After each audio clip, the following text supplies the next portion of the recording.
With your Sactown Sports headlines, good morning. I am Jay Mars.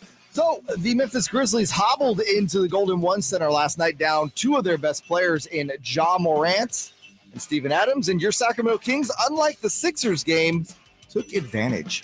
So the season series between Sacramento and Memphis ends up in a 2-2 split. This one tonight was fraught with peril as the Kings had a season-high 25 turnovers. And yet, as the horn sounds, they walk off the floor winning by 33. 133-100 is the final. This game, with 9:45 to go, was a 7-point ball game at 103-96. And then a 16-point run really broke things wide open. Well, the high in turnovers wasn't the only high, as the Kings tied an NBA record last night in the first quarter. Fox, the initiator, going to drive it, spin, kick to the corner, touch pass Barnes out to Monk for three. He scores another three-pointer for Sacramento. 1.8 seconds to go. Their 12 three-pointers in the fourth quarter did tie an NBA record. Those are your headlines. Time to start the Carmichael Dave Show. Sans Jason Ross until 7 p.m. with Jay Mars right here on Sactown Sports. The Carmichael Dave Show. He's on the microphone when he's not on the microphone. He's playing a song, and when he's not playing a song, he's on the microphone, and then boom. With Jason Ross. No, he didn't. Yes, he did. Call or text at 916-339-1140. It's the Carmichael Dave Show with Jason Ross on Sactown Sports. I just realized this. I say good morning, and there's no Jason to say good morning. Hold on. Good morning. Oh, yeah, thank you. There you go. Good morning. Good morning, Jay. Buenos dias. Wow, for our bilingual audience. Welcome in. I am Carmichael Dave. Jason will join us at 7. Remember, we go to 11. And this is one of those mornings I'm happy for Jason that he will start at 7. Right. He needs that extra hour. 7:30 starts are stupid, especially when it's not for real national TV. It's fake NBA TV. National Fake TV. NBA TV. That's dumb. That doesn't State count. media does not count. The deep NBA. I mean, I feel have you ever seen a negative interview on NBA TV? No. You ever seen anything compelling on NBA TV? No. I feel, and I'm with you on the pain for many YouTube TV viewers who watched a dog show. And I'm not talking about last night's game with the dogs the Kings were.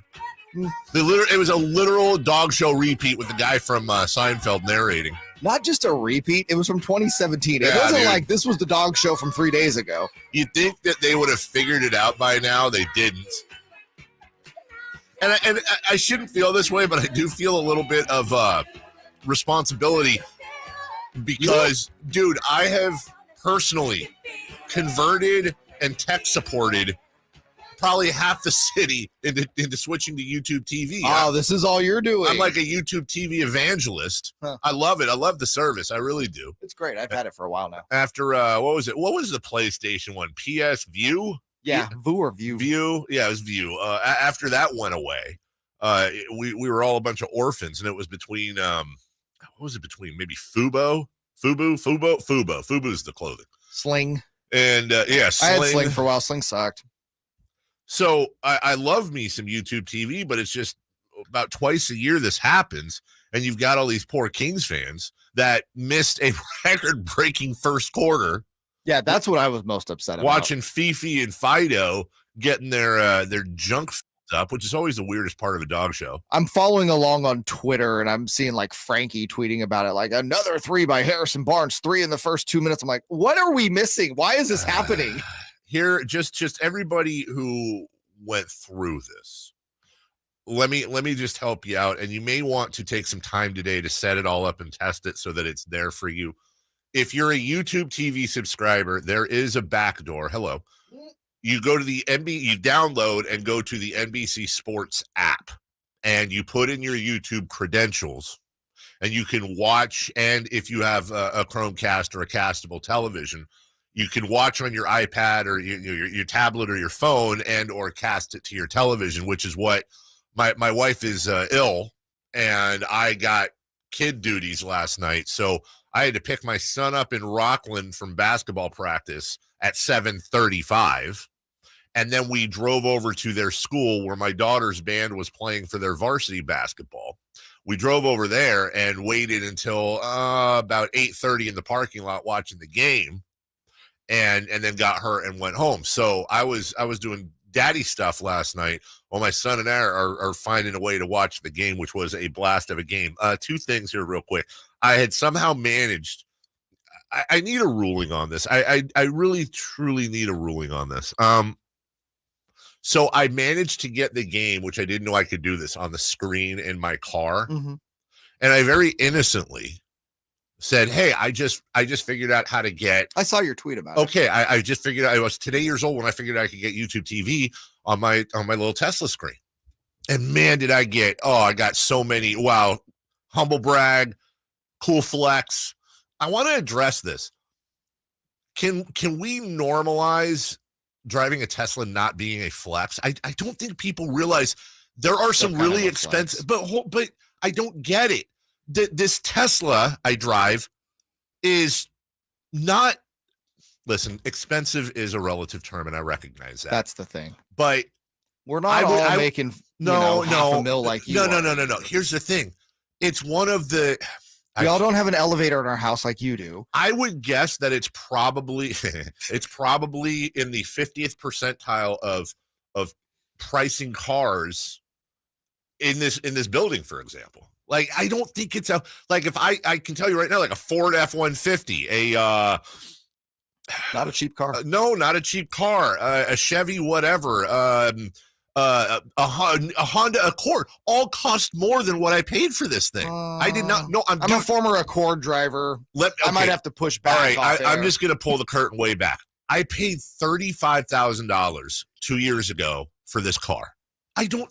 That's on the, listen, that's not $5,000. 40s are more in the 20s. But I don't think that's, if I was driving like some crazy whatever, and by the way, these days you have some guilt about this. I tell. Kind of do, because I'm very anti-flex, and then here you are. I was just mentioning that I had the screen. Oh, you drive okay? If I'm driving a P100 or something, sure. I get it. You have a basic ass Tesla. I have a BAT. I have a basic ass Tesla. Okay, two things. One, we got to get to leading off. Number two, for those of you that missed the Kings first quarter, it's on right now on NBC Sports. I'm watching it. Now they play it. All right, let's get to leading off. Cut them. Let's do it. Leading off, the 3 top stories in the morning. Huge news. This is very important. Here's cut number 1. So the season series between Sacramento and Memphis ends up in a 2-2 split. This one tonight was fraught with peril as the Kings had a season-high 25 turnovers. And yet, as the horn sounds, they walk off the floor winning by 33. 133-100 is the final. This game, with 9:45 to go, was a 7-point ball game at 103-96. And then a 16-point run really broke things wide open. This is a 2-2 split. Sounds like a ballet accident, am I right? Yeah. Yeah. Mm-hmm. That was a fun game, and I don't think so. Really? It was a nerve-wracking game. Okay. Until they finally broke away. Like in any good movie, there's the point where the hero is like, oh no, he's never going to make it. He's going to die, or he lost the deal with the business. And then you have to have the low to have the true happy ending. Sure, but remember, this is a sequel to Saturday's game. That's and what it looked like. The first movie didn't go well. That's exactly what it looked like. And let's be honest. How many of you, raise your hands out there. I know some of you are in bed. Some of you might be in the shower right now. And hello. How many of you thought when the Grizzlies took the lead in the third that the Kings were going to blow it? Yes. Hey, right here, this guy. guy. I admit it. I definitely, not only that, but I'm watching it. I'm getting progressively more angry. And I was all prepared to come. Honestly, this is who they are, okay? They're not 3-seed, all right? This is Mirage right now. They're not 3-seed, okay? Golden State, Phoenix, and the Clippers, they're all going to – this is where the cream rises to the top. And until I had this whole thing, right? And then they go, No, we're going to lock down. We're going to play some defense. We're going to hold the Grizzlies, who we gave up 33 points to in the first. We're going to hold them to 39 points in the second half. A 33-10 quarter for the Sacramento Kings. I know they didn't have Ja Morant. You know what? They were something, and again, I'm estimating here, but I think they were 33-1 last year without Ja Morant, something like that. I think it's a little less than that. Yeah. It was a very good record.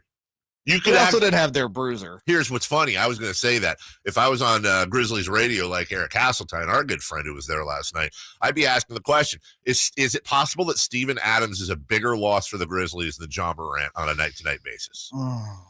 Like, if they have Steven Adams last night, I don't think we're winning by 33. I don't think we're winning by 23. We're winning, though. But they've proven they can win without Ja Morant. Doesn't mean he's not a phenomenal all-world player. I know, but a lot of that last year got lost in context. They beat a lot of really bad teams without him.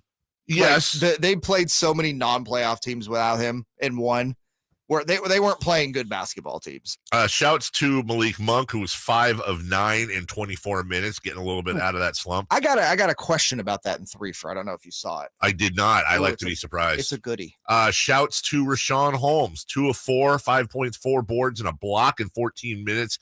And not just that, but those 4 points. I know this is going to sound silly, but if you watch the game, 5 points. Excuse me. That 3-point play came at a perfect time. Sometimes 3 points mean more than 3 points, if you know what I'm saying. And last night, Rashawn Holmes, the crowd just loves him. He loves this fan base. You can tell. It was, and with the Kings outscoring the Grizzlies 47-33 in the first, including tying a record for threes in a quarter, for them to lose that game would have just been so lame. Like, you literally came out and blew the brakes off these guys in the first quarter and then watched as they just dominated you the rest of the game. That did not happen. 67-39 in the second half. We'll talk quite a bit about that. We've got Niners coverage today, including what happened the last time Brock Purdy and Jalen Hurts faced off. Then you say, wait a minute, hold on. Brock Purdy's a rookie. How? Not so fast. Not so fast. They have faced off before. We will talk about that. Also, some baseball news is that might maybe kind of have something to do with the Oakland Athletics. I'll explain that a little bit later on the program. Coming up next, we had Matt Barrows on yesterday. We're doing a ton of Niners stuff this week, and we also have 5 hours to fill. Let's just be honest. We're going to replay that right after this. Sactown Sports goes 100% live and local. From 6 a.m. to 6 p.m. Starting January 23rd. Tune into Carmichael Dave and Jason Ross from 6 a.m. to 11 a.m. Followed by the return of Deuce and Mo. Monday through Friday, 11 a.m. to 2 p.m. Followed by Cattles and Robbie from 2 p.m. to 6 p.m. You wanted more local? We're giving you more local on Sactown Sports. Your local sports leader. Waking you up with the best in local sports. They just make it interesting, It's the Carmichael Dave Show with Jason Ross on Sactown Sports. Joining us right now, he was there, the one, the only, the man, the myth, the legend for the Athletic, Matthew Barrows. Good morning, Matt. Morning, guys. How are you? Did you enjoy yesterday's game? No. Yes. I didn't. I'm just being honest. I did not enjoy it. It was a nail biter. I was nervous. It looked like Dallas was just going to hang around. Obviously, we'll break down what happened, and in the end, the Niners got the win. But no, I don't know that many Niner fans enjoyed the game, but it was a good outcome.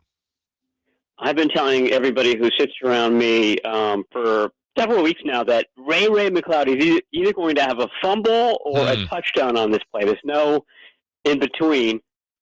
And he had the fumble, and then he nearly had the touchdown on the very next play, or the next time he got the ball. So, I thought at that point, after that fumble occurred, and I had all sorts of Kyle Williams memories, it was the 11-year anniversary of that game, I said, oh boy, something in the stars is just not right for this team. And I began to do the thing that some journalists we have to do, which is you start writing a story for both a win and for a loss. So you have a direction to go with either outcome. Did you have your lead already? LEDE, by the way, kids. Did you have your lead ready for the loss? Did you get that far? No, I didn't get that far. I was just sort of collecting thoughts about, the running game. They leaned on it all year, and it just was not. They were not able to kind of break out with it this year. They've been able to avoid those disastrous plays, and now they had the one in the punt return, all reminiscent of the Kyle Williams from I had the whole thing going, yeah.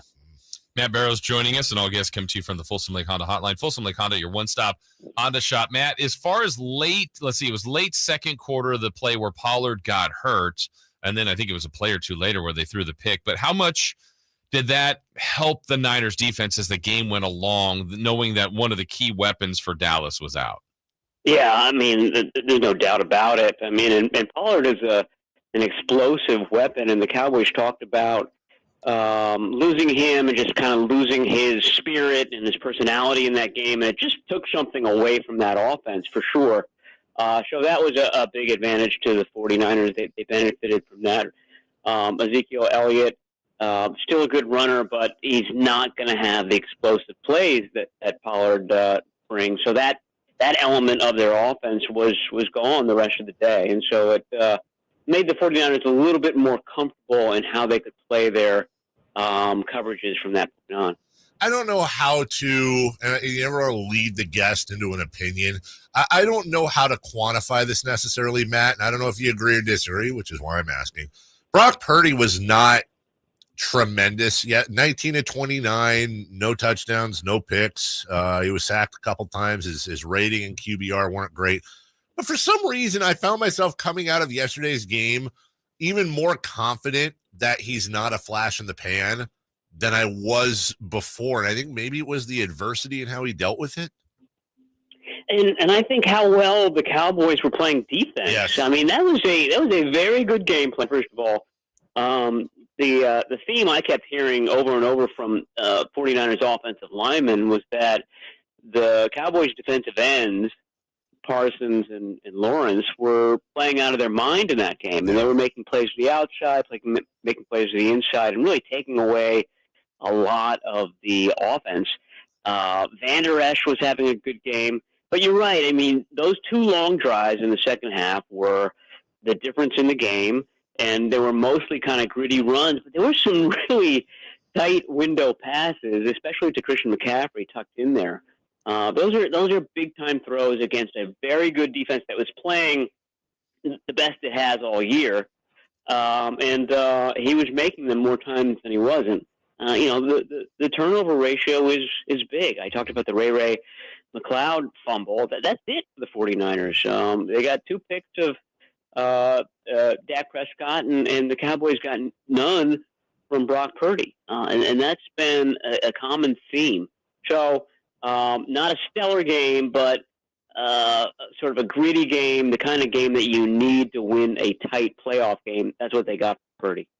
Matt, things over time become bigger, like there's more lore to them. I'm curious, it was a big play in the game, but where do you think that Kittle catch off the face mask, juggle and secure it, where will that rank as the years go along?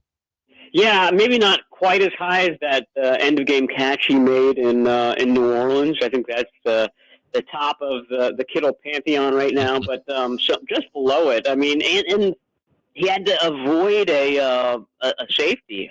Was it Curse? I forget who it was, but somebody launched himself at a stumbling, bumbling Kittle in an effort to dislodge the ball and to deliver a big blow on Kittle, and it was a miss. So a lot of things could have gone wrong on that play, but he ends up making the catch. Yeah, that's when the thing sort of kind of started to break for the 49ers. It was all gummed up. What was it, 27 rushing yards at the half? That was the lowest the 49ers ever got.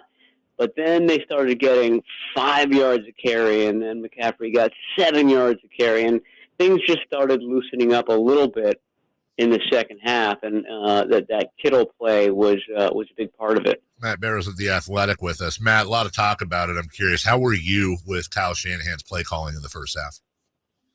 How was I? I mean, a lot of times what he's doing, and I talked to Trent Williams with this after the game, is he's kind of purposely, I'm not I'm not saying he's purposely running bad plays, but he's running specific plays for the sole purpose of, kind of testing out how the defense is going to react to it, and then doing so to set up a different play in the second half. What he was doing at the end of the half, and I knew that fans were going to be beside themselves because I watched him do that in the Super Bowl against the Chiefs a few years ago. He just doesn't want to give any time for a Chiefs touchdown or a Cowboys touchdown there.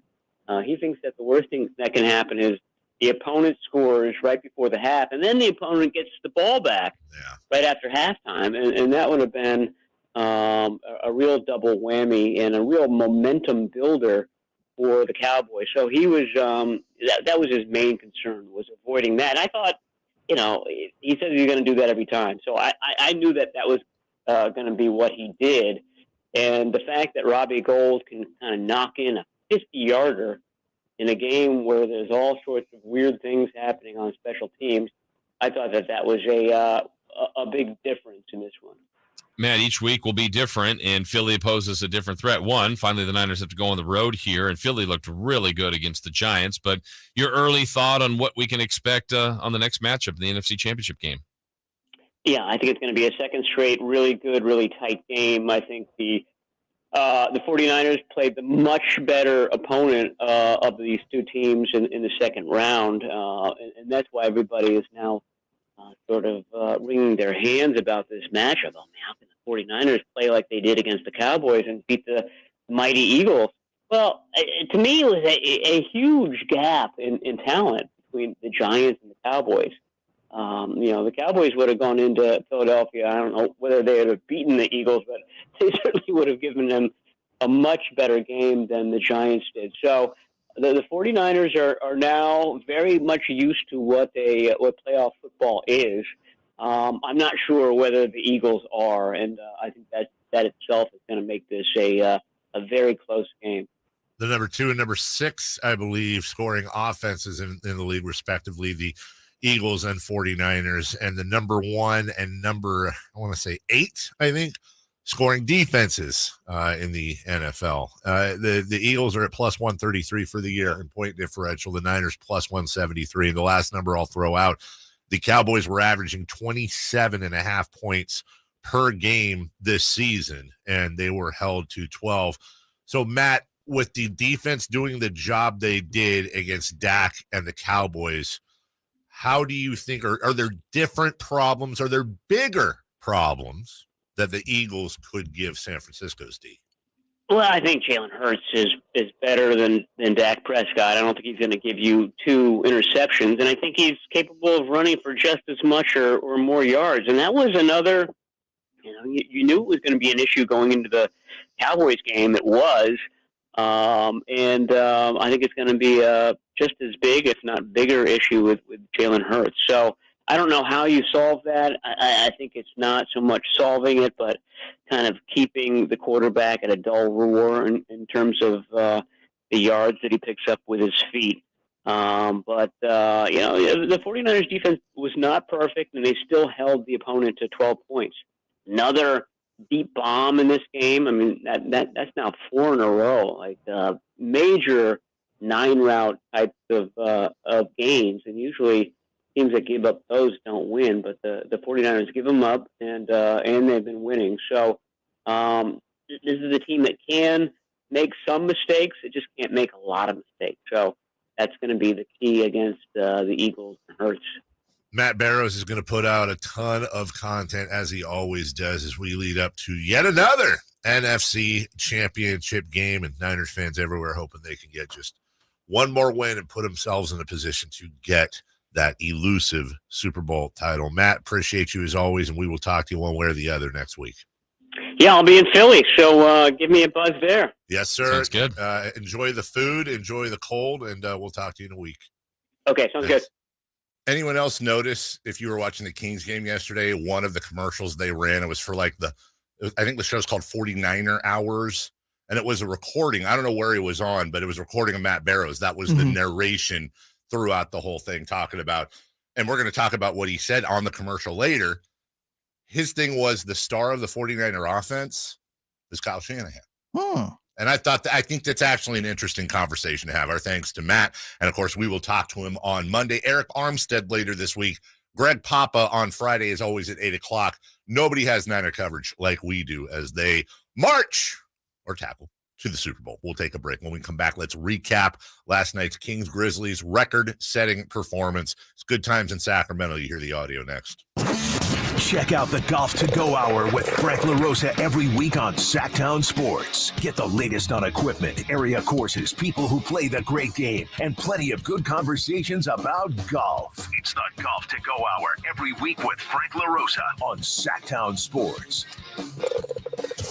Golf to Go is brought to you by the Hagen Oaks Golf Super Shop, America's most awarded golf facility. Nature Wood Home Furnishings, where it's all about choices and always about quality. And Safe Credit Union. Let us put you first. Sacramento weather is brought to you by Arnold Law Firm. I'm Eileen Javor in the KCRA 3 Weather Center. After a chilly start this morning with a little bit of patchy fog and frost, we'll see plenty of sunshine this afternoon, highs in the upper 50s. Get the latest forecast on the KCRA 3 News and the KCRA 3 app. The recent storm has caused dangerous driving conditions for us. The Arnold Law Firm has seen how a collision can turn anyone's life upside down. Be alert and stay safe. The Arnold Law Firm, providing real justice for you since 1975. Call 916-777-7777. American Energy wants to make sure you and your family are safe this winter with a $49 furnace tune-up. Plus, if you're ready for a new one, get half off with American Energy's 50% off furnace special. With 0% financing and payment plan options available, there's no reason to keep putting off making your home safe, warm, and comfy for you and your family this holiday. Call American Energy today at 916-520-9990 or visit AmericanEnergyAir.com. American Energy, making the uncomfortable comfortable. 50% off furnace when you purchase a whole home HVAC system. Limited time only. Cannot be combined with other offers or specials.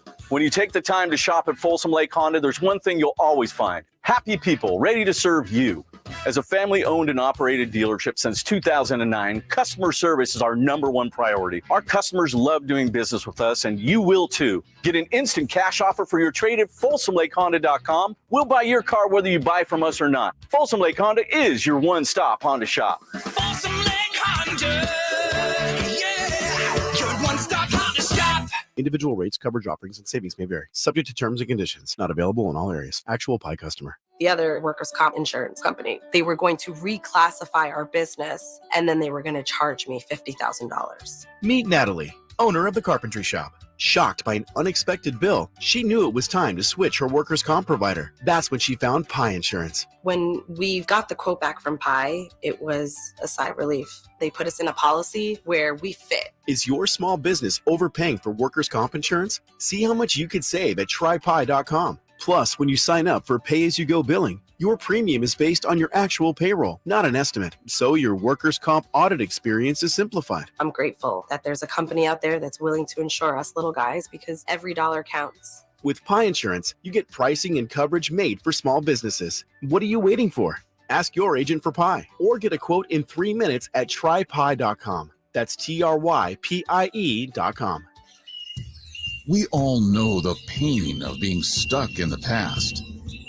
But with Roseville Electric, you can get current. Roseville Electric provides you with clean, reliable electric solutions for your home or business. Whether you're looking to go electric, reduce your carbon footprint, or simply save on your monthly energy bill, Roseville Electric has a solution for you. For more info, visit getcurrentroseville.com today. Every pro is an MVP to us. As a Lowe's MVP's Rewards member, you can earn bonus points when you shop select products and brands. Then redeem them for exciting rewards like tools, sports memorabilia, e-gift cards, and more. Join today to become a member and start earning. Bonus points calculated before taxes and fees after applicable discounts, if any, subject to program terms while supplies last. Points expired end of calendar year. Visit Lowe's.com/MVP's bonus points for details. At Fisher Investments, our clients know we have their backs. How do your clients know that? Because Fisher Investments is a fiduciary, the highest standard for a financial advisor. It means we're there for our clients and always put their interests first. So wait, you do it because you have to? No, we do it because it's the right thing to do. Our clients trust us with their retirement savings, and we know how important that responsibility is. So we take the time to really get to know them. Get to know them how? We make sure we understand their unique goals, finances, health, family, and lifestyle so we can tailor their portfolio to their specific needs. Our goal is to help them achieve a comfortable retirement. Sounds like a big responsibility. You must make big commissions then, right? No, we don't sell commission-based products. We have one single transparent fee that's structured so we do better when our clients do better. Visit FisherInvestments.com to find out why investors like you are switching to us. Fisher Investments, clearly different money management. Investing in securities involves the risk of loss. Capital Casino back with indoor gaming and dining located inside at 411 North 16th Street, downtown Sacramento. Sactown Sports Headlines. With your Sactown Sports headlines, I'm Jay Mars. The Memphis Grizzlies came into the Golden One Center last night without John Morant and Steven Adams, and the Sacramento Kings took advantage. So the season series between Sacramento and Memphis ends up in a 2-2 split. This one tonight was fraught with peril as the Kings had a season-high 25 turnovers. And yet, as the horn sounds, they walk off the floor winning by 33. 133-100 is the final. This game, with 9:45 to go, was a 7-point ball game at 103-96. And then a 16-point run really broke things wide open.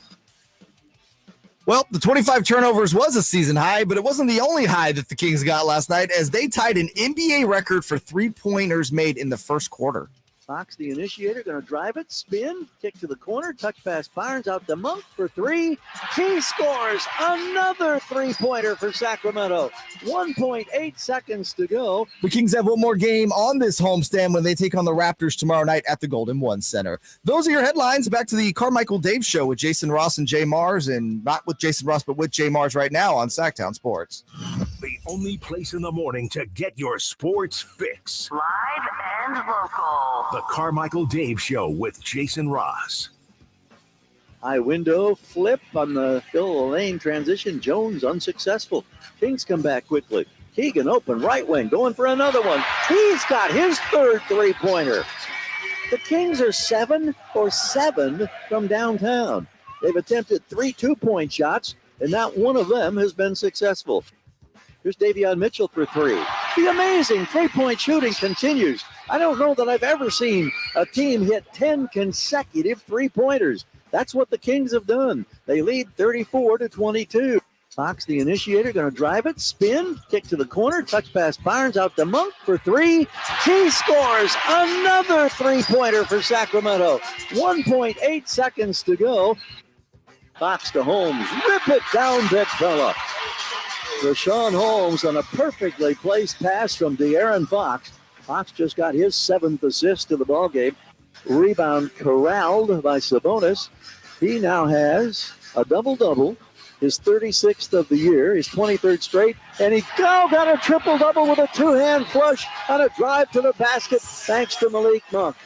Here comes Sabonis, right down the gut for a two-hand flush, and once again the assist pass came from Malik Monk. It's 16 unanswered for a 23-point lead. Monk fires a bullet cross court. Keegan Murray's wide open, and he delivers. So there's your 22nd made three-pointer. 20 points for Keegan Murray. Still 5 minutes yet to play in the ballgame. Keegan Murray. So awesome, dude. It's so awesome. And nice little game by him last night. Apology and no disrespect to Yogi Ferrell. Uh-oh. No, really. And I know that's what people say when they're in a Here comes the Mateen Cleaves-esque disrespect. No, it's just simply the Keegan Murray one's even better because he's a starter and he scores a lot, and the fans get to do it all game. And I have heard, as I'm sure you have, I have heard from many fans who say basically their kids go to the games to eat popcorn and licorice and stuff themselves with sugar and scream out Murray whenever Scott Moak does Keegan. And I'll add sing the beam lit. We get the kids lit. Yeah, no, you're right. It's so awesome. And I was actually talking to a Kings staffer yesterday who has a young son, I think 3 or 4 years old, and they play like little Nerf hoop together at home. And whoever the team's about to play, that's who the dad is. And then the kid is always Keegan Murray. Mm-hmm. And every single time he scores, the dad has to yell out Keegan, and then the little kid screams Murray. And it's just a great, like, little bonding moments like that all over the greater Sacramento area. Keegan had a hell of a game last night. He's had a hell of a quick run here. Yeah, 20 points, 7-11 shooting, 5 of 7-3. More impressive, that shooting line or the fact he grabbed 9 boards? I mean, I want to say the fact that he grabbed 9 boards, but no, I think it was the shooting line. The fact that this guy is... I love seeing that 9 next to the rebounds. Like, that to me do too. Stands out. I do too.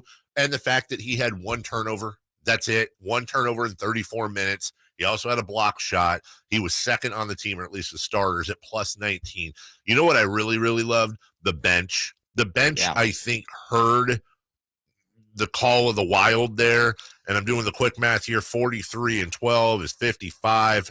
57 points. Yeah, we talked about that yesterday. They were non-existent to the point where I think Malik had 20 minutes in the Philly game, and then nobody else had more than 15. I think everyone else was around anywhere from 6 to 11. Yeah. No, last night they showed out, and you're starting to see that kind of parallel there. The starters are doing their thing. The Kings have one of the best starting 5 in the NBA, I mean, statistically speaking. When the bench shows up, they're, I don't want to say impossible to beat, obviously, but they're very difficult to beat. But when the bench doesn't show up, this team is super beatable. Yeah, when the bench shows up, they're a top.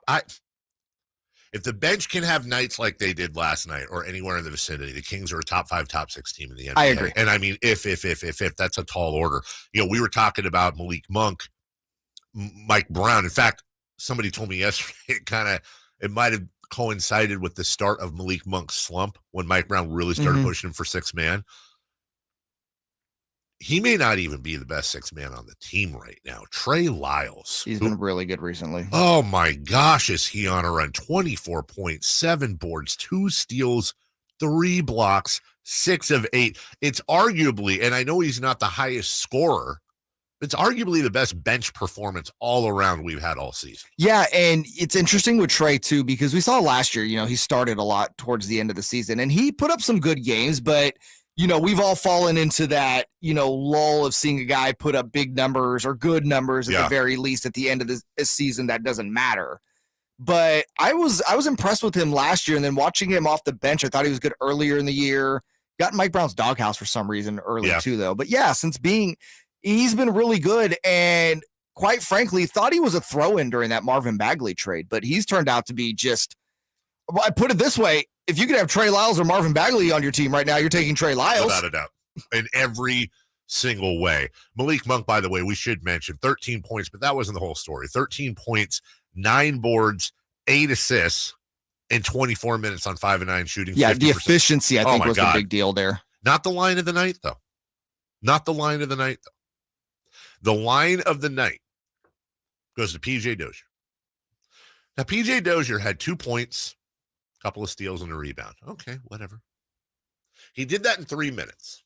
So I did some math because in NBA circles, we like to do per 36. This is stupid. PJ Dozier per 36. Oh, jeez. 26 points, 13 rebounds, 26 steals, which would be an NBA record. Max PJ Dozier out. You talking about putting him on the magazine? No, I mean max contract. Oh. I mean, maybe PJ Dozier needs more minutes. Imagine if he'd have played 36 minutes last night. I'm not saying he would have done that, but I'm not saying he wouldn't have done that, Jay. Okay.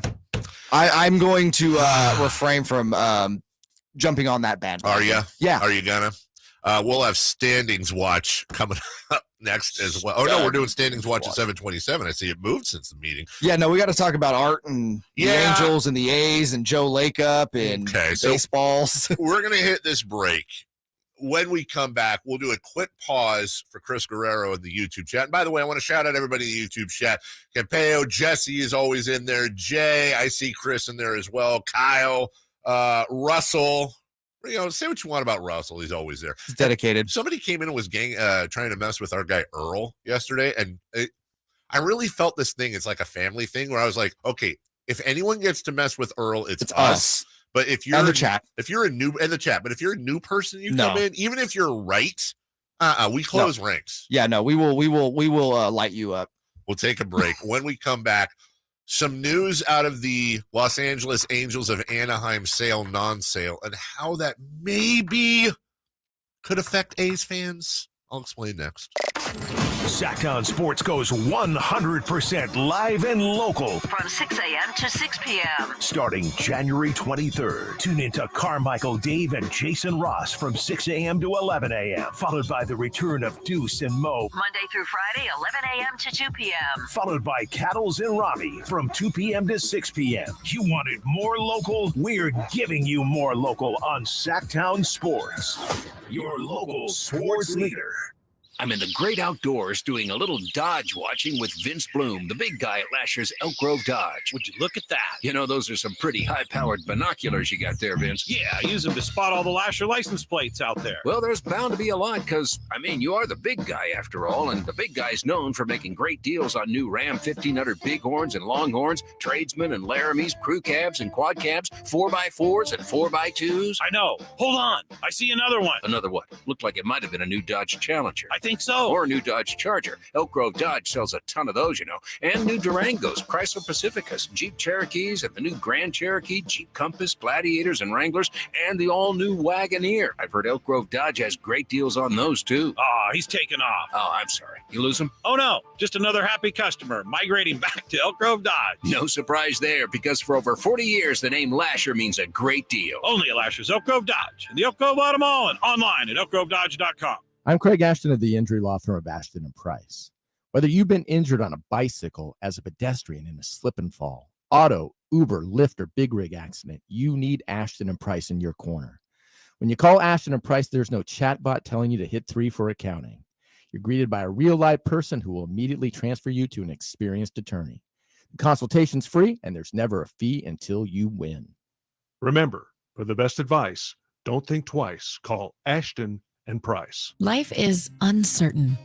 It's okay to feel stressed, anxious, worried, or frustrated. It's normal. With CalHope's free and secure mental health resources, it's easy to get the help you and your loved ones need when you need it the most.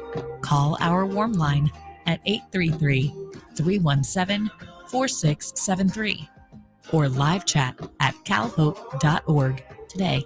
Guys, did you know your testosterone affects everything in your system, including how you feel and perform every day? Right now, Revive Men's Health Sacramento will check your testosterone for free. Knowing your T levels is the first step in understanding if you have low T. Your testosterone level impacts your energy, libido, sleep, weight, hair loss, mood, and even ED. Maintaining an appropriate T level can change your whole life. Most men start to see changes in their hormone levels in their 30s. Experience and results matter. So what are you waiting for? Get your T levels checked today by local, experienced, and trusted men's health experts. They've helped thousands of men since 2011. They're so confident they can help you, they even guarantee it. Call Revive today and schedule your free testosterone test, free exam, and free consultation. Call Revive Men's Health at 916-277-8599. That's 916-277-8599. Or visit revivemenshealth.com. Carmichael Dave. He has very good sources, and he just kind of tells it as it is and gets to the point. Jason Ross. He has a lot of pretty smart things to say. He's good at what he does. On Sactown Sports. Just telling Jay, with all the Freaky Friday and, what was the one that's super problematic now with C. Thomas House? Soul Man. Remember that movie? Oh, wow. Dear Lord. Yeah, exactly. We need to, I just saw this Redfin ad, and it was this really good deal on a house. I'm not looking for a house. I just like to surf Redfin like dads everywhere. And there's this really good house for a great price. And then I looked, and it's in a retirement community, 55 or over. And I'm thinking we need a movie where somebody lives in like a really tough place to buy a house, some city where they're super high prices. And the gimmick there is that they become an old, like bosom buddies kind of, but they become old instead of men dressing as women, so that they can get into the Sun City place. Here's what I love about Dave. He's probably workshopped this for a while in his head. I know. 2 days, he'll forget all it exists. 30 seconds. Yep. But I will workshop it for the rest of the day. Right, but then 2 days from now, you won't even remember it when I bring it up. The amount of billion-dollar ideas I have forgotten about is probably non-existent, but it feels like that, Jay. Welcome in. Well, Artie Moreno hasn't. Thank you. Artie Moreno, he's had several billion-dollar ideas, apparently. I don't even know how he got his money, but whatever. the Angels were doing the whole thing where they hire the company to explore the sale of the thing, and Angels fans were rejoicing because, hey, maybe we can get a new owner in and do something. The Angels are hilarious because they have like really good superstar players, Shohei Ohtani, Mike Trout, Anthony Rendon, amongst others. I mean, you can go through a list over the last 20 years. You really can, but they can't ever do anything with them. Yeah, they don't win the baseball games. They do not win the baseball games. They just spend the money. Well, apparently Artie went out there and searched and had a price in mind, and he didn't get the price. And this statement they put out just stinks. It's so smelly with PR. During this process, P is in poop. Yeah. During this process, it became clear that we have unfinished business, and we feel that we can make a positive impact on the future of the team and the fan experience. We went out and we tried to sell the team for this much, which was way overpriced, and nobody wanted to give us the money. This offseason, we committed to a franchise record player payroll and still want to accomplish our goal of bringing a World Series championship back to the fans. We're excited about this next chapter of A's baseball. We're not going to do anything different. We just want to make sure season ticket holders buy more season tickets because we need to make more money because nobody would give us the price for the team that we wanted. Right. However, as discussions advanced on selling the team and began to crystallize, we couldn't get the money we wanted. We realized our wallets remain with the Angels, and we are not ready to part ways with the fans, players, and our employees. Unless somebody now reads this and gives us a better deal, and then we will sell all of you out immediately. It's such a just say we wanted to sell the team. We couldn't get what we wanted. We're coming back, and we're committed. But that's not going to get the spirit of the Halo faithful up. Any Halo faithful is going to read this thing and go, oh, man, the statement. I'm re-upping. What a great statement. They're LA fans. They're not the brightest. Yeah, they're not. This is a tax write-off for them. They're not reading. Now, the hook here was, how could this possibly affect the A's? And some of you probably know where I'm going. Joe Lacob was one of the folks publicly interested in buying the Angels. Yes, that Joe Lacob, the owner of the Golden State Warriors. Joe Lacob, along with Peter Guber, who bought the Warriors from Chris Cohan a few moons ago for a really high price back. I want to say it was $500 million, something like that. And now they're worth, I think, $4 billion. Back when NBA teams were cheap. Yeah, exactly. And and let's just be really honest here, and Warrior fans know this, and you don't have to be a Warrior fan to know this.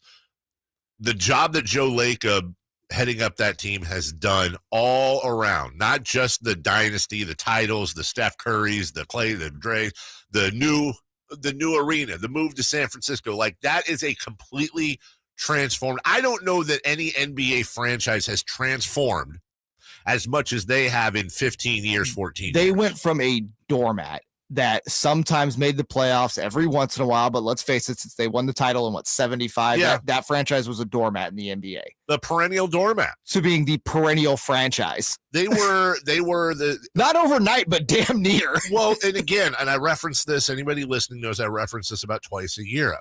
YouTube, look up the clip, Chris Mullins' retirement, and it's Joe Lacob, weeks after buying the team. They traded Monte Ellis, who was their big player back then, and he got booed off the floor. He had to be saved by Chris Mullin and Rick Barry from being booed off the floor. And their whole thing was, guys, this guy knows what he's doing. He's going to turn this franchise around. You got to give him a chance. That's what Mullin and Barry were saying. And lo and behold, there's not a fan in that building, I don't think, that could even have dreamt that Joe Lacob would do that. So here's my point. When the news came out that Lacob was after the Angels, I know that a lot of people were very depressed and angry about that, and rightfully so, because Joe Lacob has also expressed interest in buying the Athletics from John Fisher. And the unfortunate thing here is this is someplace where baseball really needs to step in. Yeah. Rob Manfred needs to step in and call Joe Lacob. Now, remember, Rob Manfred works for the owners. They work for the owners. It's not Kennesaw Mountain Landis anymore. Yeah, John Fisher is his boss. That is correct. But he needs to have a back channel conversation with Joe Lacob and say, hey, listen, are you serious about this? If so, what are you willing to pay for this thing? And work some back channels. And the way that Manfred can exact leverage on John Fisher is he can say, hey, hold on. We don't like to move franchises. That's a fact. And we've got a guy in Joe Lacob who I'm sure, by the way, would say, here's what I want to do. I want to buy the team for X, and I will commit to an X-year plan where we will build a privately funded stadium for the Oakland Athletics. Screw the Howard Terminal and all that, or maybe it's some form of that deal. It would have to be the Howard Terminal deal. They're too deep into that. Okay, so I will help execute that at YZ savings to the state and to the county. And what needs to happen is Manfred to step in and say, hey, listen, John, we're going to block your move to Vegas if you don't sell. Like, that's what we can do. And you can tie this up in litigation all day long, but good luck winning that.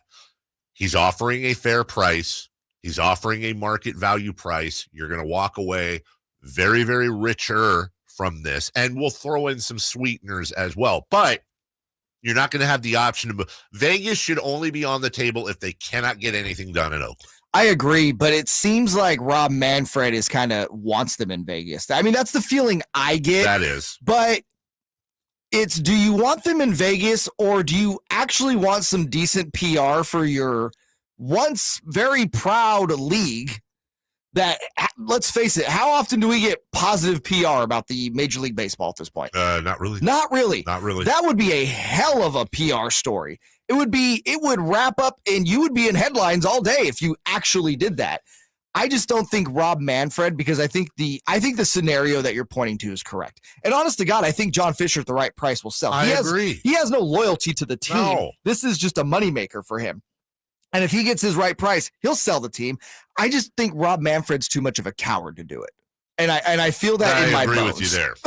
There was an article just a couple days ago, and there's been a few articles that have really centered around Rob Manfred saying, I would love to get to 32 teams in baseball. Mm-hmm. And when commissioners say that is more than a hat tip towards we're going to expand. Yep. And there hasn't been expansion, I want to say, since the Marlins and Rockies. Yeah. No, Diamondbacks and Rays. Oh, was that after? Yeah. Okay.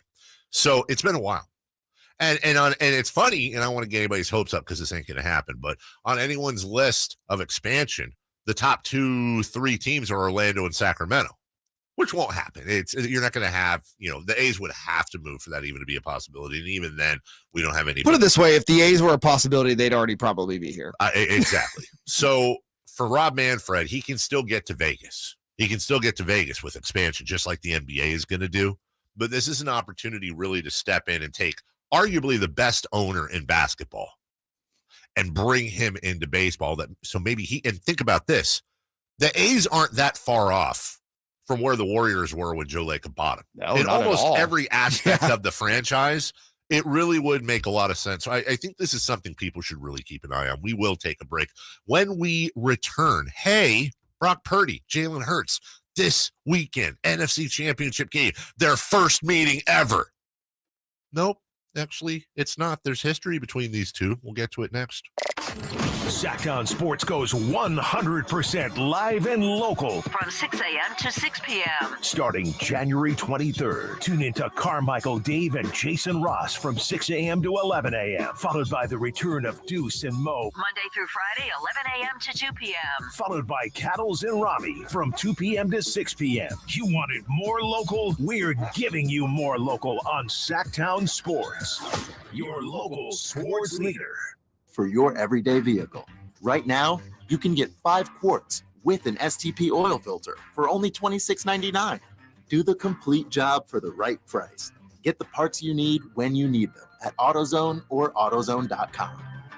Get in the zone, AutoZone. Restrictions apply. Sacramento weather is brought to you by Quick Quack Car Wash. I'm Eileen Javor in the KCRA 3 Weather Center. After a chilly start this morning with a little bit of patchy fog and frost, we'll see plenty of sunshine this afternoon, highs in the upper 50s. Get the latest forecast on the KCRA 3 News and the KCRA 3 app. The great outdoors, exciting and beautiful, but they're also dusty and muddy. So after every adventure, I head to Quick Quack Car Wash. No one would expect I spent more of my weekend parked on a trail than in my garage. Head to Quick Quack for a shine that lets you defy expectations.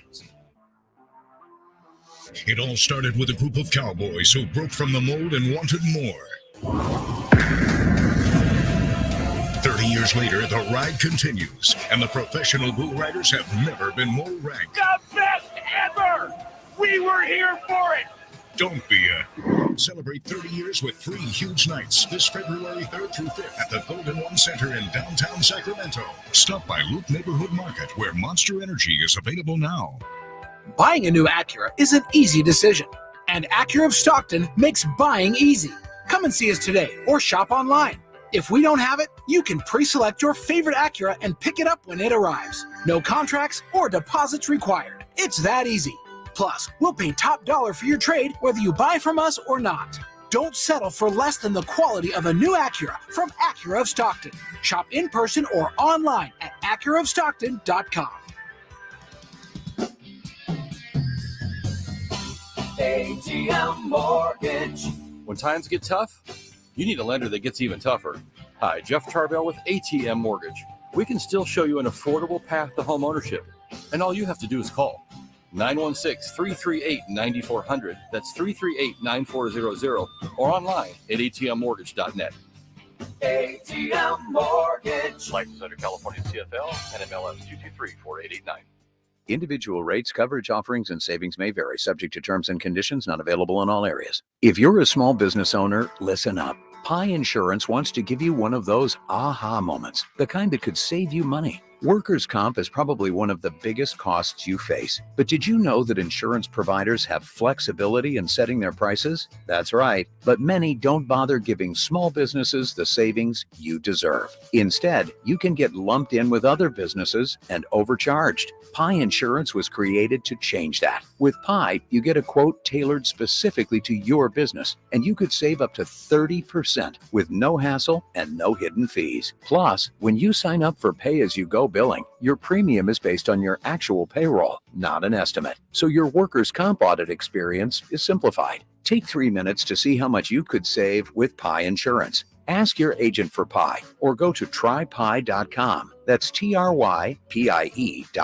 It's hard to find a better selection of 4x4s in stock and ready to drive home today than you'll find at M&S Auto on El Camino right off the Cap City Freeway. New truck prices keep rising. M&S invites you to tour their selection of super clean 4x4s and trucks and save thousands. Tacomas, F-150s, Jeeps, Rams, Silverados. Great deals today on hundreds of 4x4s, SUVs, and muscle cars. First-time buyers are welcome. M&S Auto Sales, El Camino, just off the Cap City Freeway. MSAutogroup.com. I'll second guest dinners with friends because they can be interrupted by diarrhea, gas, bloating, stomach pain, or oily stools. It turns out I have EPI, or exocrine pancreatic insufficiency, which means I'm missing the enzymes needed to digest food. My doctor prescribed Creon, pancrelipase, an oral prescription medication that replaces pancreatic digestive enzymes. Creon treats EPI due to cystic fibrosis, chronic pancreatitis, pancreatectomy, or other conditions. Creon may increase your chance of fibrosing colonopathy, a rare bowel disorder. Tell your doctor if you have a history of intestinal blockage or scarring or thickening of your bowel wall, if you're allergic to pork, or if you have gout, kidney problems, or worsening of painful swollen joints. Call your doctor if you have any unusual or severe gastrointestinal symptoms or allergic reactions. Take Creon as directed by your doctor and always with food. Do not chew capsules, as this may cause mouth irritation. Other side effects may include blood sugar changes, gas, dizziness, sore throat, and cough. These are not all the side effects of Creon. Creon is the #1 prescribed EPI treatment. Ask your doctor about Creon for EPI and visit creoninfo.com or call 800-633-9110 to learn more. That's CREONinfo.com. Capital Casino back with indoor gaming and dining located inside at 411 North 16th Street, downtown Sacramento. KH2KAM HD1 Sacramento, KYMX HD2 Sacramento, the flagship station of your Sacramento Kings. From the Power Business Technology Toshiba Studios. This is Sactown Sports. Sactown Sports. Headlines. With your Sactown Sports headlines, I'm Jay Mars. The Memphis Grizzlies came into the Golden One Center last night without John Morant and Steven Adams, and the Sacramento Kings took advantage. So the season series between Sacramento and Memphis ends up in a 2-2 split. This one tonight was fraught with peril as the Kings had a season-high 25 turnovers. And yet, as the horn sounds, they walk off the floor winning by 33. 133-100 is the final. This game, with 9:45 to go, was a 7-point ball game at 103-96. And then a 16-point run really broke things wide open 25 turnovers was a season high for the Kings, but they tied an NBA record last night for three-pointers made in a quarter. Fox, the initiator, going to drive it, spin, kick to the corner, touch pass Barnes out to Monk for three. He scores another three-pointer for Sacramento. 1.8 seconds to go. The Kings wrap up their homestand tomorrow night against the Raptors. Those are your headlines. Back to the Carmichael Dave Show with Jason Ross. The Carmichael Dave Show. He's on the microphone when he's not on the microphone. He's playing a song, and when he's not playing a song, he's on the microphone, and then boom. With Jason Ross. No, he didn't. Yes, he did.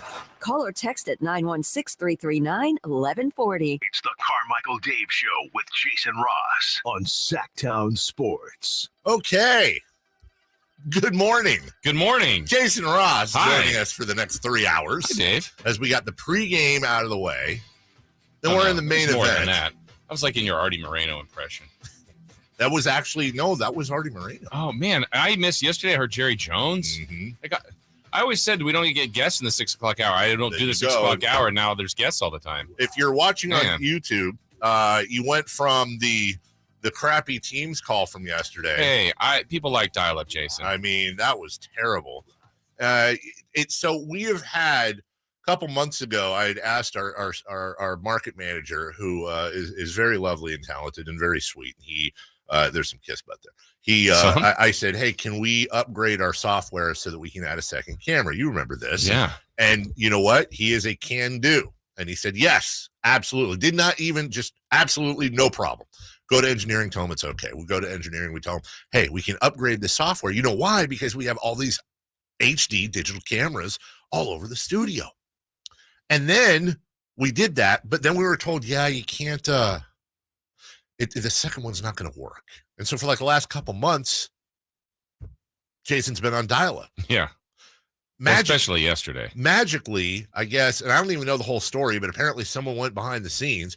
Was watching Deuce and Mo yesterday. Yeah. They had to both be on this side. And the audio, for the YouTube viewers, the audio was pretty scratchy yesterday. I don't know what that was. It was really, the audio was really. Did you see when the three of us were together? I did. I was way too close to do. Way too close to do. Yeah. You should have, yeah. So anyways, apparently somebody flipped a switch, plugged in a thing like Johnny and Airplane. I don't know what it was. It was apparently a very simple thing. And now we have HD Jason. Hi. Now, unfortunately for YouTube viewers, the HD Jason is off kilter and right of him or left on your screen. So we're going to see if we can't get the engineers to move that camera about 3 feet over so that you can get a straight on Jason. Because it's really unfortunate. I get the straight on view. Can I do this? Talk to you this way? way? Exactly. You're looking right into it, but it also looks like you're looking up like, hey, and you look like George Kittle with the sky cam. That's exactly what it is. And so the attractive one on the show gets the weird shot. Oh, that's Jay. Meanwhile, Ogre McOgerton over here, I've got the straight on 4K. So anyways, thank you to whoever made that fix. And well, that's when I do a wardrobe change for the 10 o'clock hour when I've got the straight on shot. I saw that you were wearing a different outfit. Well, So please join Jason from 10 to 11 for the post-game show.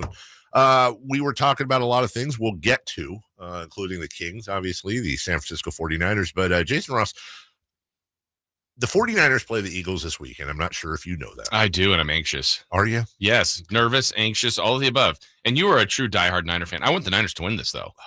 I mean, I'm so glad that you do. I do. I mean, yes, I do. I want them to win. I think there would be interesting stories, I guess, for the other team. Maybe the Bengals would be the most other interesting story. Mm-hmm. But Eagles won recently. The Chiefs have won before. I like Mahomes, but let's go. Brock Purdy story, the Niners, Shanahan. Let's do it. It's interesting. Armstead, who will join us a little bit later on in the week. And it's really Hardy, Jalen Hurts versus Brock Purdy. Now, obviously, there's a lot of other stuff on there, but Jalen Hurts versus Brock Purdy, and a lot of people are making this out. Purdy's obviously a rookie, and how is this going to go? And da. Well, Jason, there is history between these two. And that kind of came to light a little bit yesterday. And a lot of people were looking at that. And I'll tell you, when Jalen Hurts was at Oklahoma, They were the number 9 team hosting the unranked Iowa State Cyclones. Oh, the little team that could. And Brock Purdy. Yeah. One of the quarterbacks went 18 of 26 for 273 yards with 3 touchdowns and an interception. The other quarterback was 19 of 30, 282 yards, 5 touchdowns, 0 interceptions, including outscoring the other team 20-0. The quarterback that had the 5 touchdowns and no interceptions, Brock Purdy. Now, Jalen Hurts won the game. Oh. Jalen Hurts won the game. See, you just set me up for that. Furious comeback by the Iowa State Cyclones. And they ended up deciding, instead of kicking the extra point, to go for 2.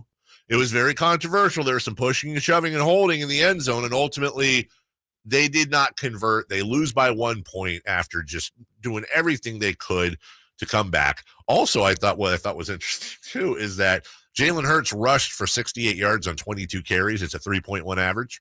Purdy rushed for 55 yards on 15 carries. It's a 3.7 yard average. Brock Purdy, between throwing and rushing, was responsible for all 6 touchdowns in that ball game. Yeah. Because he had a rushing touchdown, too. I think that pretty much solves it. Niners are going to win this weekend. As the Eagles go for 2 this time and lose. And I'm fine with that. Turnabout is fair play. I'm after a couple of these Iowa State beat writers, because I'd love to get somebody on to recap that whole thing. Obviously, we're tongue in cheek, NFL versus college, but they have faced each other. And I think with Brock Purdy, as we graduate through this playoff run, I think it's just time to acknowledge and say that Brock Purdy is one of the biggest draft mistakes in recent memory. And obviously what I mean by that is not the way you normally would say that. It's just simply the NFL missed. Right. They missed. Yeah. And it wasn't because of some crazy, horrible knee injury. They did not really either didn't do their homework. Maybe it's the fact that he's 6'1", 6'2", whatever it may be. Maybe it's the fact that he looks like he's 19 years old and running around, at a church function, having fun and bobbing for apples. But this guy he's not Patrick Mahomes. But you know what? For a rookie, again, and we said this yesterday, Jason, if Brock Purdy was if the 49ers had, screw the Trey Lance thing, the 49ers had made that trade with the Dolphins last year, and in the last draft, if they drafted Brock Purdy number 3, and Brock Purdy was their heir apparent quarterback, everything that Trey Lance was, would we be blinking an eye right now? No, not with the results, not with what we've seen. Wouldn't we, to take it a step further, wouldn't we be watching the results? Let's say they decided to have him sit, the number 3 pick, Brock Purdy, sitting behind Jimmy Garoppolo for a year, and then it's going to be his job the following year. Let's say that was the setup. Garoppolo gets hurt, Purdy comes in. Is there anybody out there that would be looking at Brock Purdy's performance right now and be thinking, "Ooh, they gave up way too much for that number"? No. This is not a number 3 pick. Not based on what we've seen, not based on no losses, and at this point, right, the way he's played, and much like we said, I think it was last week about Keegan Murray being put in a spot, in an environment, in a position to succeed. Obviously, Brock Purdy has too, and I wonder if he went to, I don't know, the Bears and was asked to start from day one without the personnel that he has now. Again, not to slight Purdy, but he has thrived in this. And it's been fun to watch. He seems ultimately confident. And maybe next week when we talk to Matt Barrows, but I don't remember when those cuts were made, like the final roster was being decided. I know they picked him over Sudfeld, but it didn't seem like there was a deep dive because everybody's worried about Trey Lance, Jimmy G at that time. Oh, and here's this third quarterback they're just going to keep.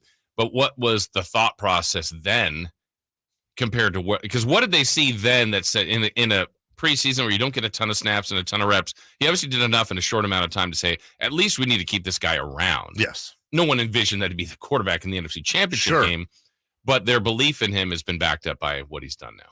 I don't know that John Lynch is going to get Executive of the Year this year. I'm sure he probably will not. But there is a case to be made that I don't know how much credit you give John Lynch, because it's not like he thought nobody thought Purdy was going to do this. Right. How much you blame the rest of the NFL, how much you credit John Lynch, and how much you just credit Brock Purdy and luck, or I shouldn't say luck, just the way it all worked out. But when you look at the fact that they drafted Brock Purdy literally with the last pick in the draft. And I was doing an out of market radio show yesterday. And one of the things they were talking about was Brock Purdy is not only Mr. Irrelevant, and we've mentioned this before, but he's the reigning he's a rookie. He's not some guy that was picked last, that found a great trainer, grew a couple of inches, added 30 pounds of muscle, got coached up in the NFL, and 5 years later he worked his way up. Yeah. He's the reigning. He was Mr. Irrelevant 6 months ago, 7 months ago, and now he's 2 wins away from putting a fat ring on his finger. It's such a great story, and what's nice is if that works out that way and he becomes this Niner legend, basically he's already feeling like he's going down this road. Just more of the lore. I'm not saying his career stats, sure, but at some point the story now for a guy like Tom Brady is 6th round pick. That's the one 199, yeah, right? But it's over time. Then it was like you stopped referencing that as far as like defining him. Then it became, is this guy the GOAT? Right. Jokic, 2nd round pick. How did all these? Well, is he gonna be a 3-time MVP? You move past kind of that initial label, and he's not there yet, but this story is truly amazing. It's part of the story that NFL and NBA scouts are just absolutely overpaid scam artists. Here's the thing. Brock Purdy was picked 63 picks. 63 picks. That's a full roster plus after Tom Brady. Yeah. After Tom Brady.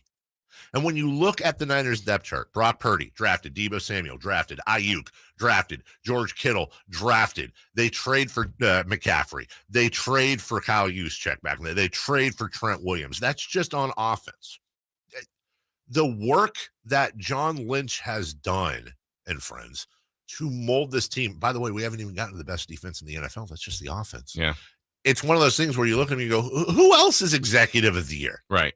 Who else has run their team better than the 49ers the last few years? So next time we have Monty McNair on, you're going to call him the scam artist? No, he's the GM. I'm calling all the scouts scam artists. All right, we're going to pause for 1 minute. I want to talk to you guys about American Energy. We're not taking a break here, though. We're going to get to 3 for Madness here in just a couple seconds. But in the meantime, again, let me talk to you about my friends at American Energy and what they have to offer you. Yeah, how about a $49 furnace tune-up? Make sure your system's running safely and efficiently for the rest of the winter. And remember, you got to get ready for summertime. You like that? Yeah. When you purchase a whole house HVAC system, get your furnace special 50% off. You get that thing half off, 0% financing, payment plan options available. There's no reason to keep putting off making your home safe, warm, and comfy for you and your family this holiday. Call American Energy today at 916-520-9990 or visit AmericanEnergyAir.com. American Energy, making the uncomfortable comfortable. In the meantime, we've got an extra hour for you. I noticed on my sheet, because we did this in the pregame, 3 for Madness has 2 questions. There's a secret question coming up I have not seen. Just go to J Mars right now, his corner of the store, 3 for Madness time. 3 questions, 3 answers. It's 3 for Madness on the Carmichael Dave Show with Jason Ross. Here's question 1. Good morning, Jay. Hi. How are you? Jay. Hey, I'm here. Somebody says it's very analogous. 916-339-1140. Who's analogous? Analogous. That was the big brown thing in Sesame Street. Yeah. Okay. Very analogous to the Kings, Isaiah Thomas drafting situation. Yeah, I mean, listen, IT. Not as good a situation that IT came into, but yeah. Well, not at all. But he made the best of his career. Yes, he did. Given that. Question 1, friend. Be honest. Don't lie here, fellers. Okay. Did you think the Kings were going to blow it when the Grizz took the lead? Yes, I did. After the PTSD, the Philadelphia traumatic stress disorder that I had from the weekend's game, and just the ability, I guess is not the word, the Kings have to blow leads like that from time to time, yeah, I was not only thinking they were going to lose, but as I said earlier, Jason, I was already prepping my rant for today about how they've got to Monty's got to do something. This is going to keep, they're going to figure him out. This is going to keep happening. The cream rise to the top down the stretch, blah, blah, blah. And then the Kings said, like Megan Trainor, my name is no. They did not allow it to happen. You like that? You know, a little reference there for the kids. They absolutely shut it down on the Grizzlies in the third and the fourth. I would say the best half, perhaps, of the season, along with the game against the Nets. Something about national TV, even if it's fake national TV, does something for them. Was the Nets game a 7:30 start as well for TNT or no? I don't believe or so. ESPN or whatever it was. All right, 67-39 in the second half, including 33-10 in the fourth quarter. Yeah, I doubted, and my doubts were made out to be foolhardy. Well, I'm with you. I not that was the most roller coaster game, I think, of the season, in a sense where I was nervous about and enjoyed the first quarter as much as you could when the Kings are kicking the ball in. I mean, making the first 11 threes is ridiculous. And the lead wasn't as large as it should have been. I mean, Memphis was also shooting something like 60% in that quarter. And so it felt like the Kings should have been up 30 already in the first quarter. And then Memphis reeled them in. And then the Kings got up again by 16, and then here comes Memphis. So the Kings took 2 or 3 punches, and I think maybe it was the second or third. I'm like, man, I just think Memphis has all the answers here today. I don't think the Kings can finish this one. And then I was completely wrong. So, yeah, I did not think at one point they were going to win that game. It was idiots. It was funny because after the game, my daughter came up to me because she tries, she's not the sports fan my son is, but she's really kind of into it this year. And she just looked at me with this cute face. And she goes, Daddy, did we just whoop those tricks? And I said, you know what, sweetheart, we did. Wow. I know. The knowledge. Turning into a potty mouth, right? As a teenager. Smash those fools. Question 2. Question 2. All right, more impressive from last night. Where is it? There it is. Fox and the Ox combining for 21 assists. Barnes and Murray combining for 11 threes on a 68% shooting clip from beyond the arc. Or Trey Lyles and Malik Monk combining for 37 points off the bench. Oh, this is too good of a question. It's a really good question. I got to do by the way, the correct answer is they're all impressive, but that's not what the question was. The question was most impressive. I'm going to eliminate Fox and Ox because that'll happen again, and I think it's happened before. It will, and let's be honest, Domantas Sabonis on certain nights can grab 18 of those, and so can Fox. But still very impressive. So it comes down to Barnes and Murray combining for 11 threes on 68%, Lyles and Monk combining for 37 points off the bench. They don't win if both of those things don't happen. They're both incredibly impressive. I'm going to say on a coin flip, 11 threes on 68% is just, that's silly pants. That is silly pants, Jason. That's my choice too. I think Monk and you're right. They needed all of that to be a factor. Their fourth quarter defense, all of the things to tell the tale and get the win. I believe that Monk and Lyles can do that again, though they haven't been showing that lately. Where Murray is in such a groove, so is Barnes. But that was really special what they did, especially in the first quarter. I mean, Barnes, that was the definition of the heat check, and you gave us the 8-year anniversary yesterday of Clay. I'm like, are we seeing is this happening again? Somebody made the comparison a couple days ago to, I know this is way too early, but they actually said that Keegan Murray, ultimately his closest comparison, might be a bigger Klay Thompson. And I thought about it and I went, okay, number one, way too early. I acknowledge that. But there are some similarities, especially in the shooting between the two. I don't know that Keegan can get hot like Klay, but we've seen him get very, very warm, and he has the ability. The thing about Klay that was always underrated was his defense. I could see Keegan getting there. He's got a long way to go. I'll say this, though, and I mean, I got to check the numbers, but I'm pretty sure Keegan's he shoots better than Klay did in Klay's rookie season. Yeah. Oh, for sure. What did I hear on the broadcast last night, that he's on pace to smash the Kings rookie record for 3-pointers by 60 or something stupid? Wasn't it Jason Williams that had that record? Might have been. I mean, he's going to blow it away. And he's in the NBA history, he's one of the quickest to 100 threes or something like that. So, yeah. He's been impressive. And nobody talked about that coming out of college. No. Like, everyone knew he was a good shooter, but nobody talked about his three-point shot. That's the thing. We talked about it last week. I don't even think this is ultimately, like, Keegan Murray is not going to have an entire career where he's just kind of around the perimeter taking threes. Wait until the dude starts ultimately creating his own shot. His usage goes up. Like, sky's the limit for him. Keegan Murray, Hall of Famer. Is it too early? No.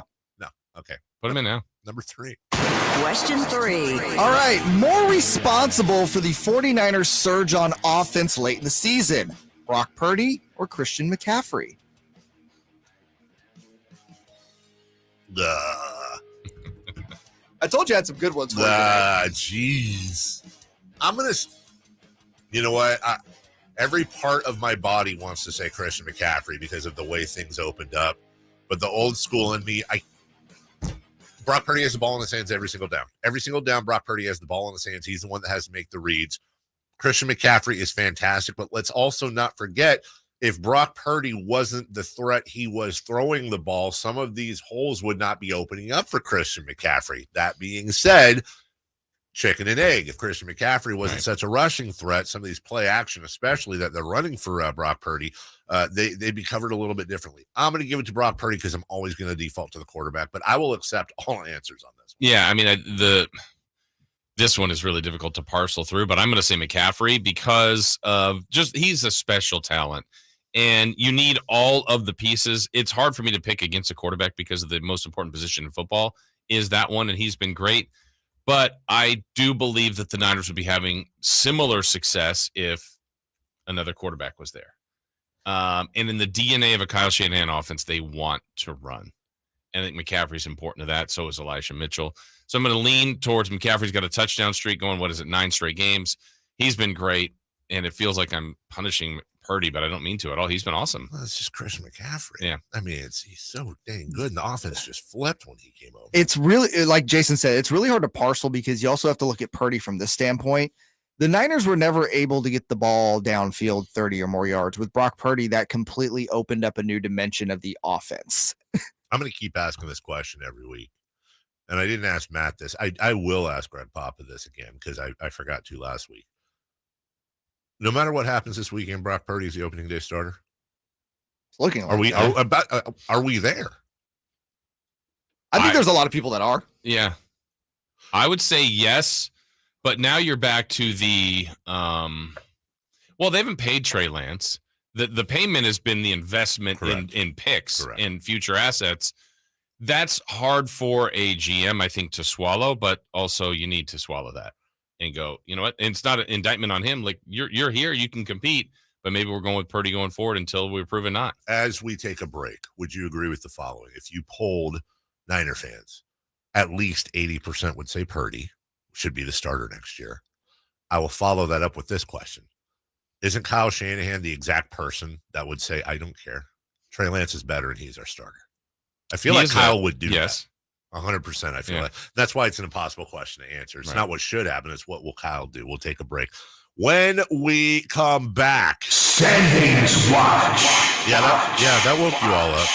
We'll get to that and so much more. Let me press the button. But why? It's right there. No, you make it where you just blew out everyone's car stereo. You're welcome. Now no one can hear it. Let me press the button. We'll be right back after this. The only place you'll find Keegan Murray is Sactown Sports. Out to Keegan Murray, straight away for three, and Keegan knocks down the triple. Hey, Sacramento, it's Keegan Murray, and you're listening to the home of Sacramento Kings, Sactown Sports. Your local sports leader. Hi there. Hey. What's up? Jason Ross here to tell you about ACR Solar and ACR Home Services. ACRsolar.com is the place you need to go to find out all the different things they can provide for you. For us, this last year, we needed to get a new roof. Never had done that in my life. It was a big task, but it was amazing to watch the entire process. And thank goodness we got it done. And timely, right, for us because of all the extreme weather we've had this winter.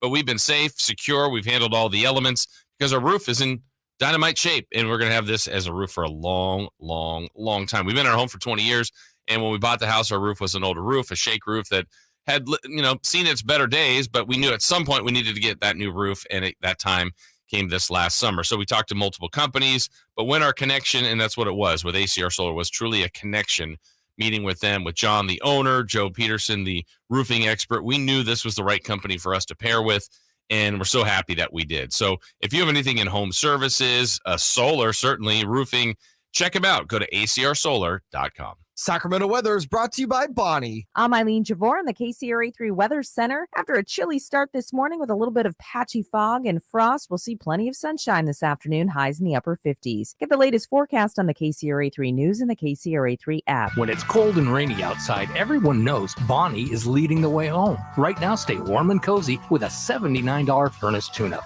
Plumbing, sewer, electrical, heating, and air. Schedule an appointment today at Bonnie.com.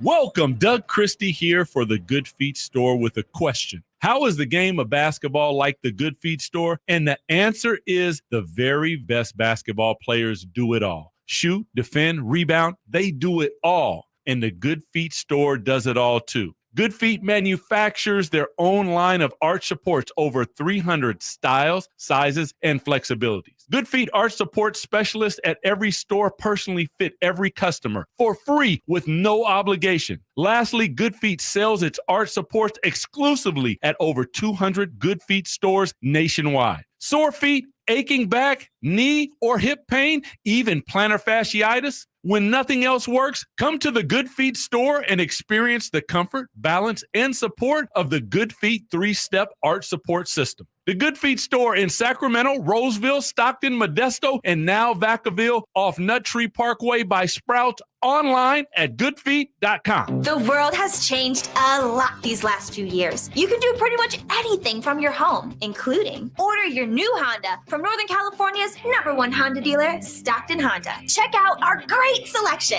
at StocktonHonda.com or come in today and get pre-approved all in the blink of an eye. Stockton Honda makes buying a car simple and stress-free. Anytime, anywhere, it's all here. StocktonHonda.com. We all know the pain of being stuck in the past.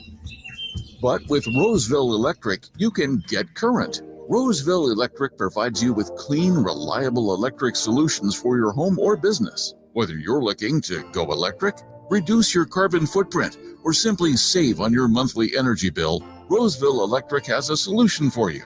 For more info, visit getcurrentroseville.com today. Capital Casino back with indoor gaming and dining located inside at 411 North 16th Street, downtown Sacramento. Sactown Sports Headlines. With your Sactown Sports headlines, I'm Jay Mars. The Memphis Grizzlies came into the Golden One Center last night without John Morant and Steven Adams, and the Sacramento Kings took advantage. So the season series between Sacramento and Memphis ends up in a 2-2 split. This one tonight was fraught with peril as the Kings had a season-high 25 turnovers. And yet, as the horn sounds, they walk off the floor winning by 33.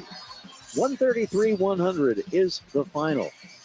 This game, with 9:45 to go, was a 7-point ball game at 103-96. And then a 16-point run really broke things wide open. Well, 25 turnovers was a season high, but it wasn't the only stat of the night for the Kings, as they tied an NBA record during the first quarter for 3-point field goals made in a quarter. Fox, the initiator, going to drive it, spin, kick to the corner, touch pass Barnes out to Monk for three. He scores another three-pointer for Sacramento. 1.8 seconds to go. The Kings wrap up their homestand tomorrow night against the Toronto Raptors. Those are your headlines. Back to the Carmichael Dave Show with Jason Ross on Sactown Sports. They bleed black and purple. It's the Carmichael Dave Show with Jason Ross on your local sports leader, Sactown Sports. I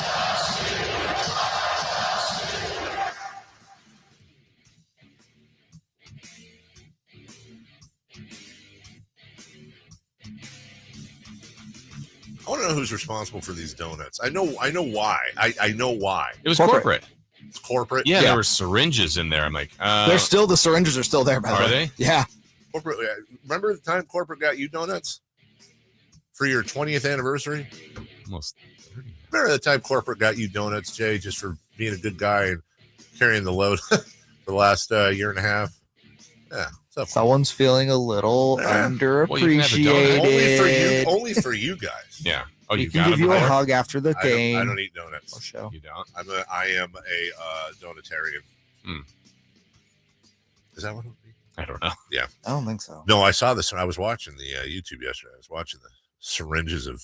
Yeah, I think Morgan ate a couple of them. It's 100% what I would have done. Yeah. I was just, I 100% would have just taken those syringes right to the mouth. Yeah. Just give me that custard. Sounds great out of context. That does all not, of that. None of that. All really that good. whole sentence. Woof. Guess what, everybody? It is that time. You've been waiting for What time is it? I'm hitting the button. I didn't touch it. Yes, you did. I didn't. No, how could I? My hands are right here. The whole No, time. I watched you.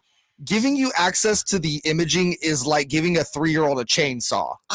Same thing happens. I don't have my buttons anymore. Watch. I can't do my jingles. Standings watch. Oh my god! No, that's how it's supposed to sound. Jeez. Standings watch. Brought to you by Cricket. Standings watch. They sponsor their own segment. By syringes. Standings Watch, brought to you by Standings Watch from the 916. As a middle school teacher, I can tell you that the kids very seldom reference Megan Trainor. Thank you. Really? Dave's like 6 trends behind, but that's fine. I know, right? So were you saying my reference was mid? No cap. I always thought that would be a great bit to do whatever current. There's always something that's seemingly current, like everybody gets behind, especially on social media, and do it like 2 years later. Right. It'd be great. Like we're I can't even think of something that's 2+ years old, but the mannequin challenge. We're doing it today. Oh, or we're planking in like the grocery store. The ice It's bucket challenge. No, Right. what was the one where everybody had to like not move? That was the mannequin. Mannequin Was challenge. that was that what it was called? Or the Harlem Shake. Remember that before? Oh my god. So the like Harlem we're like, Shake. hey, we've got this new idea, and we're just 3 and 4 years old. Best Harlem Shake ever. Miami Heat. Well, LeBron was on there. The Sacramento Kings are shaking the rest of the competition. Wow. While continuing to win ball games. That was so bad. What do you want from me? I got on topic. More. The Sacramento Kings are 5.5 behind the Denver Nuggets, and just Memphis. Tiny little 3.5 behind the Grizzlies. The Pelicans, 1.5 games back of Sacramento. Sacramento's won 7 of 10. They've started a new streak. And by the way, Toronto coming up this week, and then it's the Road Kings. Yes. Then it's the Road Kings on this trip. Have you taken a decent look at this trip lately? I have not lately. So you start with a back-to-back, although it's separated by a couple of days, but you love this 2 straight games in Minnesota. Mm-hmm. Haven't faced them yet. No, I have not faced them yet. Then back to San Antonio. Okay. Then in a couple Fridays, it's the Domantas Sabonis homecoming in Indiana and the Tyrese Halliburton revenge game. If he's available. February 5th, that would be at New Orleans. Okay. And I'm sure Zion will come back February 4th. Then a back-to-back in Houston on the 6th and the 8th. You come home for a back-to-back with Luka in Dallas, and that is actually a back-to-back 10 the 11th.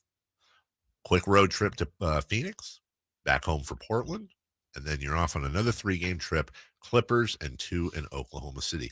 There's a lot of winnable games there. Yeah, that trip you just said, the only team that was above 500 is New Orleans. Now, again, that doesn't mean you get them all, but hey, if they even just, again, I'd say this, if they play 500 basketball the rest of the year, they're going to be just fine. Oh my God, if they play 500, yeah. Just fine. Yeah, it would be absolutely fine. Yeah. Which they're playing well above 500. They are. And that's why it's so nice to have the equity there and be 8 games clear. And, really just lock in on those games that mean the most. Like, for example, I would like to see them win a bunch of games on that road trip, but you could argue the most important one is New Orleans. Yeah, because of the standings. And they're the closest team to you, future tiebreakers. You don't want them to lose to Houston or anything like that. But if you beat New Orleans, that'll be really important on that trip. And we've done the thing before where we look at the schedule. Oh, these are what they should do 7 of 8. And then they lose to Houston and beat the Bucks or whatever. Right. But it's just a sign of the times, Jason, that I look at this upcoming spate of roadies for the month. Is there a single game that I named off where you go, okay, that's probably no. No, I don't know that I feel that way about this team at all on any game now. I mean, there's certain situations that you go, the best team is Boston. They've already gone there. But if they had to play at Boston, probably more times than not, they're not going to win, but I would not be shocked if they ever get out of these games and win. I mean, I think that's what they've done. And last night's a really good example of how many good things they did, but they had their season worst in turnovers. Yes. Yeah, I think that was 25. You have 25 turnovers, you're supposed to lose.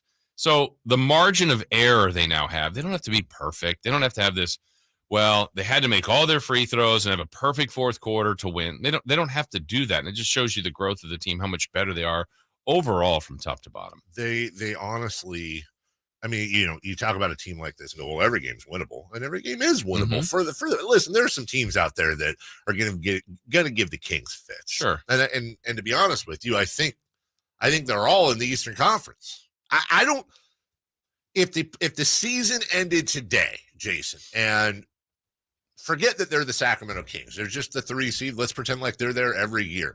Is there a team in the Western Conference right now that you look at in a 7-game series and go, yeah, we're not beating them? And I'm including I don't think we would beat Denver. Well, and they've played them twice. They're 1-1. They're 1-1. They played Memphis 4 times. They're done with Memphis. They're 2-2. They're 2-2.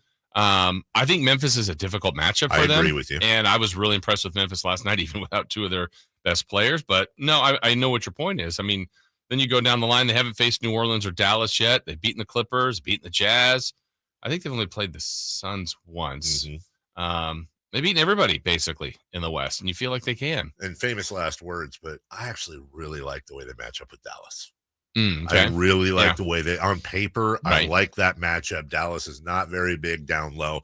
I think this is this is an underrated defensive team, Dallas is, for sure. And obviously, you got to deal with Luka Doncic, but woof. 133-100 last night around the NBA. The Jazz, who are back to 500. What a great story. If it wasn't for the Kings, I think the Jazz would be the story of the NBA this year. 25-25.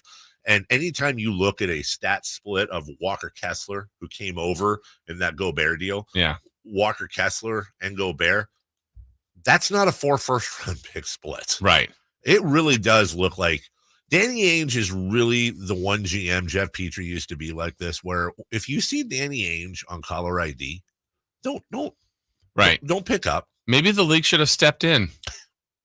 You think they should have stepped in on that trade? Not allowed that to happen. Now, in Utah, they are maybe not so quietly, but maybe out loud rooting for them to be better than the Timberwolves, just because. And I don't think it's anything against Gobert, but that move was made to put Minnesota over the top. And right now, Utah has a better record, barely by a half game, but Utah has all their assets. Yeah. And so, one, you'd love to have a better record than them and push them back because you're getting all their future picks. How funny would it be if the Timberwolves don't make the play-in? It's right now. It's a possibility. Well, and this is the reality. I saw this a while back. In this 16-year run that's been so miserable for us, the actual team with the worst record is Minnesota. They just happen to have 2 years where they made the playoffs. One where they had Jimmy Butler, and then he's like, I'm done with this team. And then last year. As it stands right now, Jason, the Minnesota Timberwolves would be sending the 14th pick in the draft to the Utah Jazz. Also, just of note, Chicago's pick, which would be number 11 right now. Remember how high they were last year, and Vucevic and the GM's doing such a great job. They're having a terrible year, and they might start. The one thing that might keep them from tanking is that pick protection, but that pick goes to Orlando, and the Lakers pick, which is top 10 in a simulated draft right now, that pick goes to the New Orleans Pelicans. So there's a lot of maneuverations going on right now there. Sacramento, incidentally, would be picking that 23rd. Hey. By the way, when does the Herder stuff start? Is that next year, I think, that pick would convey? I thought it was next year. That's something in the back of our heads, too, that pick. Yes, 24 is the first year. That's what I thought. So that pick right now really looks like it is actually going to – the protections won't matter. If knock on wood, the Kings keep on this run, they're not going to have a first-round pick next year, which I'm sure they're fine. Kevin Herter's obviously been very, very much worth it. But, boy, Minnesota loses again. They are way down now in those standings, as we mentioned, 24-25. They are tied with the Warriors. If I told you in August that on January 24th, Minnesota and the Golden State Warriors would both be tied in the playoff standings, 4.5 games away from the Sacramento Kings, you would have said, oh, Oh, okay. So what are they? The 2 seed, 3 seed, Right. the 1 seed, even? Right. Yeah, that's not what happened. Other results from yesterday, Mhm. Jason, that would affect the Sacramento Kings. The Trailblazers won, but they're way too far back. As we said, the Jazz beat the Hornets. They're now back up to 500. The Timberwolves mentioned they lost to Houston. Yeah. In Houston Houston had lost 13 in a row. Houston has it. Yeah, you know who's been a part of that? Those Sacramento Kings. Yes. We got 2 of those right Yep. there. And the Spurs, by the way, were the ones beaten by the Trailblazers. So again, you're talking about 2 the poverty franchises of the West. Imagine being under 500 in the Western Conference. Shouldn't do that with my team, right? We'll take a break. When we come back, regardless of what happens this weekend, and this is a J. Mars question, I want to point it out because I absolutely hate this topic, but fine. It's important. No matter what happens this weekend, was this year a success for the San Francisco 49ers? It's a good question. We'll go over it next. The only place you'll find Kevin Herter is Sactown Sports. Herter's open, steps into 3. He's got the triple. Hey, Sacramento, it's Kevin Herter, and you're listening to the home of the Sacramento Kings, Sactown Sports. Your local sports leader. I'm Craig Ashton of the injury law firm of Ashton and Price. Whether you've been injured on a bicycle, as a pedestrian in a slip and fall, auto, Uber, Lyft, or big rig accident, you need Ashton and Price in your corner. When you call Ashton and Price, there's no chatbot telling you to hit 3 for accounting. You're greeted by a real live person who will immediately transfer you to an experienced attorney. The consultation's free, and there's never a fee until you win. Remember, for the best advice, don't think twice. Call Ashton and Price. This is Monster Jam! Get ready for massive stunts, all-out racing, and crazy skills. Let's hear it! Make some noise! Monster Jam, as big as it gets. Brought to you by Great Clips. Scan the QR code at participating Great Clips salons and save 20% on select tickets. Terms apply. Scan QR code and salon for details. Coming to Golden One Center this weekend. Guys, did you know your testosterone affects everything in your system, including how you feel and perform every day? Right now, Revive Men's Health Sacramento will check your testosterone for free. Knowing your T levels is the first step in understanding if you have low T. Your testosterone level impacts your energy, libido, sleep, weight, hair loss, mood, and even ED. Maintaining an appropriate T level can change your whole life. Most men start to see changes in their hormone levels in their 30s. Experience and results matter. So what are you waiting for? Get your T levels checked today by local, experienced, and trusted men's health experts. They've helped thousands of men since 2011. They're so confident they can help you, they even guarantee it.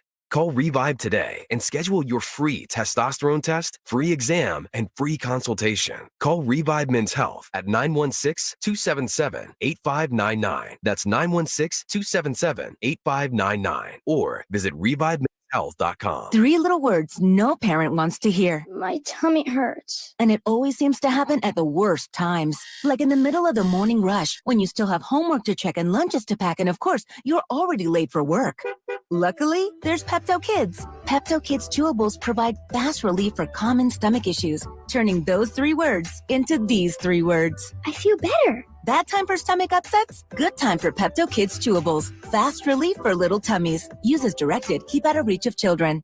As a Walgreens pharmacist, I talk with people all the time about little tips and tricks for filling their Medicare prescriptions, like taking advantage of Walgreens 90-day refills to save them a trip, or using Refill by Scan, which is super easy and right on your phone. And for anybody worried about prescription costs, I say, hey, we got you, with low-cost copays on many medications. Let's talk about making things easier. Walgreens is here. Fill your way and save at walgreens.com/Medicare. See pharmacists for restrictions and exclusions. The Carmichael Dave Show with Jason Ross. Call or text at 916-339-1140. On Sactown Sports.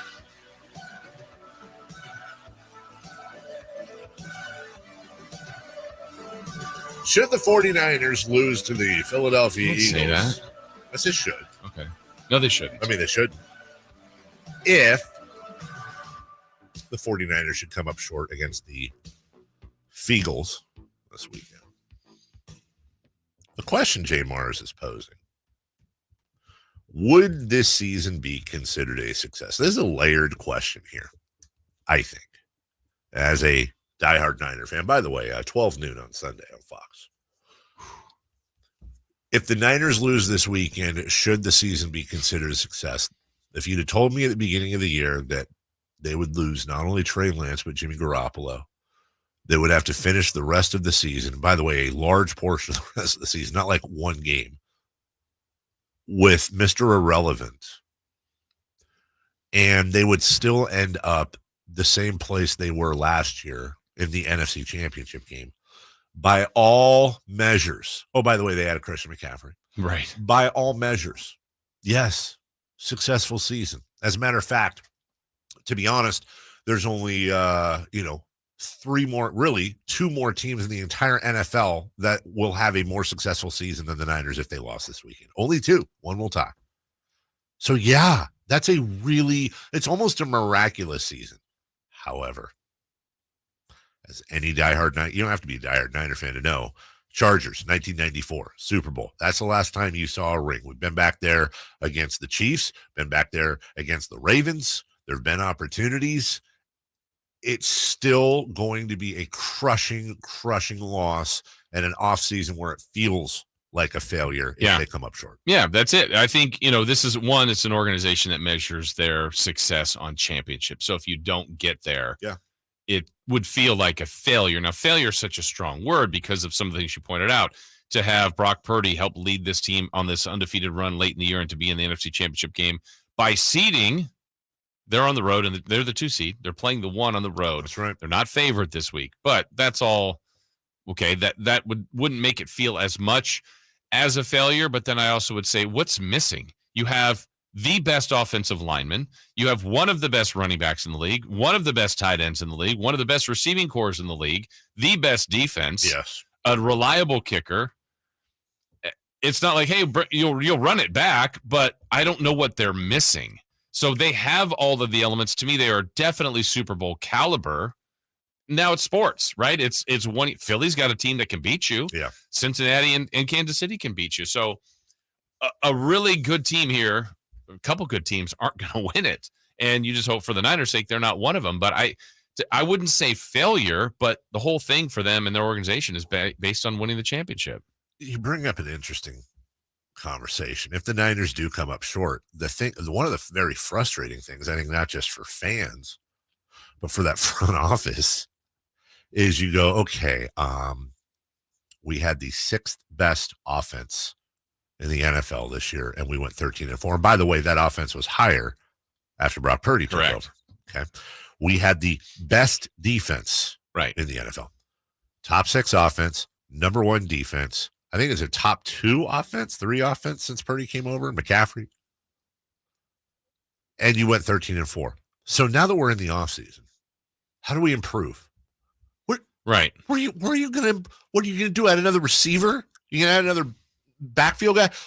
Yes, they definitely could use an offensive lineman or two. I think they'd look at line, maybe some corners and safeties, like that area. But you were number 1, right? How are you with injuries? Right. With injuries, with a lot of injuries. And I think the other, my guess is if they were to come up short this weekend, the other reference they would say is, 13-4 can get you the 1 seed. It didn't this year. Yeah. But they might look at the start and go, okay, well, if the championship game was at home, maybe it's different. I don't know, but they're not. It's on the road. Philly had the incredible start to the season. Niners almost caught them, but that's a tough, subtle change to try to secure a number 1 seed, because at the end, it's still going to be how you play in the playoffs. They were 3-4. Right.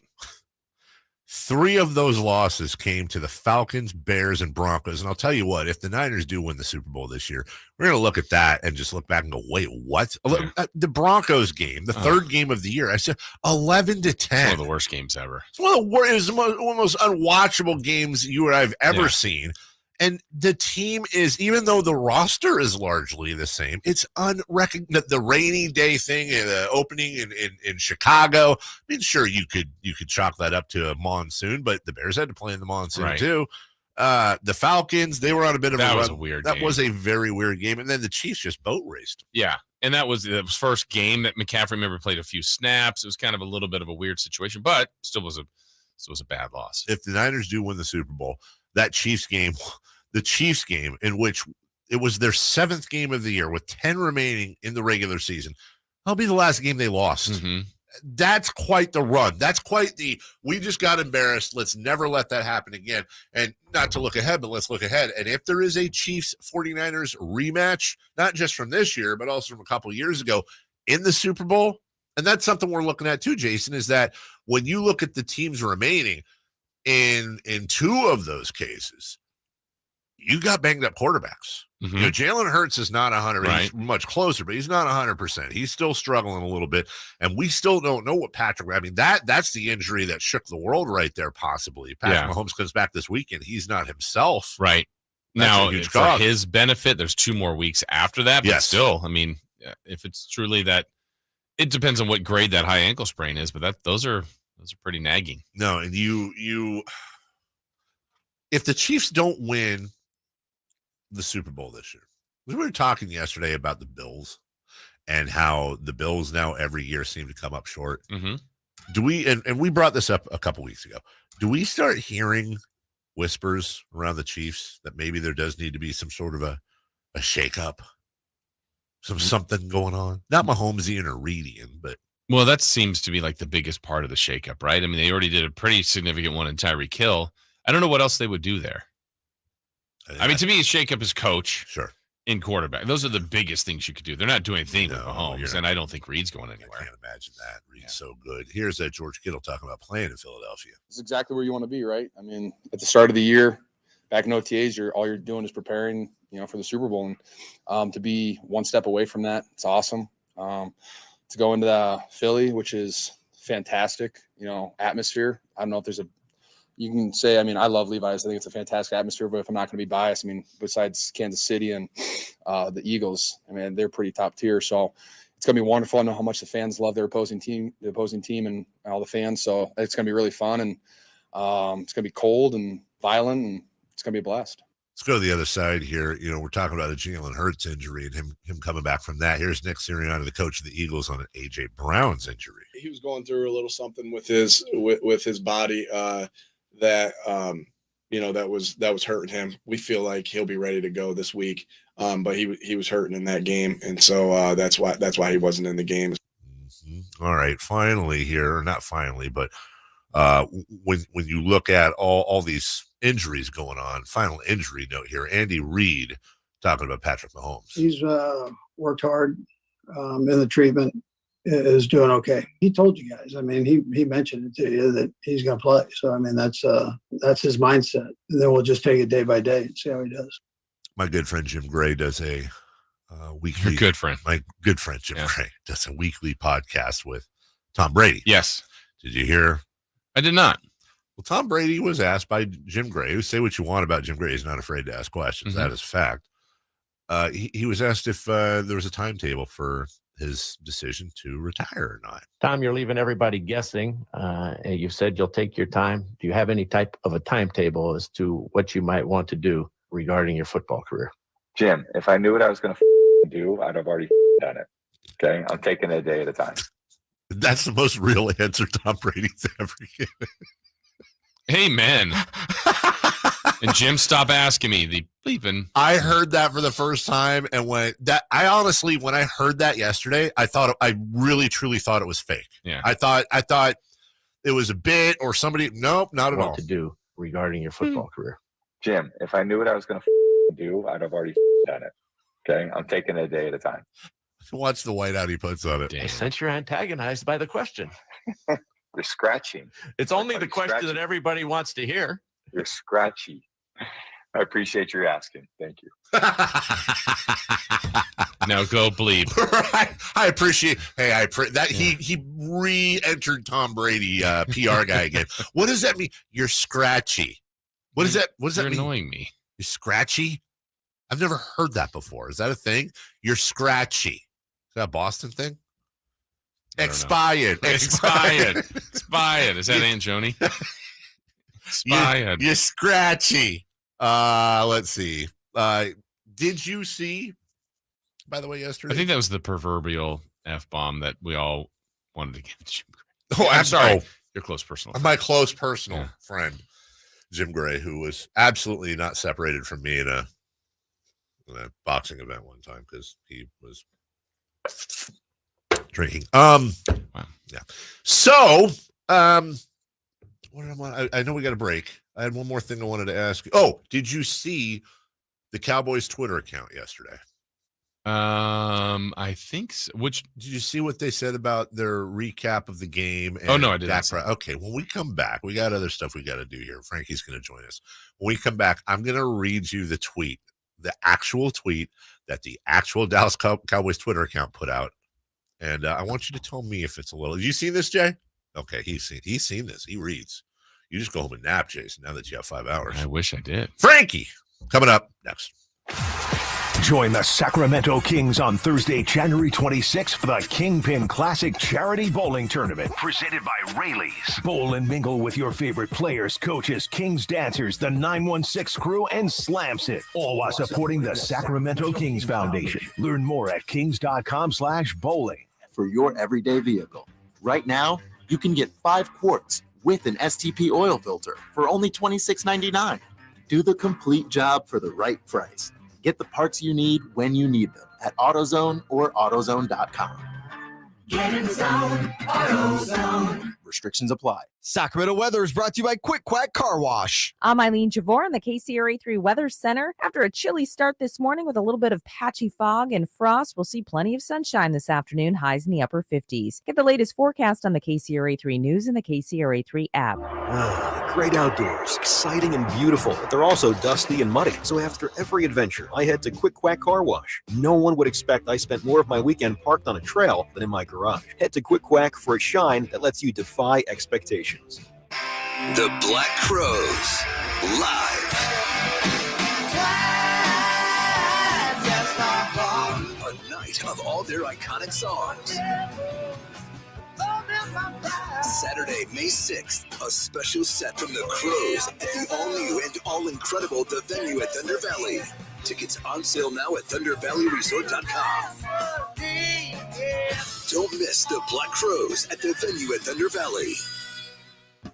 When you take the time to shop at Folsom Lake Honda, there's one thing you'll always find. Happy people ready to serve you. As a family-owned and operated dealership since 2009, customer service is our #1 priority. Our customers love doing business with us, and you will too. Get an instant cash offer for your trade at FolsomLakeHonda.com. We'll buy your car whether you buy from us or not. Folsom Lake Honda is your one-stop Honda shop. Folsom Lake Honda, yeah, your one-stop Honda shop. Hi, guys. It's Mark with Coastside Medical Clinic. Are you struggling with ED and sick of the pills? Well, we have a major medical advancement that has helped thousands of men. Our WAVE technology is backed by 60 clinical studies, including from Cambridge University. It's been shown to increase blood flow by repairing blood vessels. No pills and no side effects. If you're ready to put a stop to your ED, call us now. And not only will the assessment and blood flow ultrasound be free, but we'll also include something unique that produces powerful results. You're going to love that one, guys. Trust me. This unprecedented offer is worth $600, but it's free to those who call in the next 2 minutes. Call 916-603-2000. That's 916-603-2000. Guys, put a stop to your ED and get your life back. Call Coastside Medical Clinic now to qualify. 916-603-2000. That's 916-603-2000.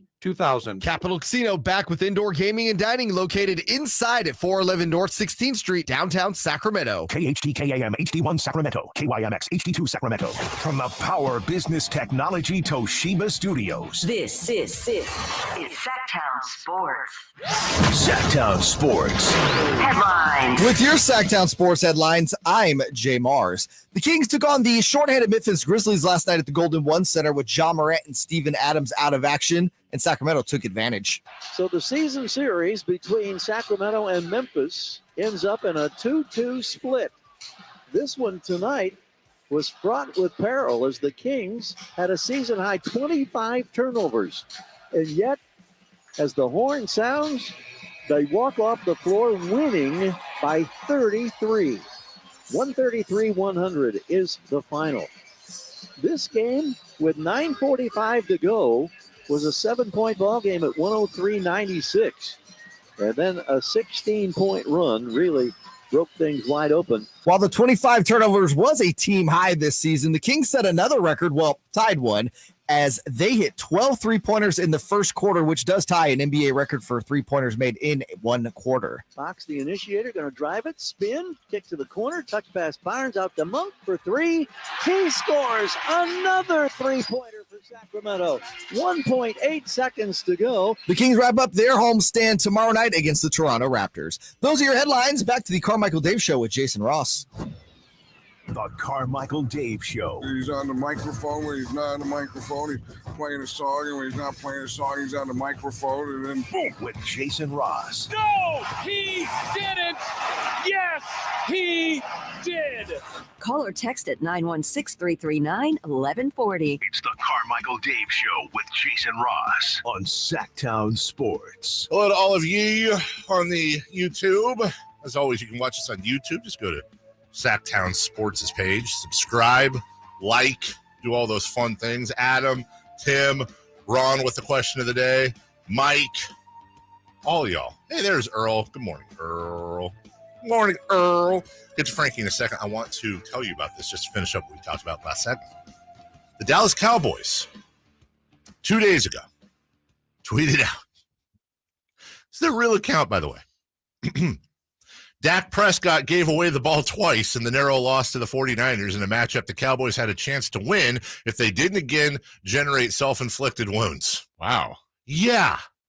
I've never seen anything like that from a accurate. Team. Yes. But my goodness. Wow.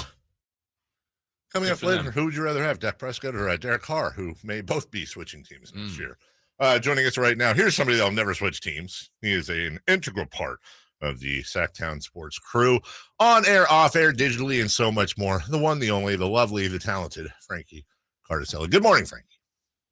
Good morning, fellas. Yeah, I saw that it's interesting. If the Kings were to put like a post out after losing a game and they said, De'Aaron Fox's 5 turnovers cost the Kings the game at home, I don't know how fans would like that. So that's pretty wild, honestly. Yeah, I just, again, not that it's necessarily inaccurate, but for your team's Twitter account to throw that out there and throw arguably your franchise player, at least one of them, under the bus publicly like that, how do you come back from that one?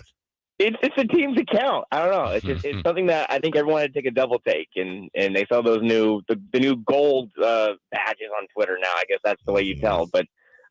Yeah, definitely a crazy thing to see, and it kind of makes you think what it looked like coming from other teams, but also kind of funny. But it wouldn't be funny if you were a fan of that team, I'm sure. Frankie, last night, quite a journey, ups and downs all over the place.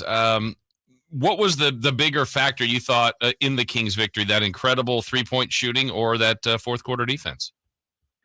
I mean, I think we all know this team can shoot the ball well, and we saw that earlier in the season. They had 23 made threes. I can't remember which game that was. It might have been Charlotte, but locking in defensively, something that this team has struggled with so much this season. That was my biggest takeaway, and the fact that you had guys like Domantas Sabonis after the game saying that they knew, like they know too, the same thing the fans know, that the game on Saturday was disappointing. They fell apart against a shorthanded team, and I think at halftime, the 5-point lead after everything considered how great the first quarter was, it was kind of another case of here we go again, and the fact that they were able to lock in and shut down again a shorthanded Grizzlies team. But they still have players. I mean, Memphis is where they are because of how deep they are. And some of their main guys, like Jaren Jackson Jr. and their whole starting 5 finished double figures. They did what they do, but being able to take them out of the game, especially in the fourth quarter, and just really make it a laugher, that to me was what stuck out the most. Frankie Cartoscelli joining us, Kings Insider, Sactown Sports.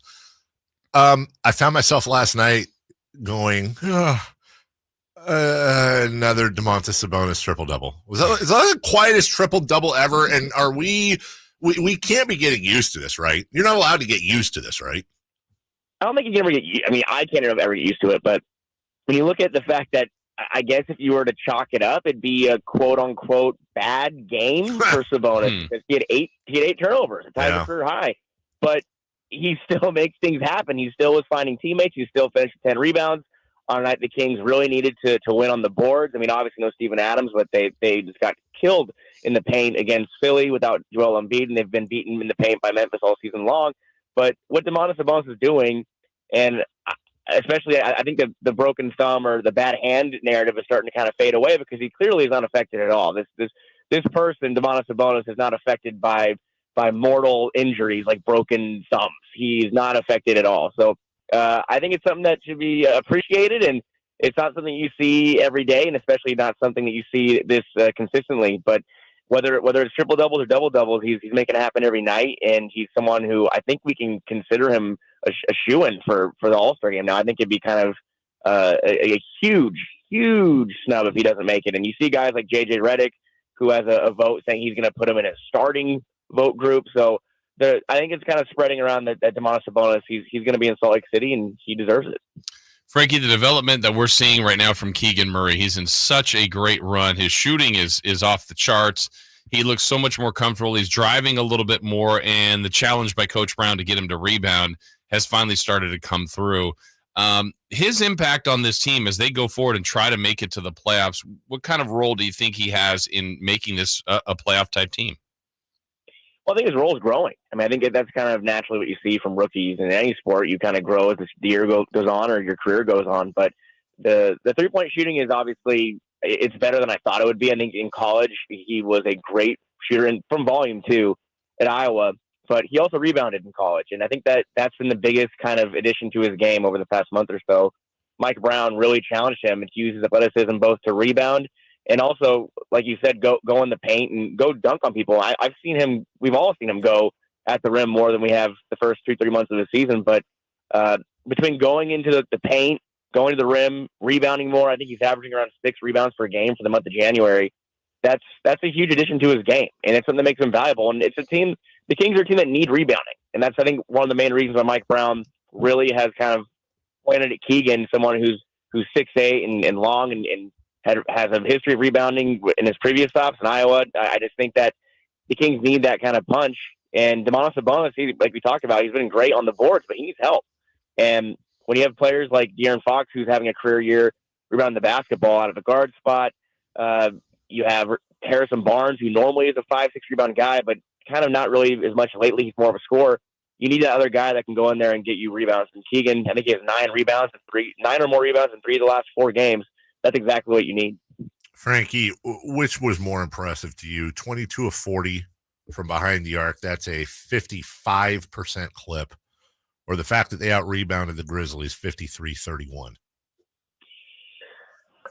As much as I do, I highlighted, I love the rebounding, but I'll go ahead and kind of make that kind of take a back seat just because no Steven Adams. I'd like to see what it would have looked like last night with Steven Adams. I'd like to hope the Kings would have kind of gotten up with John Morant and Steven Adams. I think you said earlier, Dave, if you could have told me you're going to split Philly and Memphis, you take it. And I think that even with considering the circumstances, that's still a win.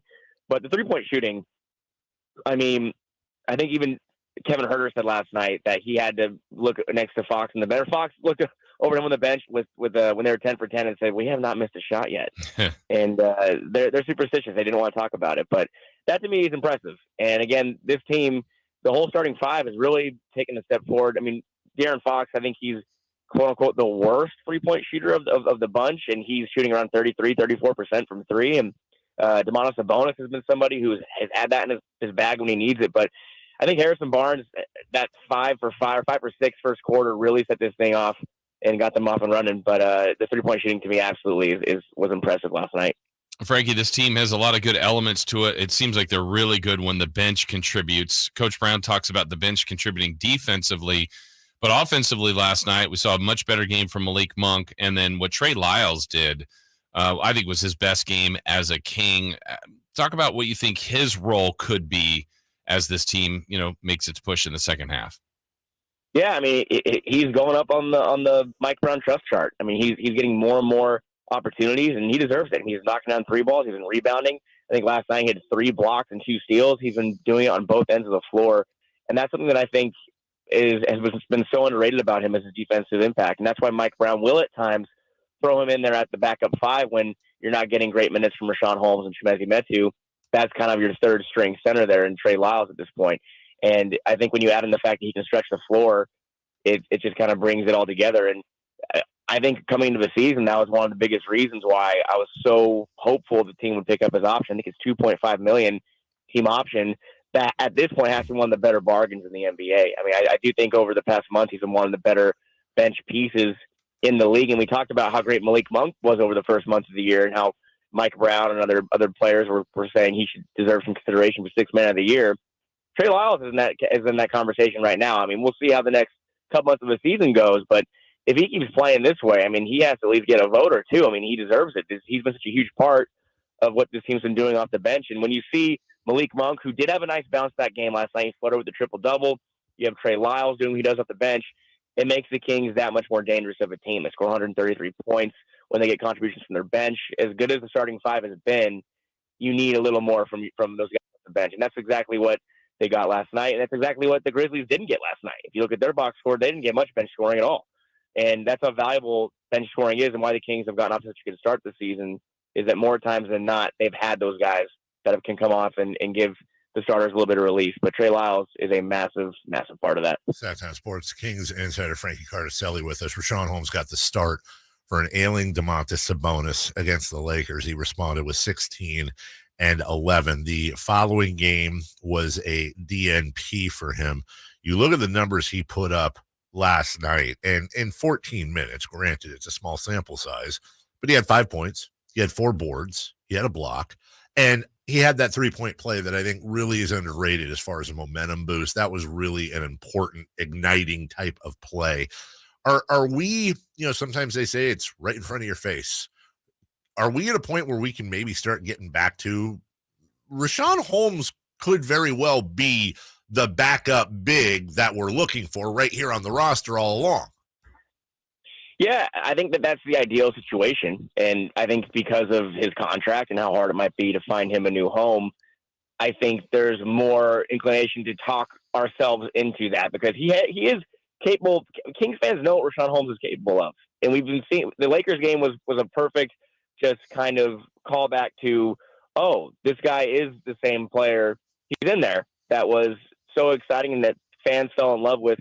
He is there, but he has to reinvent himself and kind of put himself back into a bench role. And like last night's game was a perfect example of what a good night looks like in that regard. And consistency to me is the biggest problem. Can he do it consistently? Because that's been the only reason why he's bounced in and bounced out of the rotation is he'll put forth a nice effort like last night. But then we'll see what happens tomorrow night against Toronto. Maybe he'll have a tough time in the paint defending. They have guys like Siakam and Scotty Barnes, and they have a lot of length in that. OG Anunoby, they have a lot of length. Can Rashawn Holmes defend the paint? That's the biggest thing the Kings need right now, is they need paint defense.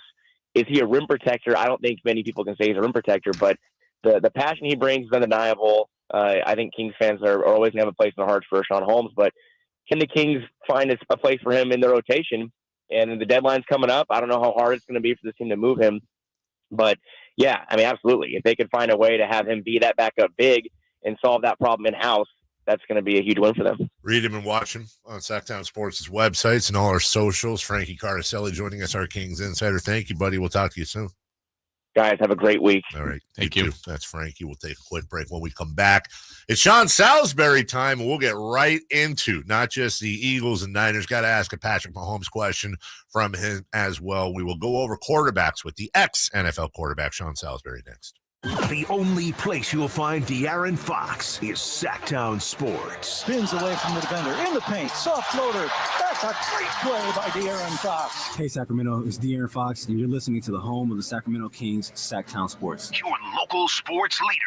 Folks, there's a fast break with the game on the line. He dribbles down the court, passes ahead for the alley-oop, and it's caught for a slam dunk. Do you need an assist? Regain and optimize your performance. See what Pacific Men's Clinic can do to make your love life the best it can be. Pacific Men's Clinic's safe and pain-free, clinically proven procedure breaks up plaque and stimulates the growth of healthy new blood vessels. Call for your free consultation now at 916-545-7577. That's 916-545-7577.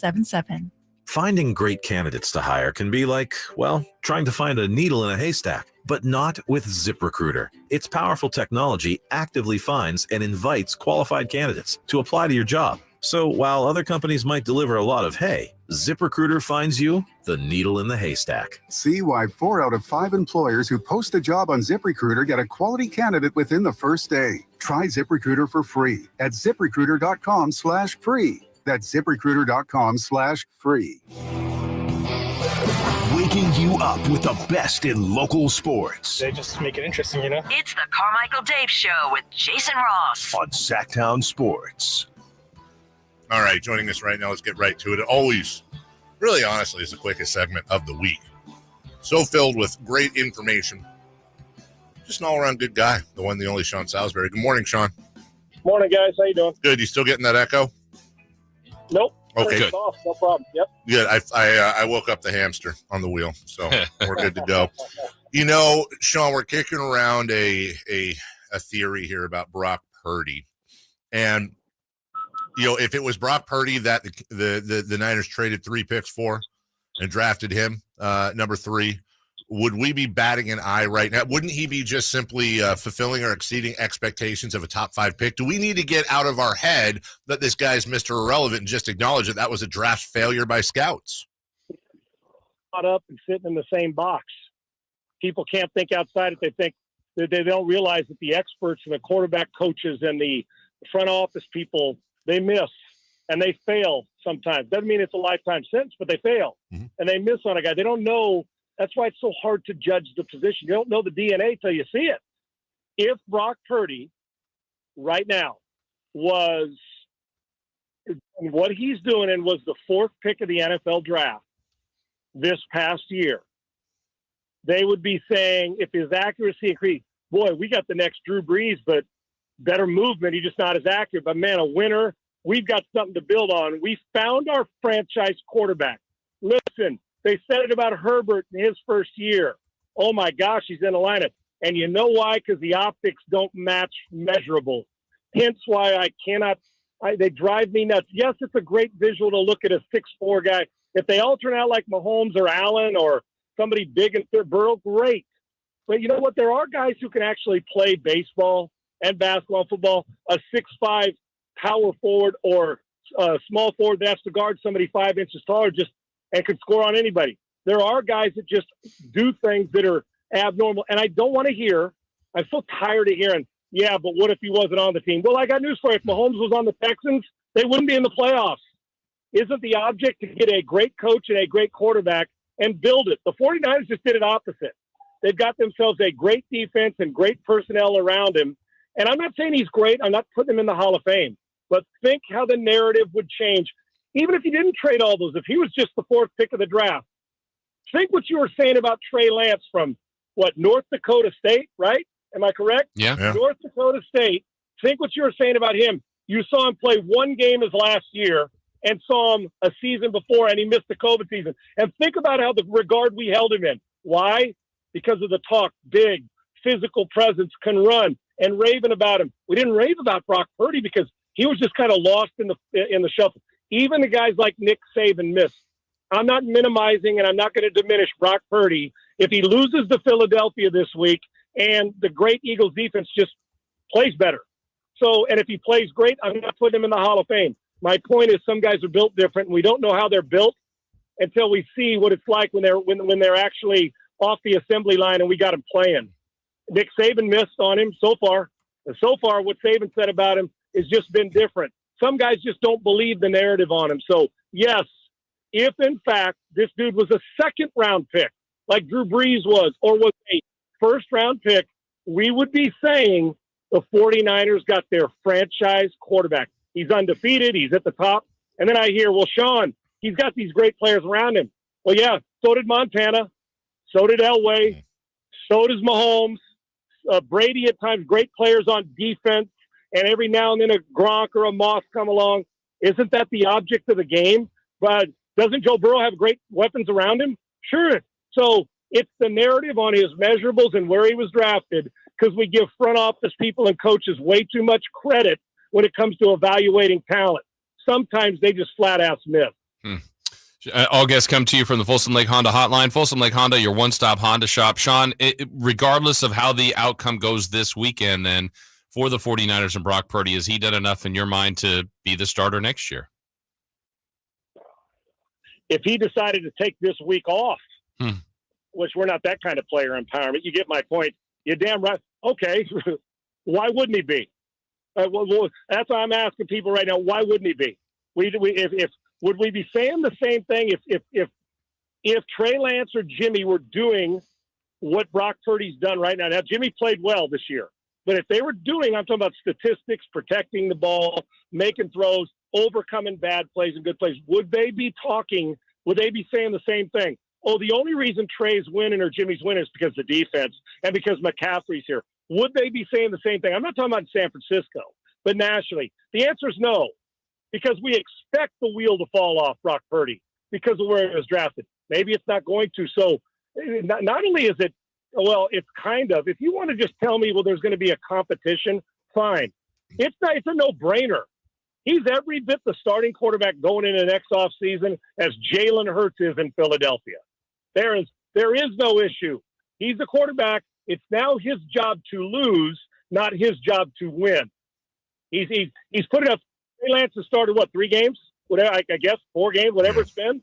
And so as much as I like him, and I think there's potential there, why would I? The only reason Trey Lance or Jimmy would get the job, Jimmy's not, because he's going to want to go start somewhere else. The only reason you give Trey Lance the job right now is because of what you gave up to get him. And that's not the right way to evaluate football. The fact of the matter is, for unfortunate reasons, and getting an injury, which sucks, and it's a bummer, the glove was left out on the mound, and Brock Purdy has picked it up. Trey Lance's job now, if he gets a chance to compete against him, he's got to take it away.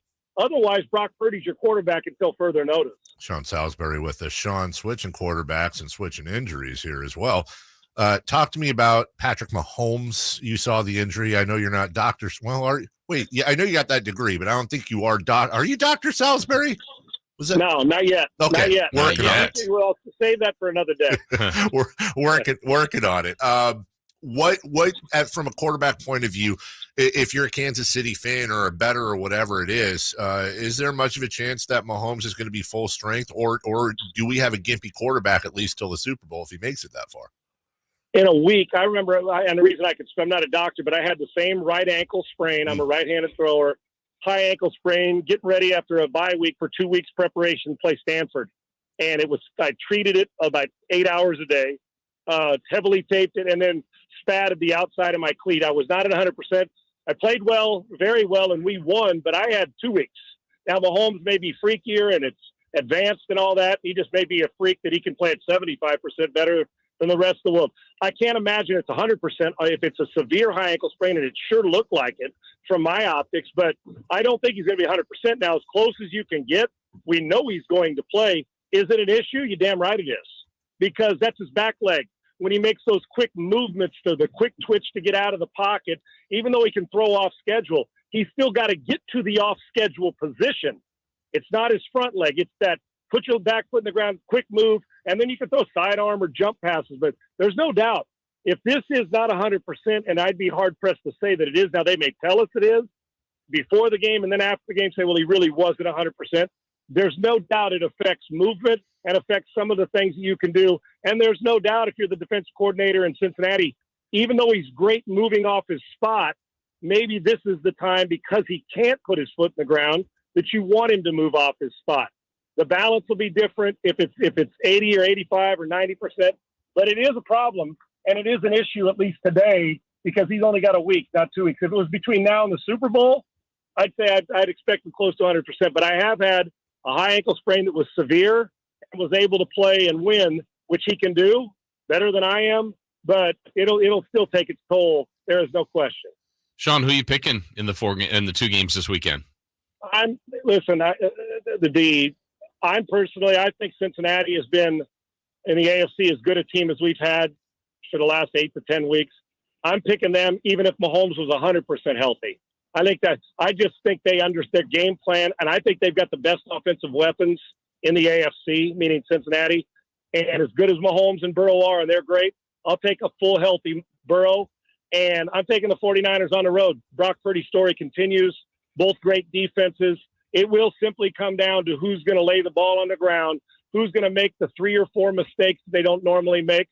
Hurts has had a fantastic season, and both these defenses are filthy. I'm going to ride with the team I've been with all season long, and at least for the last 12 weeks, the 49ers. I'm going with them. Both road teams win. So are you saying we're going to be looking at the The still alive ghosts of Kenny Anderson and Joe Montana here in a few weeks.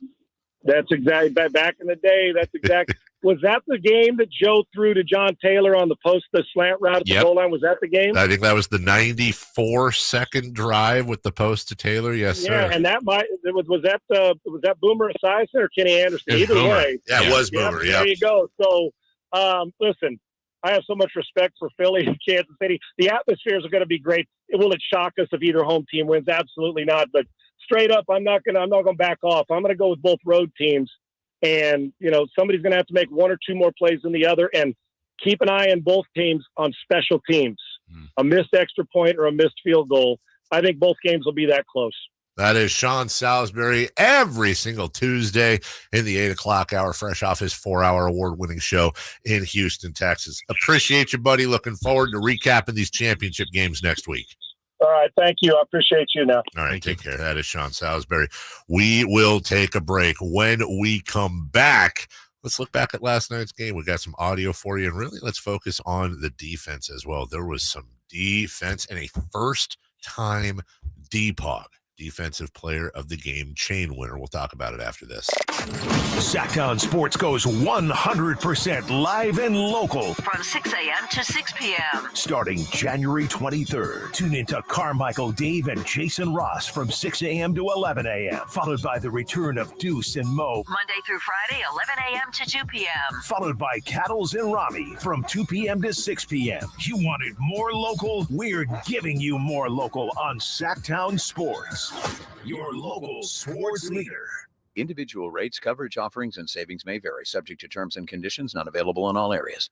Hey, small business owner, when's the last time you checked your workers' comp rate? For many small businesses, workers' comp insurance is one of their biggest costs, but some don't check their rate often. Did you know rates can vary? In fact, taking 3 minutes to check your rate with Pi Insurance could save you up to 30%.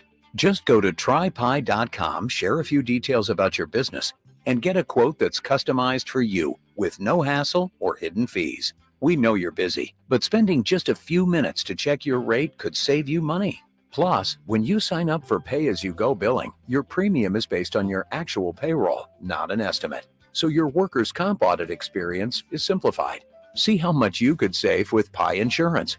Ask your agent for Pi, or get a quote at trypi.com. That's trypie.com.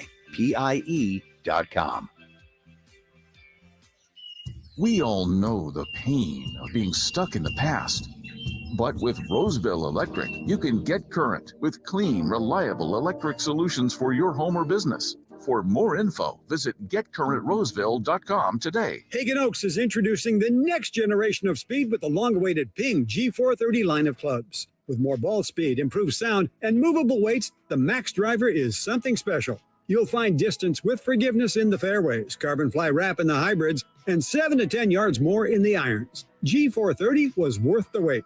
Ask about the full line of Ping G430 woods and irons at the Hagen Oaks Golf Super Shop, the #1 choice for golfers everywhere. Fulton Avenue at the Cap City Freeway or online at hagenoaks.com. American Energy wants to make sure you and your family are safe this winter with a $49 furnace tune-up. Plus, if you're ready for a new one, get half off with American Energy's 50% off furnace special. With 0% financing and payment plan options available, there's no reason to keep putting off making your home safe, warm, and comfy for you and your family this holiday. Call American Energy today at 916-520-9990 or visit AmericanEnergyAir.com. American Energy, making the uncomfortable comfortable. 50% off furnace when you purchase a whole home HVAC system. Limited time only.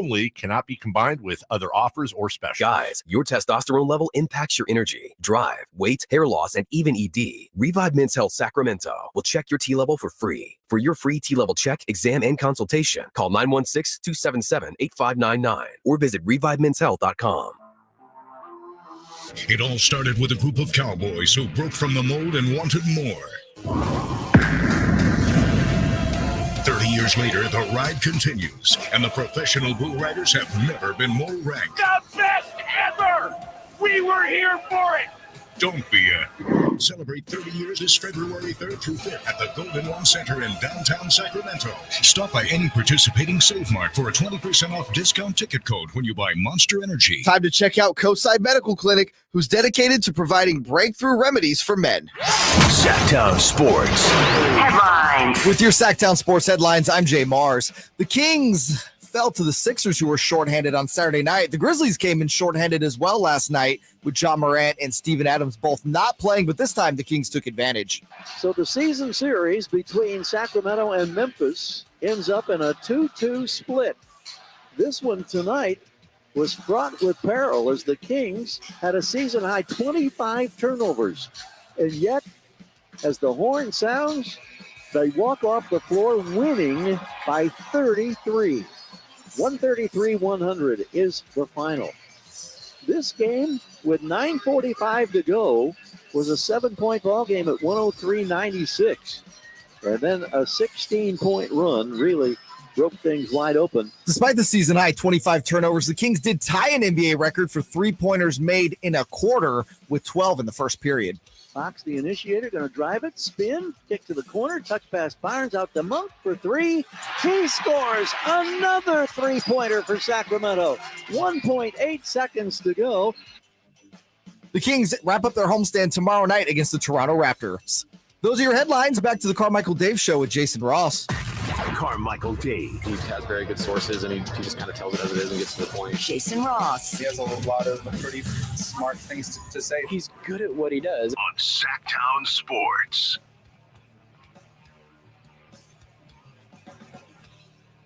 Shout out to Nick on the YouTube chat. I love this comment. I can only listen to this show after Kings wins. When they lose, the jokes are terrible, and I just don't want to hear about it. Oh. But when they win, the same jokes are funny. It's a good listen in the morning. Okay. You know what? I agree. Tim. We'll take it. I am 100,000% with you. Welcome into everybody. Is that the third cousin of they're only a problematic player when the team loses. You're right. Somehow when you win, everything's funnier. Well, then the show's been good. Show's been fantastic for the most part this year. Now we'd like to thank everybody for listening. Hey, for the ratings bumps, all of that stuff. Nothing to do with the Kings winning, of course. It's our immense talent. Quality content. Don't forget, Jason will take the baton here in an hour and a half for the Jason Ross Hour from 10 to 11, and then a little crosstalk, I believe, and Deuce and Mo, and they'll do their show 3 hours on to Cattles and Rami in the afternoons as well. So live and local, 6A to 6P. Yes. How about that? Yeah. What did I have for you? Oh man, I'm gonna forget. I know we're getting into last night and the defense. Dang it, there was something else I had for you, but I completely forgot, Jason, and it will come to me because I have ADD in the middle of this segment. Last night, though, the defense was on fire in the second half. I think Mike Brown had a very big smile on his face and well earned. De'Aaron Fox got his first defensive player of the game, and good for him. And there have been games where he probably deserved it and didn't get it. I will just simply say this: De'Aaron Fox deserved it. I kind of wish they had, for a scenario like that, two chains, because so did Trey Lyles. I even thought Malik Monk had a chance. And the fact that we could debate on a couple of guys. So when they win, they always give it away.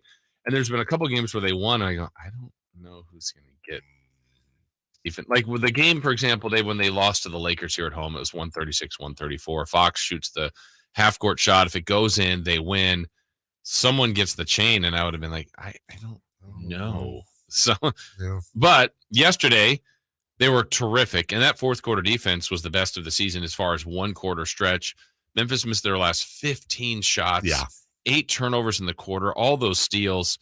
That was great. Great defense. By the way, I think one of the things I wanted to tell you during the break, we need to get a sponsor for the YouTube chat take of the day. Because while Sean Salisbury was on, I saw this.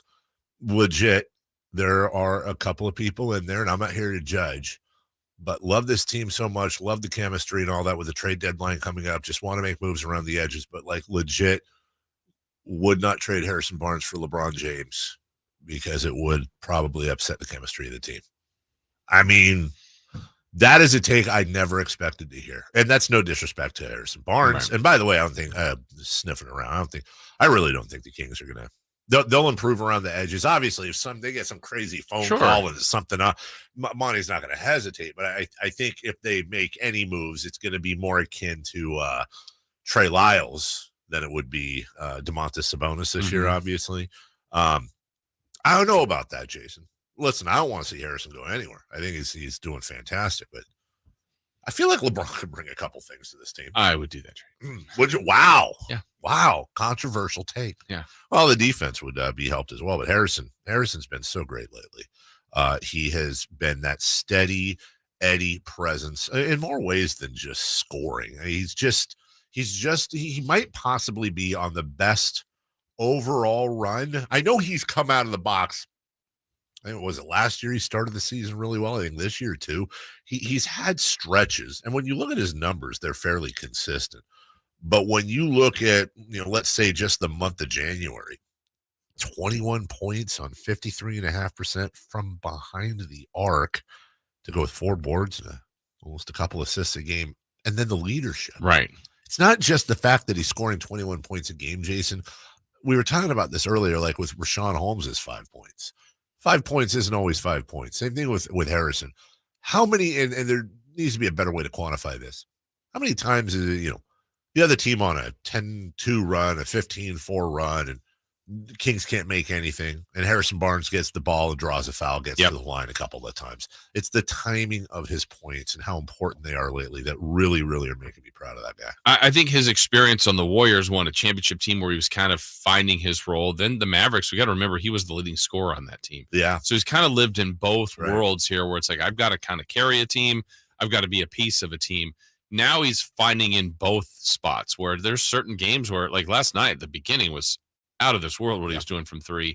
But that calming presence that we see, I can only imagine what they feel of him on that, like during a game, or the recognition of, hey, it's sliding a little bit. Let me go post up. Let me go find that slow roll into the paint and get that foul you're alluding to. Or let me make a key rebound or defensive play. I just think he is – a lot of teams are about talent, but it's also fit. He's a really good fit for this team. He's 100% a good fit, as is Trey Lyles. We talked about him as well. Not just his defense last night, but just his timely scoring and the fact that he just, when Trey is on, and it seems like he's on more than he's not lately, he really is a treat to watch off the bench. Malik Monk, 6th man of the year. I know they were talking about that earlier, and we mentioned this. Trey Lyles giving Malik a run for best player off the bench. He's been such a wonderful addition. Yeah, and it felt like, remember a year ago when the Kings made a couple of different trades at the deadline, obviously the big one was getting Sabonis, but Holiday came over in that deal and started. The Kings moved Bagley, and you get, Jackson, and you're thinking, is this kind of let's give him a chance. He was a 4th pick in the lottery. Sure. Let's see if he's a guy that can do something. And Trey Lyles felt like he was a throw-in, and here's still Trey Lyles on this team and making a huge impact. And not just the impact of what he's doing, but also the removal of Marvin Bagley and that whole situation. Yeah. Really just another underrated, under the radar move. Yeah, and the other part about Lyles, to his credit, I think we saw it on media day. Like, that's always, we joke about it, the trend, added 10 pounds of muscle. He was the one that looked the most physically different. He trimmed down. Yes. And he said it was better for him, and we, had a chance to talk to him. And it just, I think he just got himself into the best shape he's been in, and I think it's paid off big time. Also, he's 27. He just turned 27 in November. The number 12 pick in the draft in 2015. It's not like Trey Lyles is some dude that came up from community college and, right, signed a bunch of G League deals. I mean, this was a guy that had a pretty good pedigree coming out of Utah, the University of Utah. So sometimes it takes people a while to find themselves. Also, by the way, Jonathan Isaac last night. Oh, what a story. What a story. Played his first game in 2.5 years. Yeah, it's just coming back from all of the stuff. I just want to see Jonathan Isaac play 70-plus games in a year. And remember, he went to Florida State. He was wonderful at that school, so I know a little bit about the guy and about how good he can be all around. I just want to see once what he can do with health. Yeah. Because he's a really, again, when healthy, said the team that drafted Marvin, but when healthy, he's a really, really good all-around player. It would be Absolutely. quite interesting. Also, did you see the graphic after the Rui Hachimura trade? The Lakers now have 4 Wizards on their team. They're completely there have definitely been some conversations over the years with those two. 4 Wizards, but can't conjure up a spell for a win. Am I right? Jokes are funnier after wins. Yeah, that it was after a win. Yeah. That's by the way, Jonathan Isaac, he just turned 25. Doesn't it seem like he's been in the league for like 10 years? Yeah. And played 8 games. Too soon? See? Funnier. We'll take a break. Why are you laughing at that? I don't mean. I didn't expect Grayson that. Joss comes in. That's because when Grayson comes in, all heck breaks loose. We'll take a break. When we come back, who's hot, who's not, and we got some sound to get to as well from Mike Brown, Trey Lyles, and Keegan Murray. We're back in just a minute. The only place you'll find Harrison Barnes is Sactown Sports. He's got the bucket at the buzzer. Harrison Barnes. Hey, Sacramento, it's Harrison Barnes, and you're listening to the home of the Sacramento Kings, Sactown Sports. Your local sports leader. Power Business Technology is proud to be 100% independent, locally owned, and managed Toshiba copier dealer. Local ownership cuts out the red tape, allowing ourselves to never be too busy to personally answer the call when our clients need us. Recognized for excellence in service execution, training, and customer service, we're proud to be named a 2022 Toshiba ProMasters Elite Dealer. Contact us today for all of your business printing needs at 844-POWER-BZ. That's 844-769-3729, or visit us at PowerCopier.com. It's hard to find a better selection of 4x4s in stock and ready to drive home today than you'll find at M&S Auto on El Camino right off the Cap City Freeway. New truck prices keep rising. M&S invites you to tour their selection of super clean 4x4s and trucks and save thousands. Tacomas, F-150s, Jeeps, Rams, Silverados. Great deals today on hundreds of 4x4s, SUVs, and muscle cars. First-time buyers are welcome. M&S Auto Sales, El Camino, just off the Cap City Freeway. MSAutogroup.com. Capital Casino, Sacramento's #1 poker room, continues their $500 primetime football giveaway through the playoffs. That's $500 per game for the late games played Saturday and Sunday night. Still located conveniently downtown in a friendly environment for the best food, best service, and best actions. It's Capital Casino, open 24/7. And please, as always, remember to gamble responsibly. 1-800-GAMBLER. Only one radio program captures the excitement of hunting and fishing as it happens. The award-winning California Sportsman with Sep Hendrickson. Only California Sportsman takes you where the action is. Live on the water, live in the blind, and live with the top pros and experts in outdoor sports. California Sportsman with Fishing Hall of Famer Sep Hendrickson is your premier destination for all things outdoors. Sep's Saturday Morning Outdoors. Ultimate Bass and California Sportsman, 5 a.m. to 8 a.m. Saturdays on Sactown Sports 1140. Every pro is an MVP to us. As a Lowe's MVP's Rewards member, you can earn bonus points when you shop select products and brands. Then redeem them for exciting rewards like tools, sports memorabilia, e-gift cards, and more. Join today to become a member and start earning. Bonus points calculated before taxes and fees after applicable discounts, if any. Subject to program terms. While supplies last. Points expire at end of calendar year. Visit Lowe's.com/MVP's bonus points for details. I always wanted to learn Spanish, but I never thought I'd have the time. Then I discovered Babbel. Babbel's lessons are fun. They only take like 10 or 15 minutes, and in 3 weeks, presto, you're starting to speak another language, like magic. I love that Babbel's lessons aren't just robots talking. They're voiced by native speakers, so you get the pronunciation just right. If you want to learn a language, there's no faster, easier, better way than Babbel. Babbel. Babbel. Go to Babbel.com to try for free. That's BABBEL.com. Babbel.com. What's hot and what's not. Brought to you by American Energy Heat and Air, making the uncomfortable comfortable. Head to AmericanEnergyAir.com to find out more. What's hot? Yeah, hot. Real hot. And what's not? It's not good. Brought to you by American Energy Air and Solar, Sacramento's complete heating and cooling company, and second opinion partner. Who's hot? What's hot? What? Those Sacramento Kings. Yeah. Tying an NBA record for three-point field goals made in a quarter last night during the first with 12. 12. Sources say they were on fire. Let me tell you something. That run was crazy. And my favorite part was when the Welsh Corgi got 4 stars in the dog show. Oh, shut up.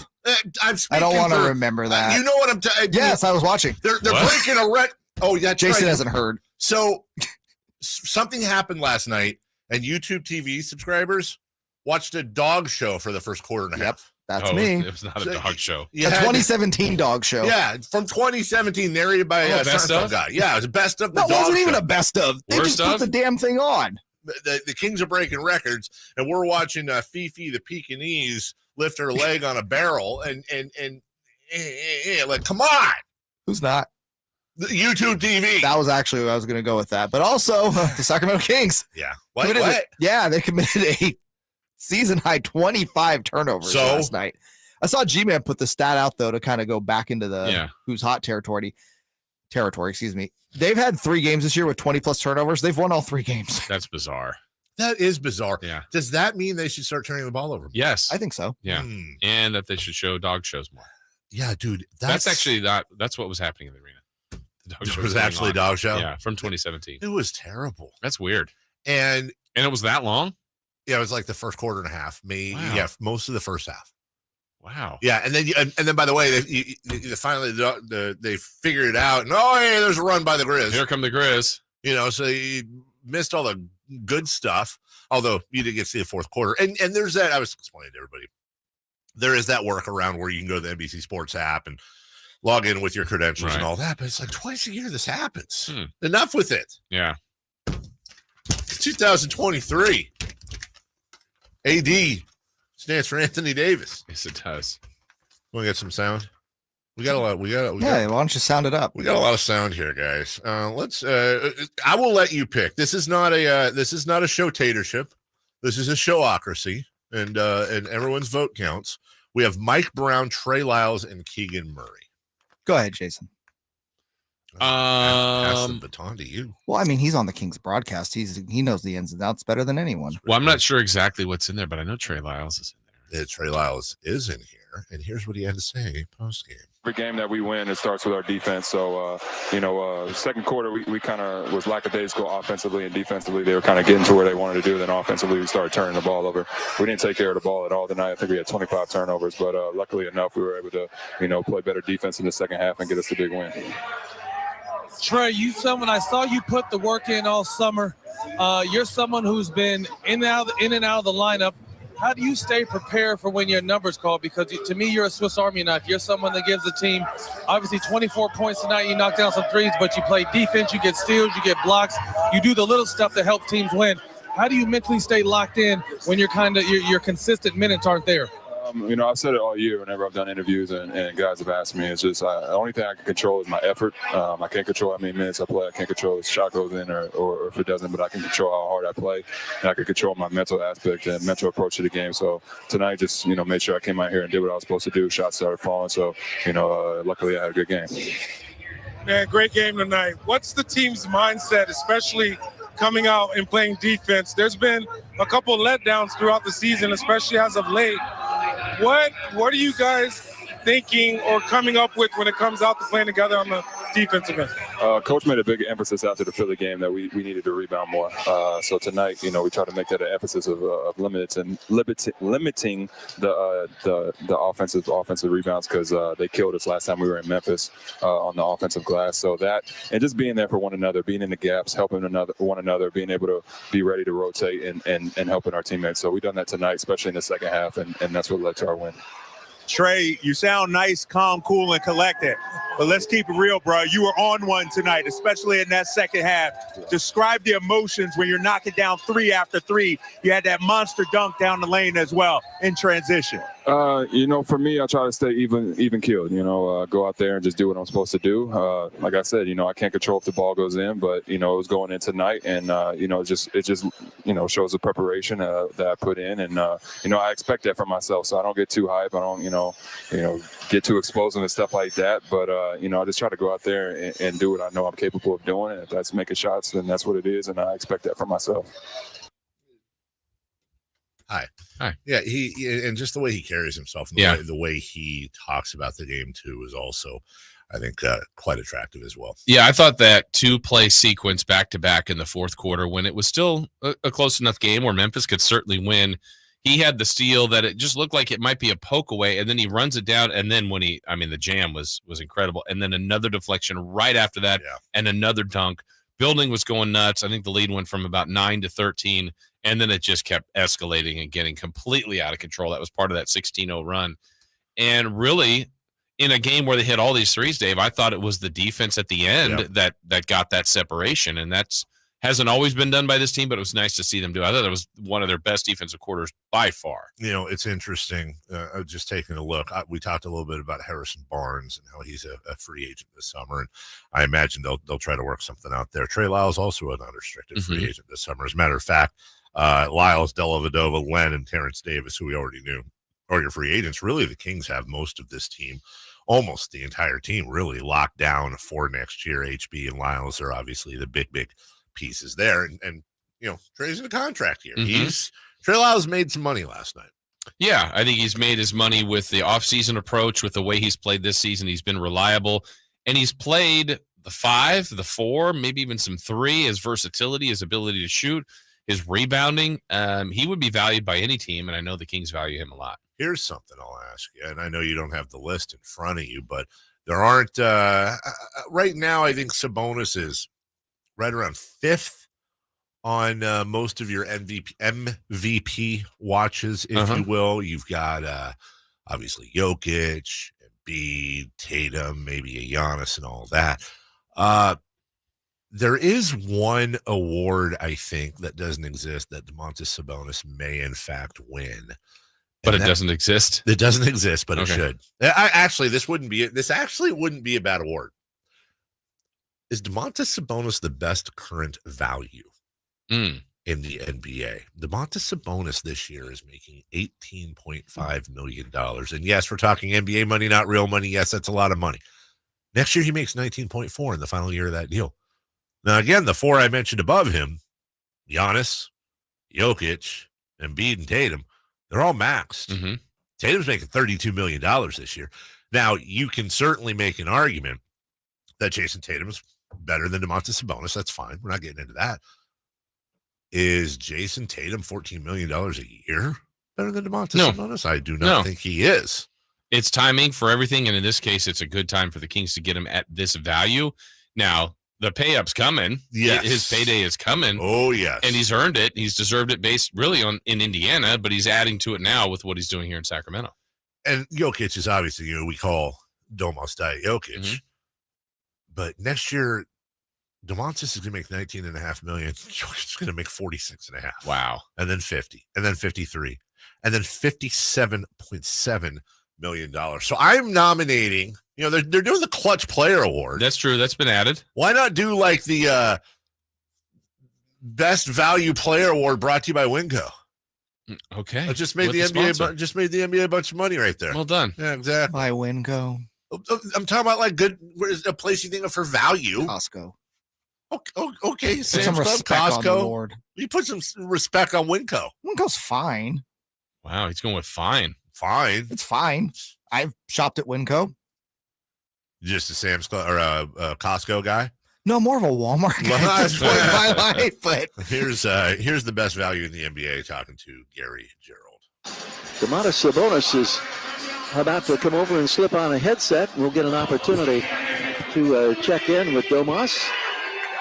His first full season here in Sacramento is turning out to be a pretty memorable one. Thank you. Domas, tell us about the difference. We were just mentioning before you came over to put on the headset, this was a 7-point game with just under 10 minutes to go. Yeah. And then suddenly the floodgates opened and you end up with a 33 lopsided romp. How good was the defense in that stretch there that led to, I think it was 16 unanswered points? It was crazy. That third quarter, I think it was the beginning of the fourth quarter, I think it was when they came out, brought a lot of energy, came out, got stops, and on top of that, we just kept making the simple play, everything we're doing in the first quarter, and then we're knocking down threes, and it's tough to stop us when we're rolling like that. How much different was life tonight without having to contend with a Steven Adams? Obviously, a lot different. He's a big guy down there, big load. It's always a team effort against a player like that. And I know that the coaching staff, I'm sure, was preaching about rebounding, and you'll be happy to note, as the beam is about to be lit, that the Kings tonight out-rebounded the Grizzlies by a 52-31 advantage. It's a huge number. Yeah, that's amazing. You know, it was a team effort. Everybody was getting in. You know, it's something we worked on in practice coming into this game. I want to ask you about the way this game started tonight, because it was crazy. I don't know that in my 38 years of calling Kings basketball, I've ever seen anything quite like it, where the Kings knocked down all of those threes. They make 12 of 13 in the first quarter, and everybody who touched the ball was making a three. Have you ever seen anything like that? No, it was crazy. You know, HB came out. He's been shooting the ball amazing, you know, and he started it off. But at the same time, we were making the right read. We were making the right simple read, you know, and everyone was sharing the ball, you know, and I guess that's what happens. And I also want to ask you about a couple of the bench players and their roles tonight. Trey Lyles, I thought, was just stellar in so many instances, and Malik Monk ends up flirting with a triple-double himself. You know, those two guys have been amazing for us, you know, all the bench included. You know, they've been great all year, giving us energy when we need it, offensive rebounds, points, scoring, everything, you know. So we're lucky to have a bench like that. And, you know, tonight was them. It was all them. They made that run, you know. Well, congratulations on the win. Congratulations Thank you so on much. another triple-double, keeping that double-double streak alive. And here's to Toronto on Wednesday night. Yep. Thank you. All right. That is Domantas Sabonis with the G-Man. We'll take a break. When we come back, we've got Standings Watch. levels were fine. Levels were fine on that, Jay. They were low. Because I was trying not to blow people. Trying to keep a job here, jerk. Sorry. All right, when we come back, we've got Standings Watch.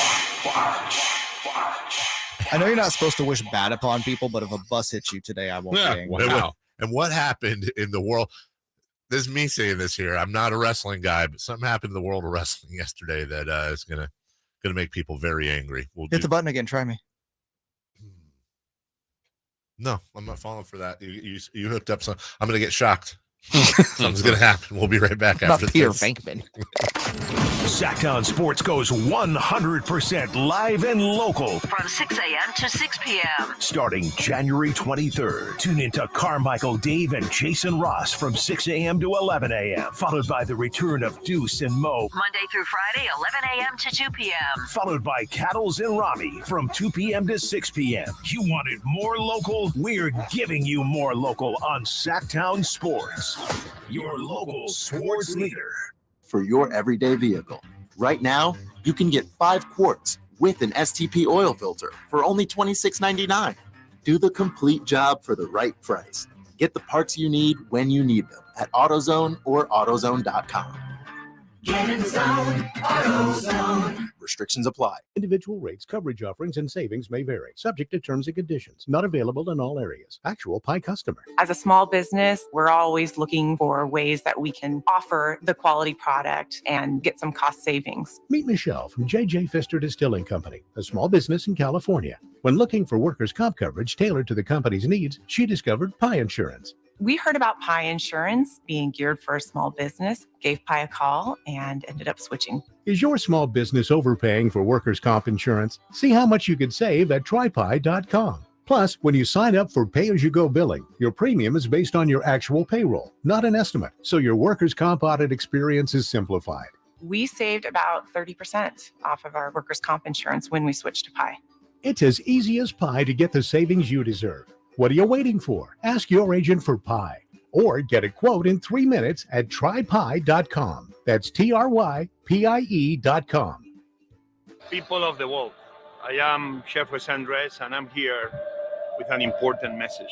I'm speaking to you from downtown Quezon. As tonight gets dark, people are going to go to their homes without electricity, without water, and very often without much food to eat. This winter is going to be brutal, not only for the people of Kherson, but for many, many Ukrainians all across Ukraine, but especially in the places that they've been recently liberated near the front lines. The people of Ukraine right now are fighting for freedom. We're here with a very simple ask. World Central Kitchen will be able to keep doing the work we've been doing over the last 8-9 months with your support. with your help together, I know we will not leave the people of Ukraine alone. KHTK AM HD1 Sacramento, KYMX HD2 Sacramento. From the Power Business Technology Toshiba Studios, your home for the Sacramento Kings. It's Sactown Sports. Sactown Sports. Headlines. With your Sactown Sports headlines, I'm Jim Mars. Sorry, off-air conversation. That got really funny. You're not a part of it. Hey, tell Chris we're trying to do a show here. Chris, we're trying to do a show here. Jeez. He's not interested in you. Anyways, what was interesting last night was the Kings getting a victory against the Grizzlies, who did not have Ja Morant or Steven Adams. So the season series between Sacramento and Memphis ends up in a 2-2 split. This one tonight was fraught with peril as the Kings had a season-high 25 turnovers. And yet, as the horn sounds, they walk off the floor winning by 33. 133-100 is the final. This game, with 9:45 to go, was a 7-point ball game at 103-96. And then a 16-point run really broke things wide open. Despite the season-high 25 turnovers, you're this close. I'm helping You prep are for the next segment. I'm helping. close. You know what? I'm just going to delete it. Don't do it. Don't do it. Sorry. Don't do it. Yep. Go ahead. You always. And back always. to you. Back to Jay Mars. Jesus. The great Jay Mars. Anyways, the Kings did turn the ball over 25 times last night, which was a season high. However, they did tie an NBA record for three-point field goals made in a quarter with 12 during the first. Fox, the initiator, going to drive it, spin, kick to the corner, touch pass Barnes out to Monk for three.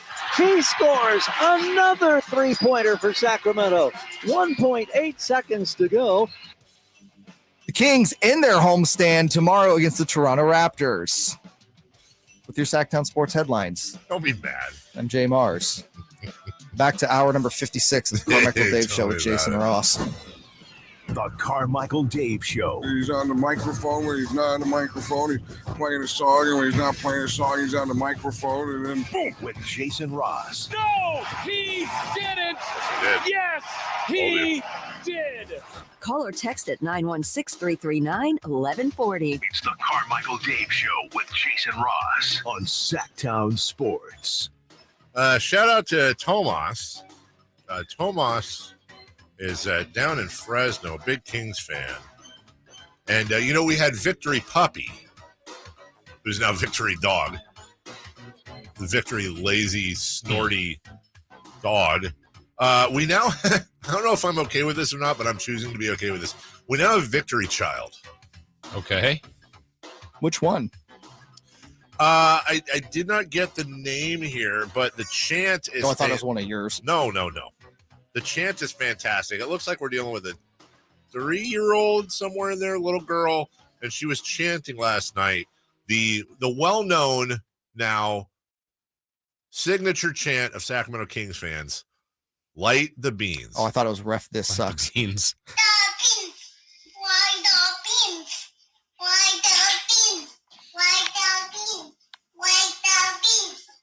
I mean, light the beans. Light the beans. Can you send that to me? I'm going to incorporate that in a sweeper. I am 100% all for that, and I'm all for Light the Beans, and I'm all for Victory Puppies. Yeah, the children, all means the Kings are winning. All means the Sacramento Kings. Light the beans. So good. Out of the mouths of babes. Before we get into standings, watch. Last night there was a WWE thing. They wrestled, but like this situation was like it looked like they were having a board meeting in the ring. Like for real, there was like desks and tables and stuff. Okay. And I don't even know who any of these people are, but one of the muscle guys. Oh, that guy? Yeah, he said this to the other wrestling guy. And we're gonna feel like the fans of the Philadelphia Eagles after they get conquered by Barack Purdy of the 49ers.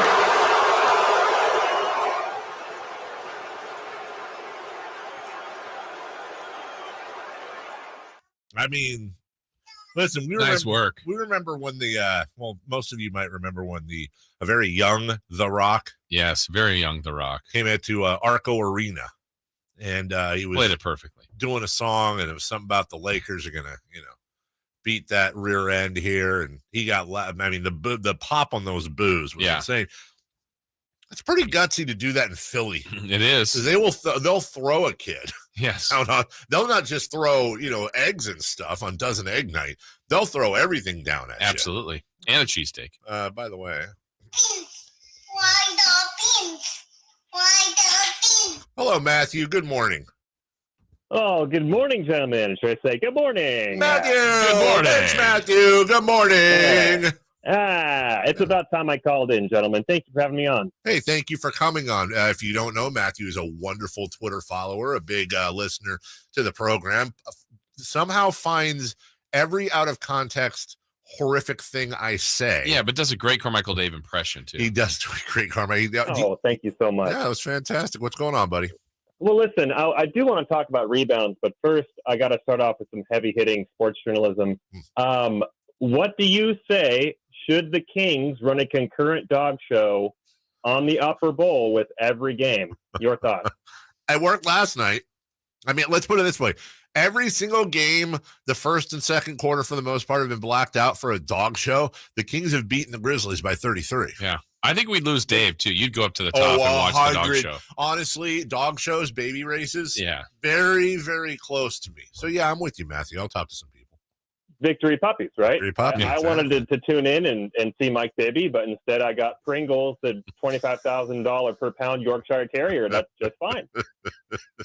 Yeah, especially listen. I was saying this earlier, when the guy in the suit comes over and starts fondling the dogs, you know what I'm talking about, right? Like they check the.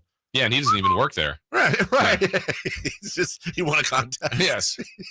Yeah, it's a little uncomfortable, Matthew. Go ahead. What were you going to say? Yeah. Not my cup of tea. But no, my question for you was, listen, I've been on team we need a backup center for much of this season, but the last several games, seeing the effort coming out of Trey Lyles and surprisingly last night, Malik Monk, what are you guys' thoughts on, and I think you may have touched on it earlier, do we have the ability to rebound if we put in the effort, especially coming out of the 2s, 3s, and 4s? It's a good question. It's a good call. I like that call. I think what Matthew said that was so important was effort, because look at Keegan Murray. He's a great example.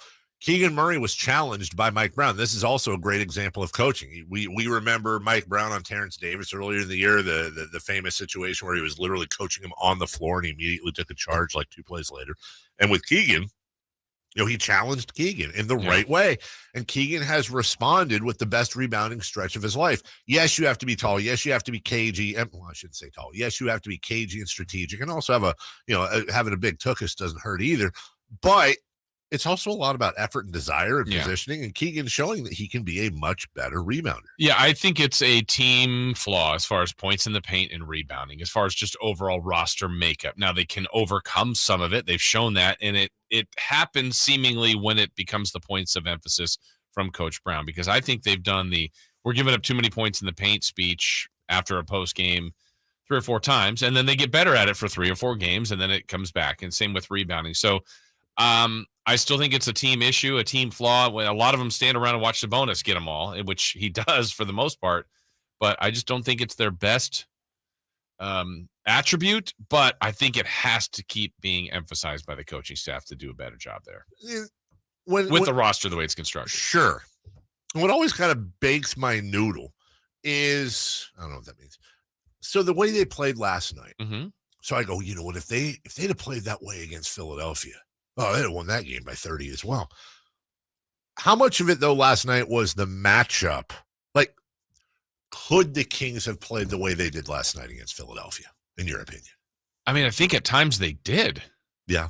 I mean, they built a 21-point lead. Now they obviously watched it go away. Now they did get killed on the boards. Sure. So now here's the area where just 2 games ago, that was a big reason why they lost, second chance points. And yesterday, they knew it going in what Memphis' strength was. One of the best teams in the paint, one of the best rebounding teams, got to eliminate second chance points. And it was like they all took that to heart and combined that with incredible shooting early and great defense at the end. That's how they put it all together. I just, I think this team, like what's literally in their DNA is they share the ball and they shoot the ball pretty well. Mm-hmm. They've got to figure out how to incorporate the effort defensively consistently and the rebounding consistently, then they'll become a pretty special team. In your opinion, has there been a game this year or more than one game that you can remember off the top of your head where you went, you know what, they put it all together tonight? Would it be the Nets? Yeah, I mean, the odd part is this was their largest margin of victory, which is so. And it was a 7-point, like a 2-possession game in the fourth quarter. They turned on the Jets like nothing else, right?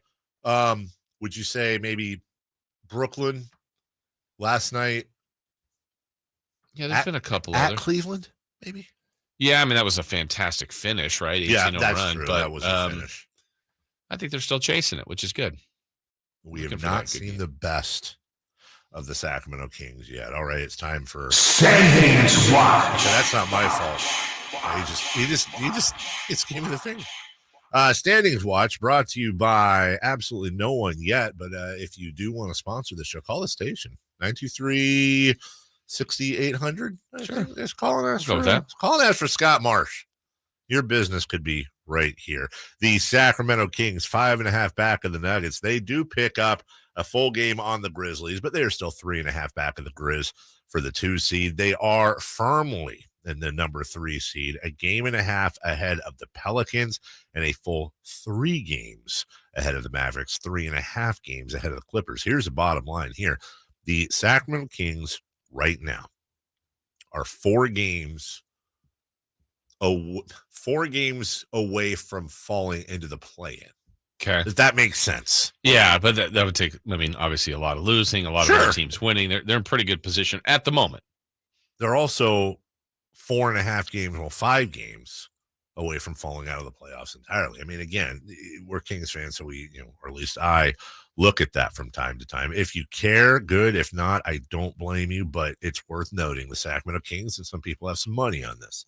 They are 3.5 games ahead of the Clippers for first place in the Pacific Division. 4 on the Suns, 4.5 on the Warriors, 5.5 on the Lakers. When we look at games coming up tonight and those games that affect your Sacramento Kings as we're into Standings Watch. The Nuggets and Pelicans. This is kind of what you were talking about. Does not matter. Right. It doesn't matter in the sense that one of those, almost every other night, one of the teams in and around the Kings is going to lose. Who are we rooting for here, Jason? The Pelicans or the Nuggets? Nuggets. We are rooting for the Nuggets, aren't we? Yeah, which is really where we're rooting for the seed above us, you'd think. Yeah. It's valid. I feel like it'll be really difficult to catch Denver. Not that you give up on that, but just like eliminating the possibilities of teams around the Kings and the Pelicans are closer. Nikola Jokic has missed a couple games because of a sore hamstring. I do not know if he's playing tonight, but I do know the Nuggets are a 1-point favorite in New Orleans. I have a feeling they might think he is playing. Dallas, a 7-point favorite over the visiting Washington Wizards. The Mavs a couple games behind the Sacramento Kings. They've got New Orleans in between them for that seed as well. And the Suns host the Hornets. Suns favored by 6.5, and a home game for the Lakers against the Clippers. This is bizarre. Clippers, the 5-point road favorite. Okay, road favorite. Do you ever know? Obviously, they have 3 locker rooms built in. Oh yeah, it's so massive. I think they even have more. That's so weird, man. Especially when they're both playing at home. I wonder what all the protocols. Well, there's are. a LA Kings one, a Lakers one, a Clippers one visiting. Yeah, a couple of like visiting singers and stuff. Last thing, we got to roll here. Actually, when we come back, I'll tell you what, we got a number of things to get to, including a recapping of 3 in the key as well. We'll get to that in a minute. In the meantime, let's look at Memphis. Let's look at that series, and also some Super Bowl entertainment news that I personally am very happy about that came across the wire this morning right after this. The only place you'll find Malik Monk is Sactown Sports. Oh my, what an athletic move that time by Malik Monk. Hey Sacramento, it's Malik Monk, and you're listening to the home of the Sacramento Kings, Sactown Sports. Your local sports leader.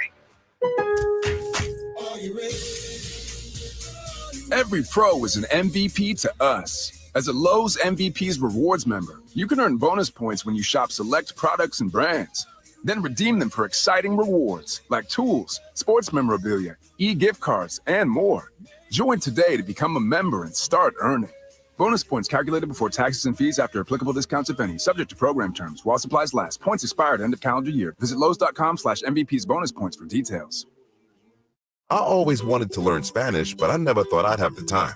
Then I discovered Babbel. Babbel's lessons are fun. They only take like 10 or 15 minutes, and in 3 weeks, presto, you're starting to speak another language, like magic. I love that Babbel's lessons aren't just robots talking. They're voiced by native speakers, so you get the pronunciation just right. If you want to learn a language, there's no faster, easier, better way than Babbel. Babbel. Babbel. Go to Babbel.com to try for free. That's BABBEL.com. Babbel.com.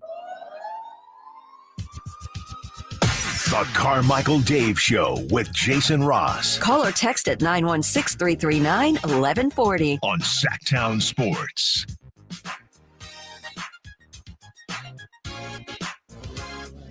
The national anthem at the Super Bowl will be sung by Chris Stapleton. I came across the wire today. I don't know if you're familiar with Chris Stapleton. I am. I'm not the biggest country guy. I don't know Tennessee whiskey. Yeah, it's a great song.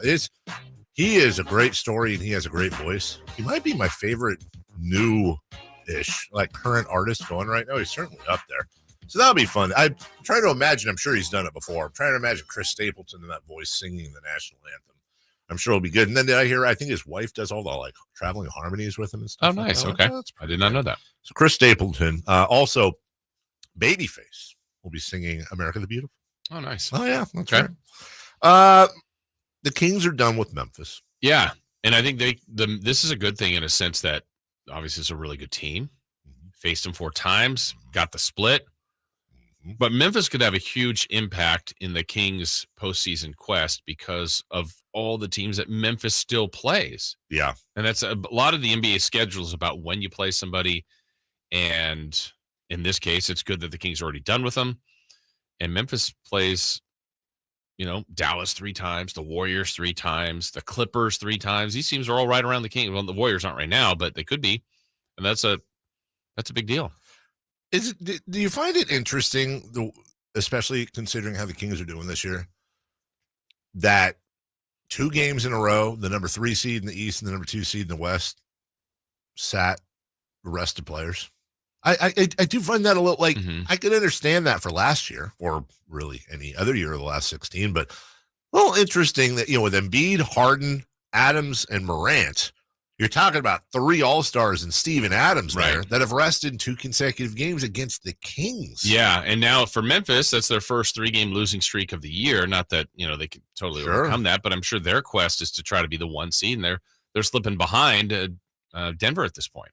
And I can't remember. I know head-to-head, I believe, is the first tiebreaker. Isn't conference record? I believe that's the second one, yeah. And right now, the Kings are 15-9 in the West. The Grizzlies 15-13. Okay. Obviously, we have a lot of basketball to go, but to your point. But that's where it's nice, and like we just did standings watch, but to see these other high-profile teams that, the Lakers, for example, might get better, right? I think people like the Hachimura trade. If you get AD back, well, maybe they get a little bit better in the second half of the season. Kings have finished with them. They've played them 4 times.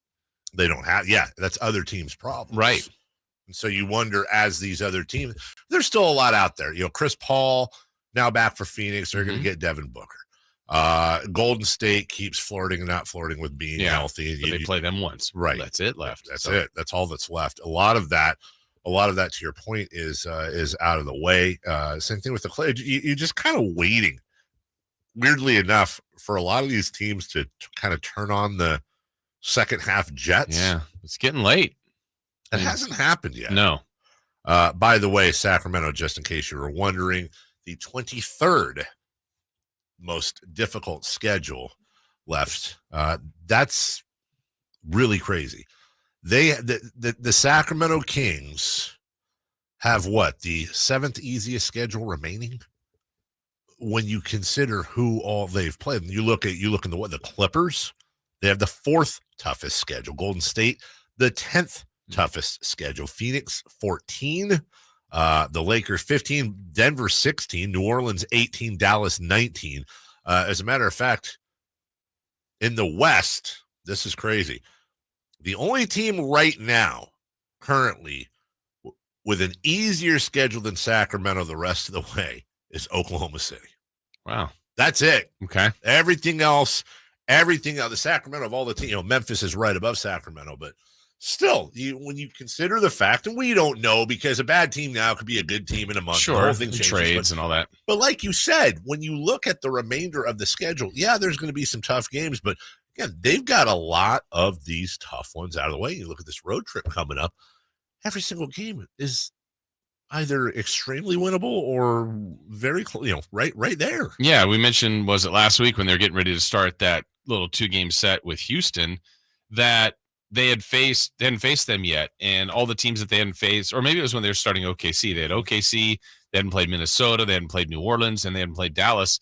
That was 13 of their last 39 games, so a third of their schedule, just those 4 teams. So if they could do some damage against those guys, some of them competing for playoff spots, that's going to be huge in the overall scheme of things for the standings. As far as Vegas goes, they'll be favored against Toronto coming up here. I'm really not sure where Vegas is going to, and again, this is all assuming no other injuries. I'm really not sure where they're going to have them with those Minnesota games. I want to say they're either going to be a pick'em or the Kings are going to be favored by 1 to 1.5 points. I don't think Minnesota is going to be a favorite in those games. I could be wrong. San Antonio, they'll be favored. I think they'll be favored at Atlanta. It's going to be real close, but let's throw that to New Orleans. For in New Orleans, they'll be favored in both games at Houston. And then here's one, Dallas, back-to-back at Golden One Center. Who's Vegas going with there? Point being, because I'm not doing that for betting purposes. I'm doing that because I do like to rely on odds makers as far as expert purposes, because they're arguably the best sports predictors and analysts in the world. The Sacramento Kings aren't going over the next month. They've got a lot of road games. Again, barring some sort of injury, knock on wood, I think they might be the underdog in 2 or 3 games.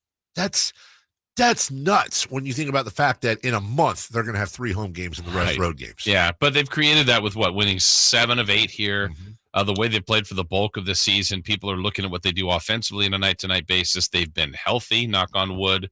Coach Brown's getting a lot of accolades, and it's just the consistency of how they've been able to win. They're not a perfect team by any means. There's some flaws even in the roster, but as Coach Brown said, anybody that builds confidence is a confident team, and I think that's good. I think they believe they're becoming a good team, and that makes them dangerous. It makes them very dangerous, and I don't like all this talk. Scares me, Jason, and I need to get over it. You need to enjoy it, especially after the 16 years. They're the 3 seed. They look the part. They've answered a lot of questions, and all of this, and it's so funny because like when they lost to Philly, can't sugarcoat it. It was a disappointing loss. But I get a lot of people were commenting on, how do you lose that game? Well, one, it's sports, right? It just does happen. And then last night when people first heard Ja and Adams were out, instead of, oh, good, it was, I don't know if this is a good thing for the Kings. Sure. There's so many reflexes that just get triggered back based on the last 16 years. It is. It's not based on logic at all. Right. It's based on the last 16 years. It's like, could Memphis win that game? Absolutely. Sure. But I would rather play them without their 2 best players. Not 2 best players, 2 of the best. Well, their best player and then an important piece to the puzzle. From the text line 916-339-1140. From the 916, a kid had a sign last night at the game saying he'd saved all year to see Ja play. And honestly, you think about something like that. Yep. And you think about the reality. I can't help but think, screw that kid. Because think about it. You're in Sacramento. Yeah. You save up to watch the Kings play. What are you doing? Right. You moved to Memphis. This isn't Memphis. Sacramento. Don't save up for that. Yeah. What's wrong with you? What's wrong with the parents? Teach your kid to save up for other teams' players. Has he got a Grizzlies jersey at home? I think it's happened. If you've gone to a certain amount of games in your lifetime, it's happened where you maybe went for a player and then that player is out. Hopefully it's not injury, but, it's difficult when you have that situation. Sorry, kid, it happens. Think about what are those kids in Cleveland? They saved up for Steph and Clay. And that didn't happen. I thought you were going to say something because this sign, I don't know if this made its way around social media, but someone had a sign of Shannon Sharp in the cardigan. No. Oh yeah, that ended up on the big screen. Really? Just like they're doing crowd shots. Shannon or Mike Brown. Well, someone then changed it later. Oh, they to did? put Mike Brown's face on there, but I thought it was Shannon. I definitely saw the cardigan. That's fantastic. That's well done. We'll take it. Dude, you got to buy stocking cardigans right now. Are they coming back? I think they are now. Did they go away? They never went away, not in my book. When we come back, let's recap 3 of the key. Also go over what to watch in the NBA tonight. Is what to watch in the NBA tonight a second cousin to Standings Watch? Or is that no? You just can't help yourself, can you? We'll be right back after this. Sactown Sports goes 100% live and local. From 6 a.m. to 6 p.m. Starting January 23rd. Tune into Carmichael Dave and Jason Ross from 6 a.m. to 11 a.m. Followed by the return of Deuce and Mo. Monday through Friday, 11 a.m. to 2 p.m. Followed by Cattles and Rami from 2 p.m. to 6 p.m. You wanted more local? We're giving you more local on Sactown Sports. Your local sports leader. Buying a new Acura is an easy decision, and Acura of Stockton makes buying easy. Come and see us today or shop online. If we don't have it, you can pre-select your favorite Acura and pick it up when it arrives. No contracts or deposits required. It's that easy. Plus, we'll pay top dollar for your trade whether you buy from us or not. Don't settle for less than the quality of a new Acura from Acura of Stockton. Shop in person or online at AcuraofStockton.com. With one of the best savings rates in America, banking with Capital One is the easiest decision in the history of decisions. Even easier than choosing Slash to be in your band. Next up for lead guitar. You're in. Cool. Yep, even easier than that. And with no fees or minimums on checking and savings accounts, is it even a decision? That's banking reimagined. What's in your wallet? Terms apply. See CapitalOne.com/bank for details. Capital One and member FDIC. Welcome, Doug Christie here for the Good Feet Store with a question. How is the game of basketball like the Good Feet Store? And the answer is the very best basketball players do it all. Shoot, defend, rebound, they do it all. And the Good Feet Store does it all too. Good Feet manufactures their own line of arch supports, over 300 styles, sizes, and flexibilities. Good Feet arch support specialists at every store personally fit every customer for free with no obligation. Lastly, Good Feet sells its arch supports exclusively at over 200 Good Feet stores nationwide. Sore feet, aching back, knee or hip pain, even plantar fasciitis? When nothing else works, come to the Good Feet Store and experience the comfort, balance, and support of the Good Feet 3-step arch support system. The Good Feet Store in Sacramento, Roseville, Stockton, Modesto, and now Vacaville off Nut Tree Parkway by Sprouts, online at goodfeet.com. I'm in the great outdoors doing a little Dodge watching with Vince Bloom, the big guy at Lasher's Elk Grove Dodge. Would you look at that? You know, those are some pretty high-powered binoculars you got there, Vince. Yeah, I use them to spot all the Lasher license plates out there. Well, there's bound to be a lot because, I mean, you are the big guy after all, and the big guy's known for making great deals on new Ram 1500 Bighorns and Longhorns, Tradesmen and Laramies, crew cabs and quad cabs, 4x4s and 4x2s. I know. Hold on.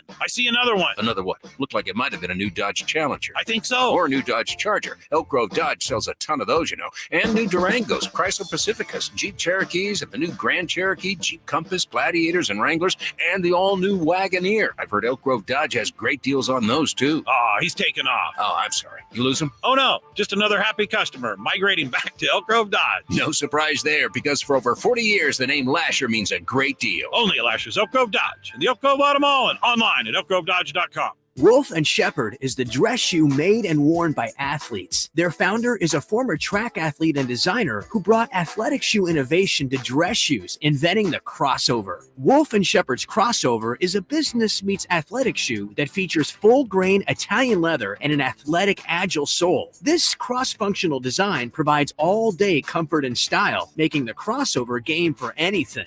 Rob Gronkowski joined the Wolfpack while winning his 4th Super Bowl with the Buccaneers. Gronk can't wear cleats all the time. Join the pack. Visit wolfandshepherd.com. That's Wolf and Shepherd, spelled S-H-E-P-H-E-R-D. Wolf & Shepherd has a simple mission. Equip professionals with footwear they'll feel comfortable in all day. With that taken care of, Wolf & Shepherd believes every obstacle becomes a bit more manageable. Once Wolf & Shepherd shoes are part of your routine, I'm confident you'll feel the same. Better footwear for the workday. Join the pack at wolfandshepherd.com. Sactown Sports. Headlines. With your Sactown Sports headlines, I'm Jay Mars. The Kings took on a shorthanded Memphis Grizzlies team last night who were missing Steven Adams and John Morant and took advantage of it. So the season series between Sacramento and Memphis ends up in a 2-2 split. This one tonight was fraught with peril as the Kings had a season-high 25 turnovers. And yet, as the horn sounds, they walk off the floor winning by 33. 133-100 is the final. This game, with 9:45 to go, was a 7-point ball game at 103-96.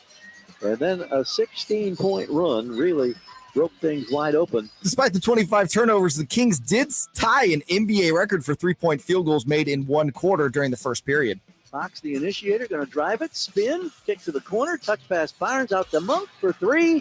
He scores another three-pointer for Sacramento. 1.8 seconds to go. The Kings wrap up their homestand tomorrow night against the Toronto Raptors. Those are your headlines. Back to the Carmichael Dave Show with Jason Ross. The only place in the morning to get your sports fix. Live and local. The Carmichael Dave Show with Jason Ross. I have an announcement. What's that? I just got a call from my wife during the break. Apparently, she was cleaning up some stuff in our office at home, and they found classified documents. I didn't even know they were there. So we've turned them over. It's all good. Okay. Sorry. Report here. Sorry about that. That was bad. Standings watch. What's going on? No, come on. Do you know Jesse in the chat loves standings watch? Okay. Also, I just wanted to point out, we were joking yesterday that, hey, yesterday was the anniversary of Klay Thompson setting that record against the Kings. Like, what if the Kings set a record tonight? They tied one. They did. They tied one with 12 3-pointers in the first quarter. Yes. Also weird. What was it? 24 that they set their franchise record with this year? 23. 23. Yeah. And what they ended up with 22 last night.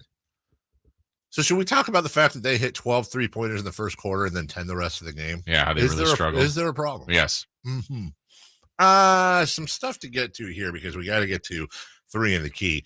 I want you to know, coming up today in news and notes, I've got your Super Bowl officiating crew. I know you've been waiting for this. Okay. Is it me? You are not going to believe who the referee is. It's not Tony Brothers. Don't worry about it. But who the main ref is. We have a Dunkin' Donuts announcement. We have odds movement. Okay. Big morning movement in the odds for the AFC Championship game.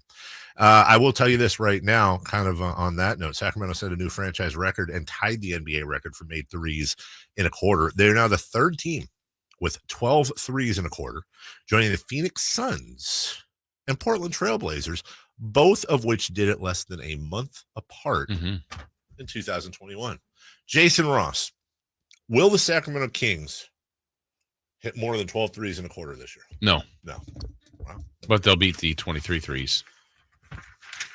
They'll surpass that. I agree with you. I think by the end of the year, over under the new record for made threes in a game by the Sacramento Kings will be 24.5 at the end of the year.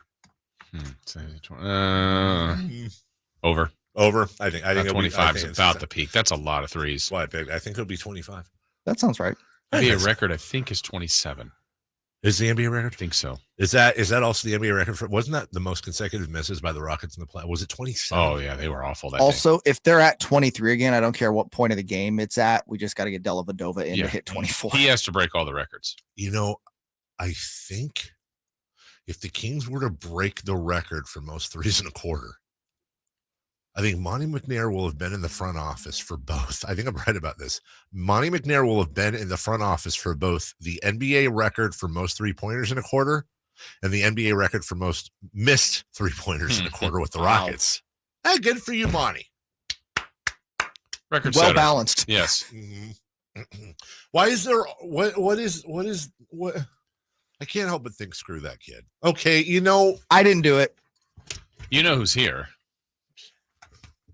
I have this thing that Chris Verlaud actually has like a couple of secret interns that he pays to listen to the station 24/7. And anytime he hears anything with and he's been this way for a decade. Yeah. Anytime there's anything with any innuendo on the show. Well, the good thing is he doesn't keep records of it, doesn't keep it around. It's one time only. Still think it'd be the best segment in the history of this station. Let's get to the song, if you will. Recap 3 in the key right now from last night. I've won 4 of 6 categories. Oh yeah, for the last 2 games. You're the hottest one on here. I am. I'm kind of on fire. Yes, if you will. And I aim to continue that streak right now. All right. Well, let's take a look and see how we did. So we asked, this makes sense. He's hot in January. Harrison Barnes. Yeah. Points for Harrison Barnes. Dave, you said 22. 22 points for Harrison Barnes. I said 21, and then Jay comes in here and, pinches me in there with 20. Come on, Jay. The correct answer, though, was Jay Mars with 20. That's just, we were all, can we say this? We were all really close. We were, but Jay got it right on. So that's 1-0 for Jay. There goes the sweep. That's all right. Maybe you finish strong here. Also asked, made 3-pointers for Keegan Murray. I went first on that one. I said he would make 6. Ooh. I was a little optimistic. Jay said 5. Oh, man. Oh, and God. Dave, you said 4. I'm sensing a trend here because Jay got it right on again. You better not. That's 2 for 2, but he got him right on. He got him right on. Is Jay Mars going for the perfect sweep the first time? Well, that's never happened. No one's swept. And no one's been perfect. But if he gets a perfect sweep, that's a record that will never be broken. Well, I'm changing the number even if he did. All right, the last one we asked because we knew it would be a point of emphasis for the Kings and against the Grizzlies. Points in the paint. Points allowed, right? So Jay Mars went first on that one. And he said for Memphis, they would get 56. Dave, you said 40. I'm glad you got the even number now. Right there. And I said 48. And let's see the. No. Don't even say it. It's not. No way. No way did he do it. No, he didn't. Yes, How many points did they give up last night? 56 in the paint. Jay swept and was perfect. Wait. He got all 3 right on. I don't.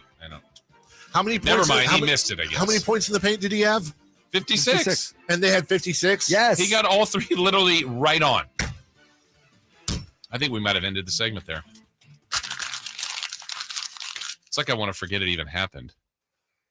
You should. I know he will. Nice, Jay. Because you can't even come in with your whole, I've got these categories right. I'm 4 of 6 or blah, blah, blah, blah, blah, blah, blah. Oh, wow. Now it's all irrelevant. Your whole bit about sweeping is irrelevant. And Earl's saying you cheated. Russell says you need to go to Vegas now, Jay. I agree with Russell. Earl, shut up. Man, I can't help but think, screw that kid. Again? That's what it's live audio of Dave's thoughts. Yeah. About Jay. But Jay's the kid. Yeah. Compared to you, yeah. Wow. Well, we're not going to beat that. We could tie that. Should we end the segment? I think we should end the show. Yeah. And forever? Just that's it. Walk off. Man. It completely destroys the segment now. We're all just playing. We can't chase that. I think from now on it should be 4 in the key. Okay. But Jay will probably get that right too. It used to be fun. I remember back when it was fun. Yeah. You know what? They were going to actually sell a sponsorship for it.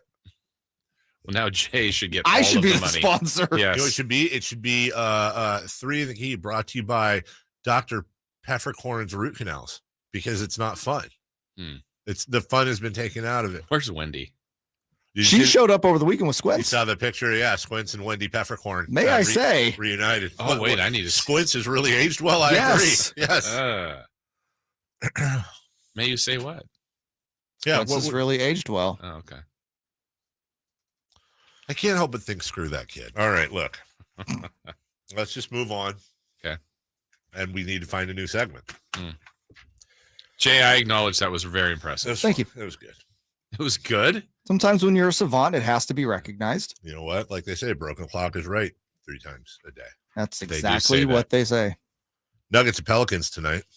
Oh, my. Oh, my. Jay, who's winning that game? That will definitely be the Nuggets. By the score of?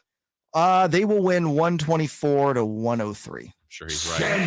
We got a bet on Denver. Were you on the show when remember that game where the Sharks were in the playoffs? I think it was against the Ducks, and they came back with like 5 goals in the third period or something. This is a couple years ago. Yes, I was on the show. Were you on the show when we did the bit?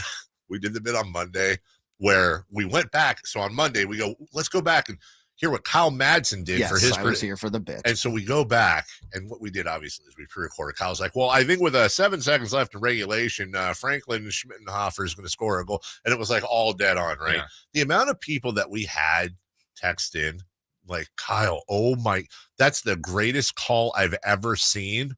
But that was a bit. This wasn't a bit. Right. No. Wizards at Mavericks. Who are you rooting for? I don't even care. The Porzinger's out for a while now. The tone changed, didn't it? The air got taken out of the room, which in many cases between you and me is a good thing. Yeah. I'm rooting for the Wiz. Nobody beats the Wiz. Hornets at Suns. Floyd says I should kick rocks? Yeah. That's mean. Who are you rooting for on that one? I'm going Hornets. Hornets. Stingers up. Stingers up. Is it just Stinger? Stinger up, right? It's just one Stinger. Yeah. So Mike Brown said. Yeah. But multiple people doing it. Stingers. Stingers. Well, and that team only has really one stinger. Yeah. No, Russell J does not get to permanently wear the great question crown. I think I should. That's a whole different thing. Clippers at Lakers. Who are you rooting for? Lakers. UCLA. Yeah. No, standingly speaking. Standings, Lakers, you're right. Yeah, Lakers should win. We got to go Lake show. But is there any situation where bring Showtime back? Yeah. Like, is there any situation where it's okay to root for the Lakers? This is one of them. I feel like if it benefits the Kings, it's okay. Yeah. I don't know, man. Get that James Worthy throwback out. I feel like the Lakers would have to be playing the Genghis Khan Hitlers in order for me to actually root for them. That's how dramatic it would have. Wow, you're not a good Kings fan. Time to break? Yeah, been time. Okay. When we come back, we need this break. We're going to take a walk. Regroup. When we come back, we'll get the energy back in the room. It's still not okay, Earl. You're right. News and notes next. The only place you'll find Keegan Murray is Sactown Sports. Out to Keegan Murray, straight away for three, and Keegan knocks down the triple. Hey, Sacramento, it's Keegan Murray, and you're listening to the home of Sacramento Kings, Sactown Sports. Your local sports leader. Capital Casino, Sacramento's #1 poker room, continues their $500 primetime football giveaway through the playoffs. That's $500 per game for the late games played Saturday and Sunday night. Still located conveniently downtown in a friendly environment for the best food, best service, and best actions. It's Capital Casino, open 24/7. And please, as always, remember to gamble responsibly. 1-800-GAMBLER. American Energy wants to make sure you and your family are safe this winter with a $49 furnace tune-up. Plus, if you're ready for a new one, get half off with American Energy's 50% off furnace special. With 0% financing and payment plan options available, there's no reason to keep putting off making your home safe, warm, and comfy for you and your family this holiday. Call American Energy today at 916-520-9990 or visit AmericanEnergyAir.com. American Energy, making the uncomfortable comfortable. 50% off furnace when you purchase a whole home HVAC system. Limited time only. Cannot be combined with other offers or specials. Hi, this is Joe Cordell with the law firm Cordell & Cordell. When the prospect of divorce becomes a reality, you need a partner that you can count on. If you're a man in this situation, consider contacting Cordell & Cordell. We've helped men navigate complex legal matters for 30 years. Contact Cordell & Cordell to schedule an appointment with one of our firm's Sacramento area attorneys, a partner men can count on. 500 Capitol Mall, Suite 2060, Sacramento, California, 95814. Online at CordellCordell.com. What's for dinner? Burgers? After last week, no thanks. Avoiding foods due to fear of diarrhea, gas, bloating, stomach pain, or loose, oily stools? It may not be just stomach issues. It could be EPI, or exocrine pancreatic insufficiency. EPI can cause uncomfortable symptoms because it's a condition where the pancreas doesn't release enough digestive enzymes to break down food. But EPI can be managed. Use the symptom checker on identifyepi.com and talk to your doctor about your symptoms. That's identifyepi.com. Sponsored by AbbVie. Is your tub worn out, but you're not sure who to trust to replace it? With over 2 million successful bath remodels, people trust Bathfitter because we know how to do it right. We've been custom designing and manufacturing baths for over 35 years. Our unique tub-over-tub installation takes as little as a day with no demo to fit your busy schedule. And we offer a lifetime warranty on every tub. That's how confident we are in our quality and durability. Bathfitter, it just fits. Visit bathfitter.com to book your free consultation.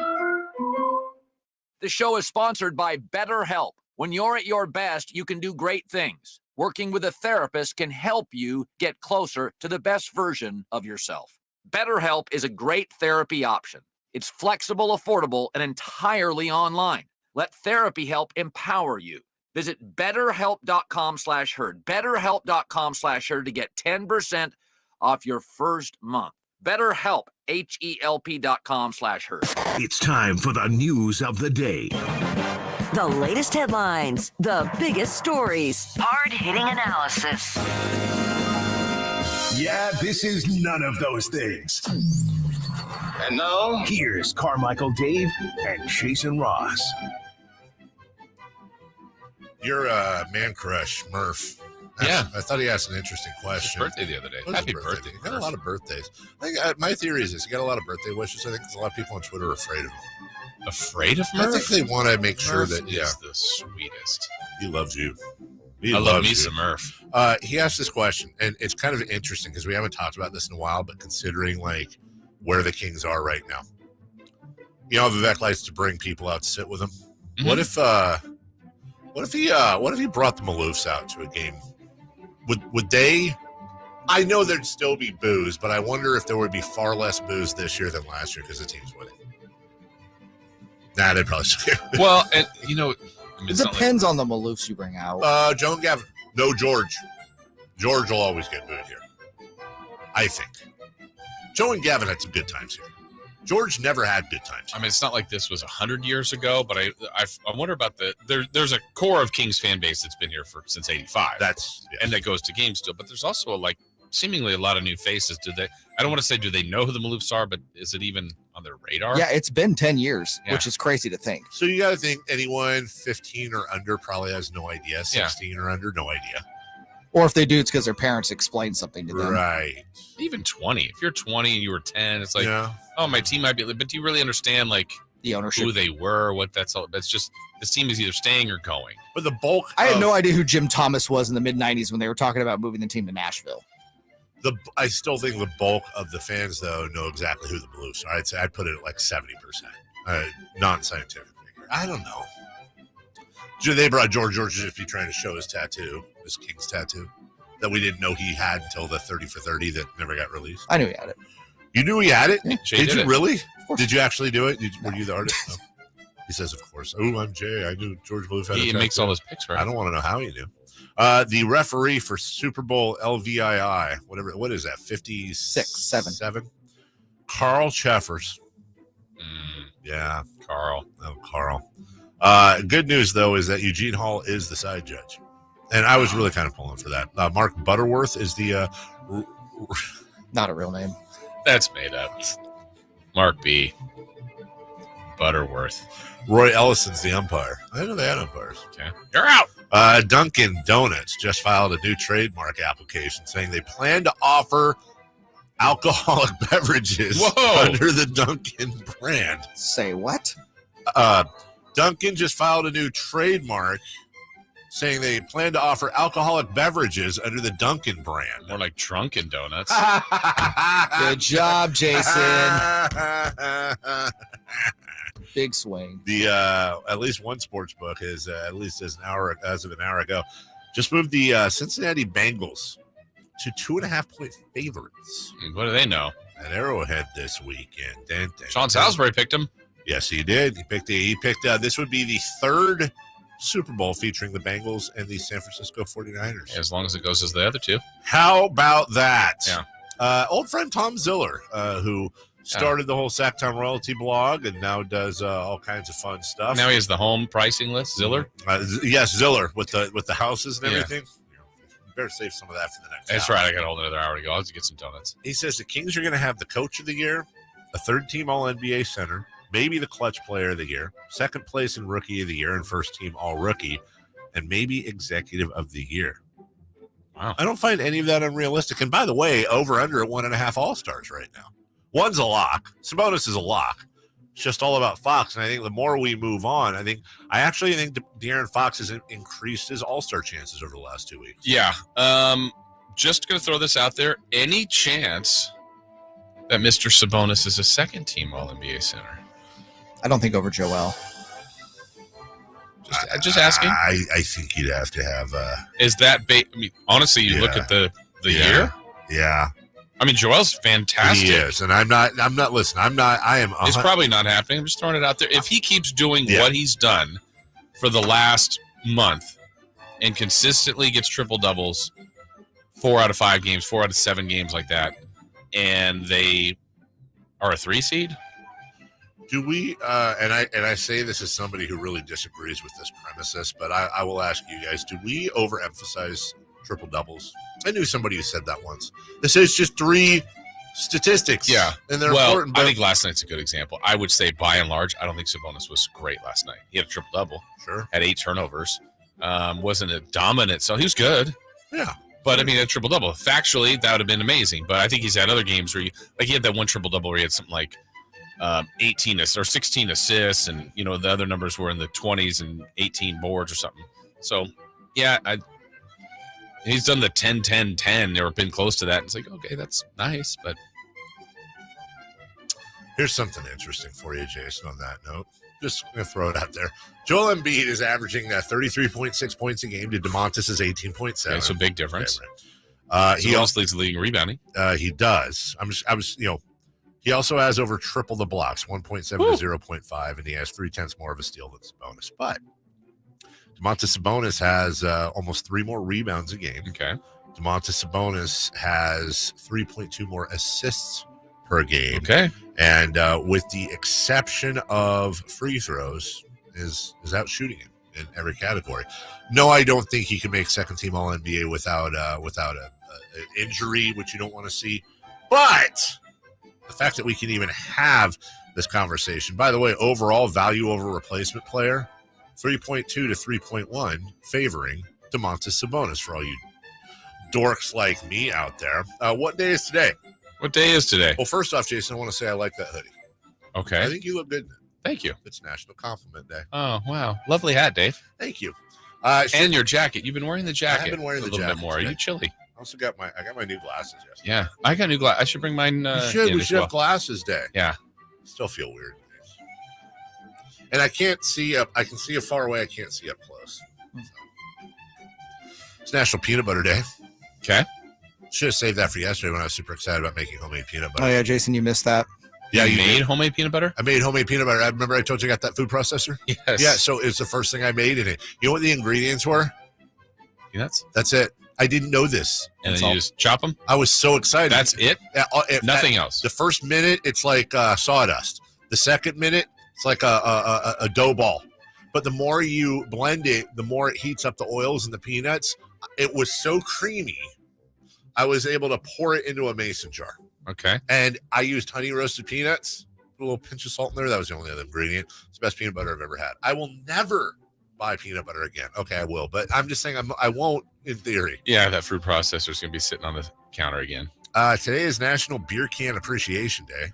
Appreciate your beer cans. Just the can? I guess beer coming in Ziploc bags would not be great. In a box.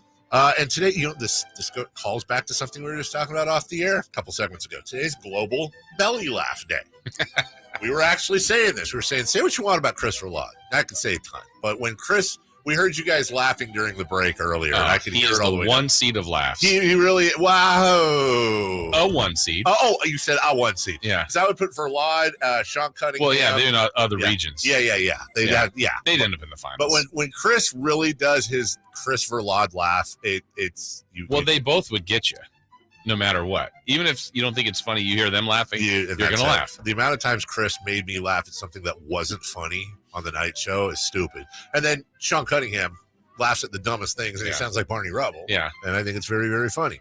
That being said, today is also, did you know this, National Celebrity Birthday Day? Is it? Yeah, well, then let's have some of those. Do we have some of those? We do. It's not a great really? list. Wow. Yeah. But we're still going to honor these people that were born on this day, January 24th. Happy birthday to Aaron Neville. I don't know much. Aaron's in studio. He is 77. 65. Now I have to double check this. Did I do this right? Could he really be 82? Yes. Okay. Aaron Neville's old. Didn't he do The Fabric of My Life? Wasn't that the Cotton commercials? I hope he did. Cotton, the fabric of your life. Yeah, I think he did. I got to look that up, though. Go ahead. I want you to sing more as Aaron Neville. It's the fourth hour, dude. That's where it all falls apart. Another singer. Yeah. now we're doing Bee Gees. Happy birthday to Neil Diamond. Oh. Why do we both say it like that? I remember man. last night, the Kings game, they did a little Sweet Caroline. Didn't like that. And you didn't like it? Well, it's all timing. It was actually like Memphis was now ahead. You're like, yeah, this could have been done when the Kings had made every three-pointer known to man. I love Neil Diamond. Yeah. I love Sweet Caroline. Yeah. Let's leave that in Boston. Wow. Agreed. Let's leave that in Boston. Can we have one of our, what should we have as our song that everybody sings? Because I know Craig Amazine wanted something like that. Or, he did. Well, we like some iconic song that belongs here, whether it belongs here, but like is every game here they come, they're gonna sing this song. We Built This City on Basketball by Starship. You're the worst. Okay. Wasn't that by Mike Barnbaum? Maybe it was. Yeah. Barnbaum did a lot of Journey. Yeah. But Don't Stop Believing belongs to the Giants. Yeah. Belongs to every franchise known to man. I don't know. Maybe we could do like Tears for Fears. Shout. Everybody's singing Everybody Wants to Rule the World. Yeah, I mean, listen, I'm all for fans having fun, but now we're getting, come on, Sweet Caroline, The Wave. Let's just all calm down. Okay? Wow. Beam. Love the beam. Love the beam. Oh, Dave hates the beam. Love the beam. And kids. Well, and by the way, somebody how about Highway to Hell? Basketball Hell. Oh my God, dude. Can you imagine that the way that song starts out and then the fans are just screaming top of those, Highway to Hell. And then they do like the little pyro during the timeouts. That's the answer. And all the 4 and 5 year olds. Yeah. And AC/DC from Rancho Cordova. Yeah. Yeah. So Greater Sacramento it area. all fits. Yeah. Anyway, hell's Neil Diamond? Neil Diamond, I believe is suffering, is it Parkinson's disease? I think is what's got him off tour. Neil Diamond is, I think, 80. 79. 82. And let's throw in Ed Helms. Quickly. Oh, from the Hangover movie. Ed Helms is 50. 52. 49. I swept it. Screw you, 3 the key. I swept it. All right, for Jay Mars, for Sean Salisbury, for Frankie Cartoscelli, for Jason Ross, I am Carmichael Dave. Stay tuned for the Jason Ross Hour. Don't go away right here on Sactown Sports. Sactown Sports goes 100% live and local. From 6 a.m. to 6 p.m. Starting January 23rd. Tune into Carmichael Dave and Jason Ross from 6 a.m. to 11 a.m. Followed by the return of Deuce and Mo. Monday through Friday, 11 a.m. to 2 p.m. Followed by Cattles and Robbie from 2 p.m. to 6 p.m. You wanted more local? We're giving you more local on Sactown Sports. Your local sports leader. For your everyday vehicle. Right now, you can get 5 quarts with an STP oil filter for only $26.99. Do the complete job for the right price. Get the parts you need when you need them at AutoZone or AutoZone.com. Get in the zone, AutoZone. Restrictions apply. Matt Coker here from West Coast Men's Health. Guys, if you're taking Viagra or any other pill for ED, I want you to ask yourself this question. Do I want to continue to do this for the rest of my life? If you're like most men, the answer is no. Here at West Coast Men's Health, we can restore blood flow naturally without pumping your body full of chemicals like you've been doing. Guys, you need to come in today and fix this problem now. Why are you putting this off? Viagra's not going to magically start working next week, and you don't want to use shots or go under the knife. Call us today and speak with our clinic manager. Ask him any question you like, how it works, the science behind it, and even the cost. Change your life today like the thousands of men who already have. If you're tired of dealing with ED or Peyronie's disease, then call West Coast Men's Health. With offices in Sacramento and San Mateo, call 916-829-8273. That's 916-829-8273. 916-829-8273. Online at westcoastmenshealth.com. HSA cards welcome. Life is uncertain. It's okay to feel stressed, anxious, worried, or frustrated. CalHope can help. Access CalHope's free and secure mental health resources. Call 833-317-4673 or live chat at calhope.org. Start the new year right at Maida Chevy with huge dealer discounts and great factory incentives on new Silverado half-tons with 2.7-liter engines. See all the savings at MaidaChevy.com. Find new roads. Ends 13123, ID 107046. Golf to Go is brought to you by the Hagen Oaks Golf Super Shop. Here's Frank LaRosa. Here are 5 things every golfer should know about repairing a ball mark on the green. Insert the ball mark repair tool behind the ball mark and gently pull the top of the tool toward the center. Continue working around the ball mark, pulling the surrounding turf in toward the center. Don't lift or twist because this can damage turf roots. Now, gently tamp with your putter. Unrepaired ball marks can take weeks to heal. The damage to the putting surface is also an entry point for weeds that can cause serious problems. It's important to be mindful of repairing your own ball mark and a few unrepaired other ones nearby. When putting greens are wet or soft, ball marks will be more of an issue. This is just one of the reasons why superintendents work hard to promote firm playing conditions. Almost any pointed tool, including a golf tee, can be used to repair a ball mark. The proper technique is the key to success. After hitting a great shot onto the putting green, fixing your ball mark is an excellent way to celebrate. That's your Golf to Go. I'm Frank LaRosa. They say they'll get your biggest tax refund. Jackson Hewitt says your biggest tax refund guaranteed, and a chance to double your tax refund. Thousands in weekly prizes during the Double Your Refund sweepstakes. Your biggest refund times 2, twice the money, so forget about them. File your taxes on the double at Jackson Hewitt today. No purchase necessary to enter or win. Open to U.S. residents 18 or older who file a 2022 federal tax return. Promotion ends 4/2/23. Visit jacksonhewitt.com for rules. They say you can't have it all. The incredibly versatile Mercedes-Benz SUV family proves otherwise. Top-of-the-line vehicles, each groundbreaking in their own right. There's the versatile GLC, the optional third-row GLB, the powerhouse GLE, the agile GLA, and the brilliantly cutting-edge Mercedes-Benz GLS. Each SUV boasts the seamless technology you'd expect from a signature Mercedes-Benz vehicle, with the category-leading safety innovations your family deserves. From MBUX voice-activated technology to pre-safe collision response that initiates passenger protection measures in a matter of seconds. Each SUV in this family built to protect what matters most, your family. The exceptional 2023 Mercedes-Benz SUV family. Intelligence not yet seen from SUVs. A family of distinct models, all equally impressive. Test drive one of the 8 impressive models at your local dealer or learn more now at MBUSA.com. This time check is brought to you by West Coast Men's Health Acoustic Wave Therapy. From the Power Business Technology Toshiba Studios. KHTKAM HD1 Sacramento, KYMX HD2 Sacramento. Your home for the biggest matchups in the NFL. Sactown Sports. Sactown Sports. Headlines. With your Sactown Sports headlines, I'm Jay Mars. The short-handed Grizzlies walked into Golden One Center last night without Ja Morant and Steven Adams, and the Kings took advantage. So the season series between Sacramento and Memphis ends up in a 2-2 split. This one tonight was fraught with peril as the Kings had a season-high 25 turnovers. And yet, as the horn sounds, they walk off the floor winning by 33. 133-100 is the final. This game, with 9:45 to go, was a 7-point ball game at 103-96.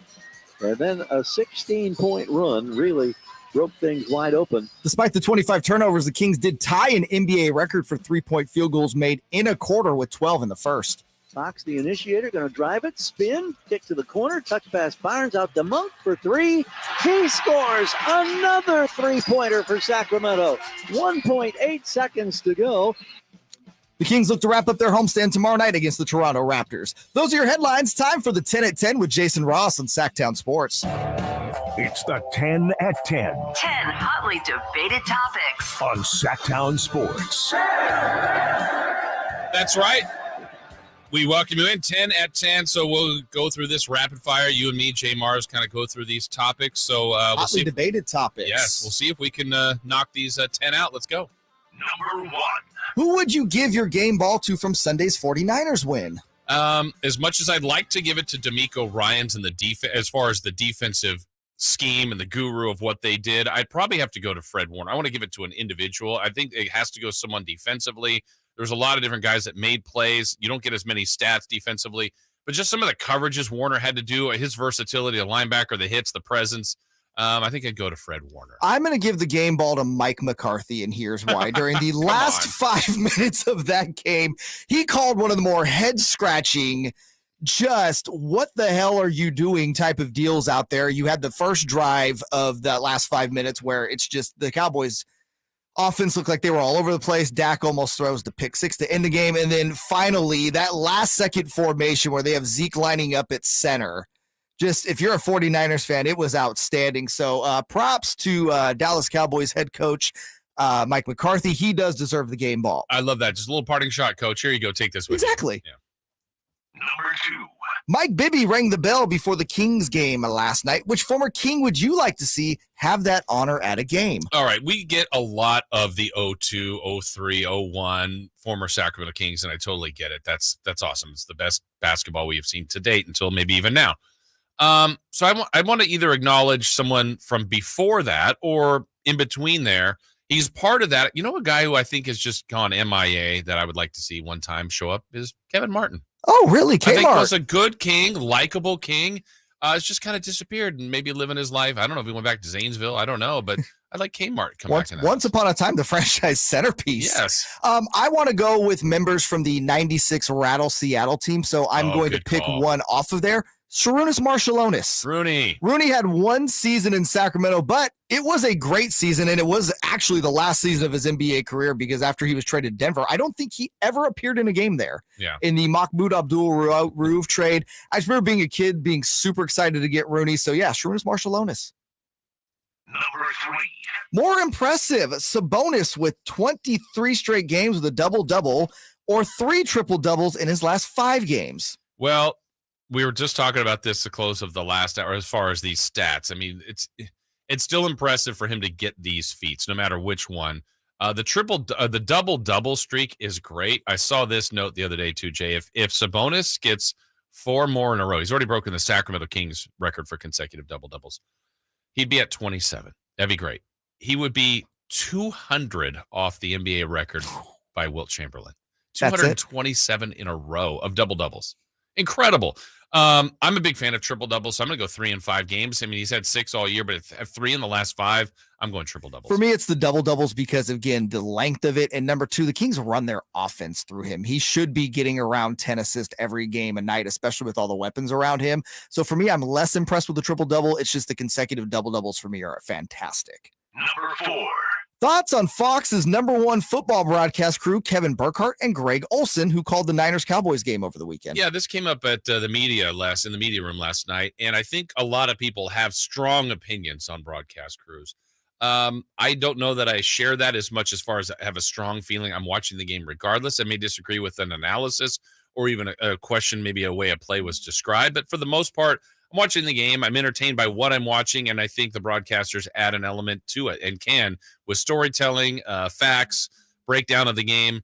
I think they're fine. I think we have to become accustomed to them being the number 1. They're calling the Super Bowl, by the way, too. That's great. And it just feels like that's Joe Buck. That's an Al Michaels. Troy Aikman and Joe Buck. Yeah, really, right? We've just been ingrained with a Madden Summer all years ago. It just, these guys have to start somewhere, and they've been doing this for a while. Greg Olson's relatively new at it. Burkhardt's been working at this for a little bit.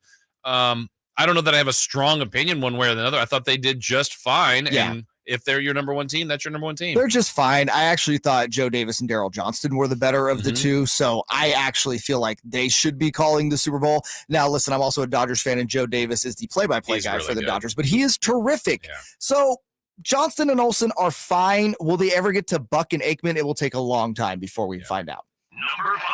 Chip Carey is leaving the Braves to announce for the Cardinals. You could have one MLB play-by-play job. Which one would you take? I mean, you could argue this for Chip Carey. I mean, it's just, when, of course, Harry Carey's grandson. Yes. His father did Braves. He's done the Braves. Did Cubs for a while, too. Yeah. And you now go to the Cardinals, which amongst baseball is probably one of the best fan bases. It really is. They've got a ton of success. That community just loves the Cardinals. So I understand why he did that. But the question is, who would I take? I mean, obviously being a Yankee fan, I think that'd be such a huge high profile job. You'd have to live in New York, but yeah, that's the way I'd go. I'd go for the pinstripes. I'm going to throw up all over this board with my answer. It'd be the San Francisco Giants. Wait, what? And I'm a Los Angeles Dodgers fan. Hear me out, though. It is such a chill environment out there at San Francisco, and you're calling, 81 games from what I think is the most beautiful ballpark in Major League Baseball. The team is always going to be competitive, and even when they're not competitive, they're interesting. So your job remains interesting the whole time. I would take the San Francisco Giants play-by-play job. Number 6. What will the impact of the Lakers acquiring Rui Hachimura? The impact of that. The Lakers got better. The trade made them better. I understand it from the Lakers' perspective. I don't anticipate anything earth-shattering, though. I mean, if I'm the Lakers, I do the trade. It made sense. They got rid of, Kendrick Nunn and 3 second-round picks. It's not mortgaging some huge future. Nunn is a piece that could have helped the Lakers that surprisingly didn't help them that much. You've got Schroeder, you still got Westbrook, you've got other options there, and Hachimura is a nice piece. I don't know how they're going to ultimately utilize him, but Jay, my long answer to give you the short point of it, the Lakers got better with the trade. I just don't think it's going to be that big of an impact. I'm going to actually quantify it. I think it's a plus 2.5, plus 3 type impact in the win column. Okay. I think Rui, again, makes the team better. There's a lot of intrigue there. He's showing flashes of being a really good NBA player, but I think that's where he would top out. I don't ever see him being an all-star, but I do see him being a regular rotation guy and a contributor on a good team. I think it nets them about 3 wins or so. So kind of to your point, yeah, they got better, but I don't think they did anything that's going to impact them and make them a championship contender with this trade. Yeah. Number 7. Jonathan Isaac got hurt against the Kings in the bubble in Orlando last night. The Magic forward returned to an NBA game for the first time in 2.5 years. Would you have that kind of patience or just call it a career? Well, I think I would go for it and continue to try to get back in the league. I remember calling that game. It's when G-Man was doing the games on TV during the bubble. We were doing the radio, and I remember when he went down, and it was a horrific scene. You knew it was serious. You didn't know how long it would be. I would not have guessed it would take him 2.5 years to fully recover. But watching him last night, watching his teammates celebrate him getting on the court, he actually played pretty well, too, in the win for Orlando. He's still young, and if that's been your dream, I think you go all in. That rehab is so lonely and arduous and just brutal. But good for him. You root for guys like that. Yeah, I mean, 2.5 years is a long time. I don't know if I could mentally put up with that. So shout out to Jonathan Isaac. I would probably call it a career. Mm-hmm. He had signed an extension, so you're going to collect a nice paycheck. There's no risk of going out there and re-aggravating an injury to the point where it may impact you later in the future. You can take your time rehabbing it, and you got generational wealth now. So, nah, bro, call it a career. Well, yeah, I also play for the Orlando Magic. Good point. Number 8. Sticking with Orlando, last night they beat Boston again. The Celtics have 13 losses this year, but 3 to Orlando. Please explain this to me. Best explanation is sports, right? I mean, I don't know any other way to. Is it matchups? Orlando's a bigger team. Maybe that's bothered Boston. Maybe Boston has done some overlooking of Orlando. You would have thought last night, hey, they've gotten us twice. We're going to be ready to go. And Orlando got them again. Orlando's not better than Boston. No. But they've beaten them 3 times. I don't really get it. I think my best answer is sports. It's not really. It's just the way of the world. It's one game, and the fact that it's happened 3 times has been stunning to me this year. Every good team has a bad team that has their number. Mm-hmm. We've seen this with the Kings over the last 16 years. There are teams that they have had their number. You know, there was a little bit there where the Spurs were still pretty good and the Kings just seemed like they beat them every night. So every good team does have that thorn in their side. Orlando is that thorn in their side for Boston. I think Orlando matches up well with them. Again, they're big, especially up front.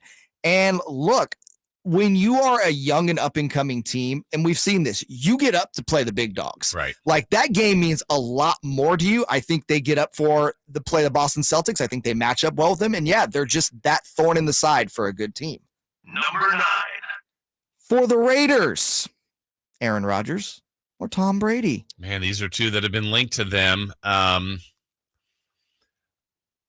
gut's telling me, man, Aaron Rodgers is younger, not a lot, but he's younger. And you know that Rodgers and Davante Adams has worked. It has worked. The intrigue about Brady would be his history, what all the other intangibles, and the fact that he's worked with Josh McDaniels. I feel like they should do something completely different than this, but if this is what their choices are, I have the slightest of leans towards Aaron Rodgers, and I don't even know that I fully believe that I'm right in that. But I think quarterback for quarterback, I like Rodgers' game overall, but Brady's pedigree, his history, what he's done for teams, it's hard to overlook, but I would pick Rodgers. I'm going to go with Tom Brady for a number of reasons. First and foremost, you said it kind of in your answers. It's Josh McDaniels, and he knows the offense. Josh McDaniels runs one of the most complicated offenses in the NFL. That is a big reason why I think Derek Carr regressed this year, is you heard him say it. I think Davante Adams said it, during the offseason. It's like, dude, looking at Josh McDaniels' playbook, it's like trying to understand a different language. You bring in a guy who understands the language, isn't going to have an adjustment period at all. The offense, he's played great in it. You've already seen that. It'll keep Davante Adams happy. I think if the Raiders want to stay relevant, I think Tom Brady is the answer there strictly because of that. Okay. Number 10.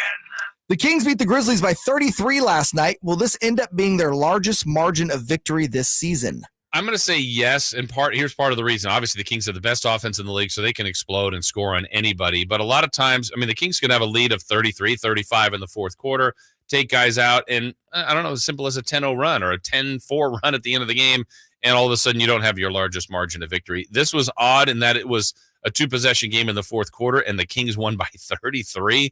So the run they had to end it was incredible against a good team.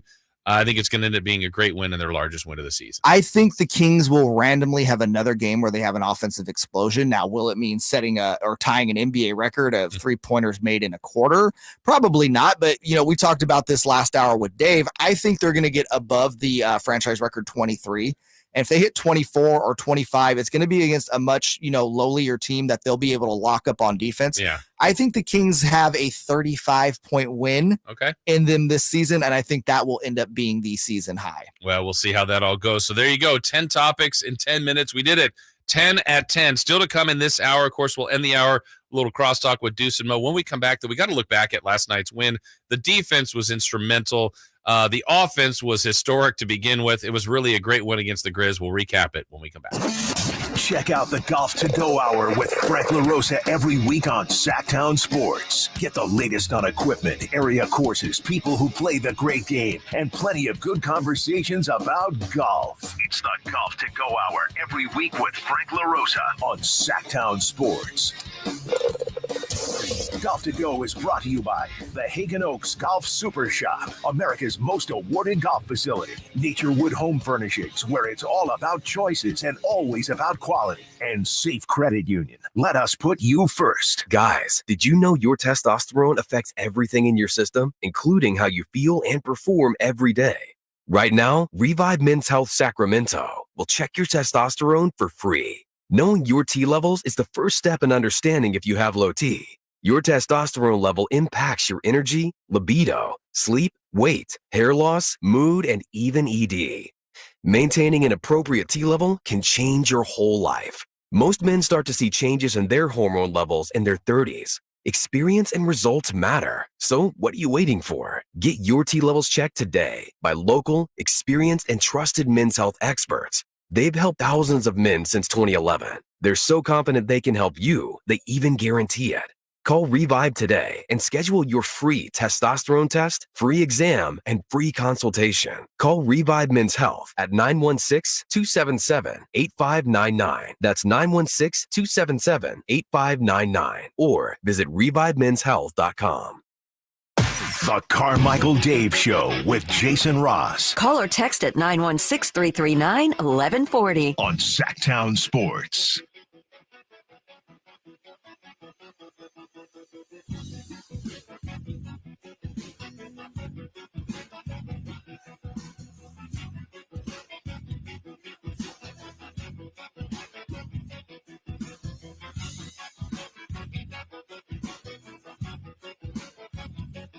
Here's Davion Mitchell for three. The amazing three-point shooting continues. I don't know that I've ever seen a team hit 10 consecutive three-pointers. That's what the Kings have done. They lead 34-22. That was the G-Man last night. As that first quarter was going along and the Kings were hitting all those three-pointers after three-pointers, I was thinking, different people came in, Monk and Mitchell.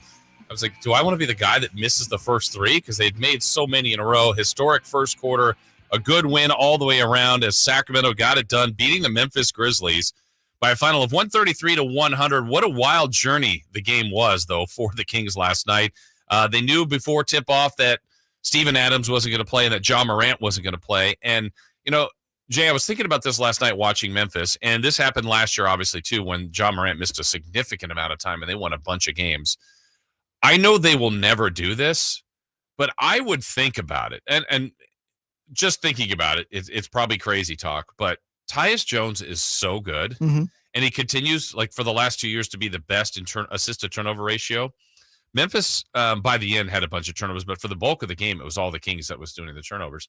I think there's so many highlights and so much good that John Morant does, but there's also some mistakes that he'll make. I don't know if their net win would be better on just going with Tyus Jones. Really? I mean, I just crazy talk, but if you could get whatever equivalent is to John Morant in another position and had Tyus Jones, I think that team would be phenomenal. What do you? Okay, so let's explore this real quick. Yeah. Number one, so not another point guard. I politely disagree. Okay. I think a lot got made last year, and Dave was kind of on the same track you were this morning, where he said he thought they missed Steven Adams more than John Morant last night. Actually, against the Kings, I think so. Yeah.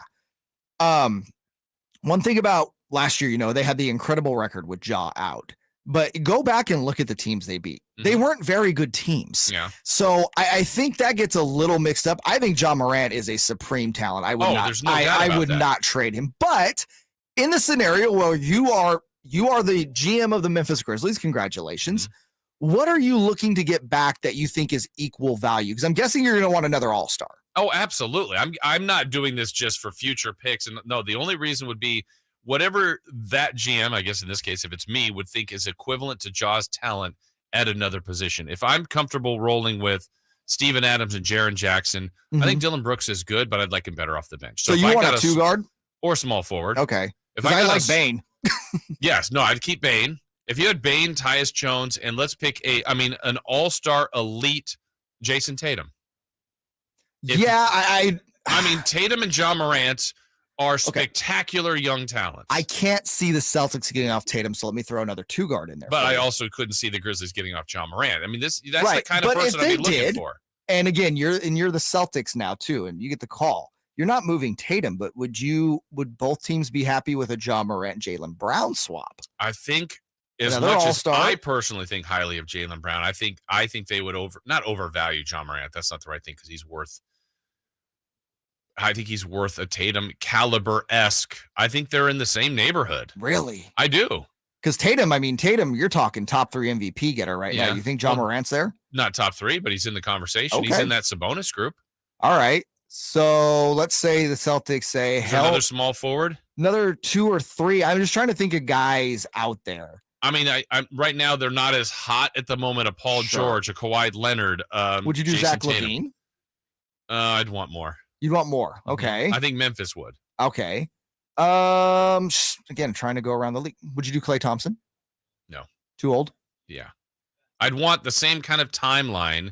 Okay. With the rest of that roster. Just tough, and maybe man. it's not even out there. Yeah, I don't know. It's something I would think about. That's such a seismic shift. Oh, you know what I absolutely. mean? That changes the landscape of the league. Yeah. But I think and I'm attacking that position. Maybe it's center. Maybe it's, I don't know. I think they're comfortable with Steven Adams, more than comfortable.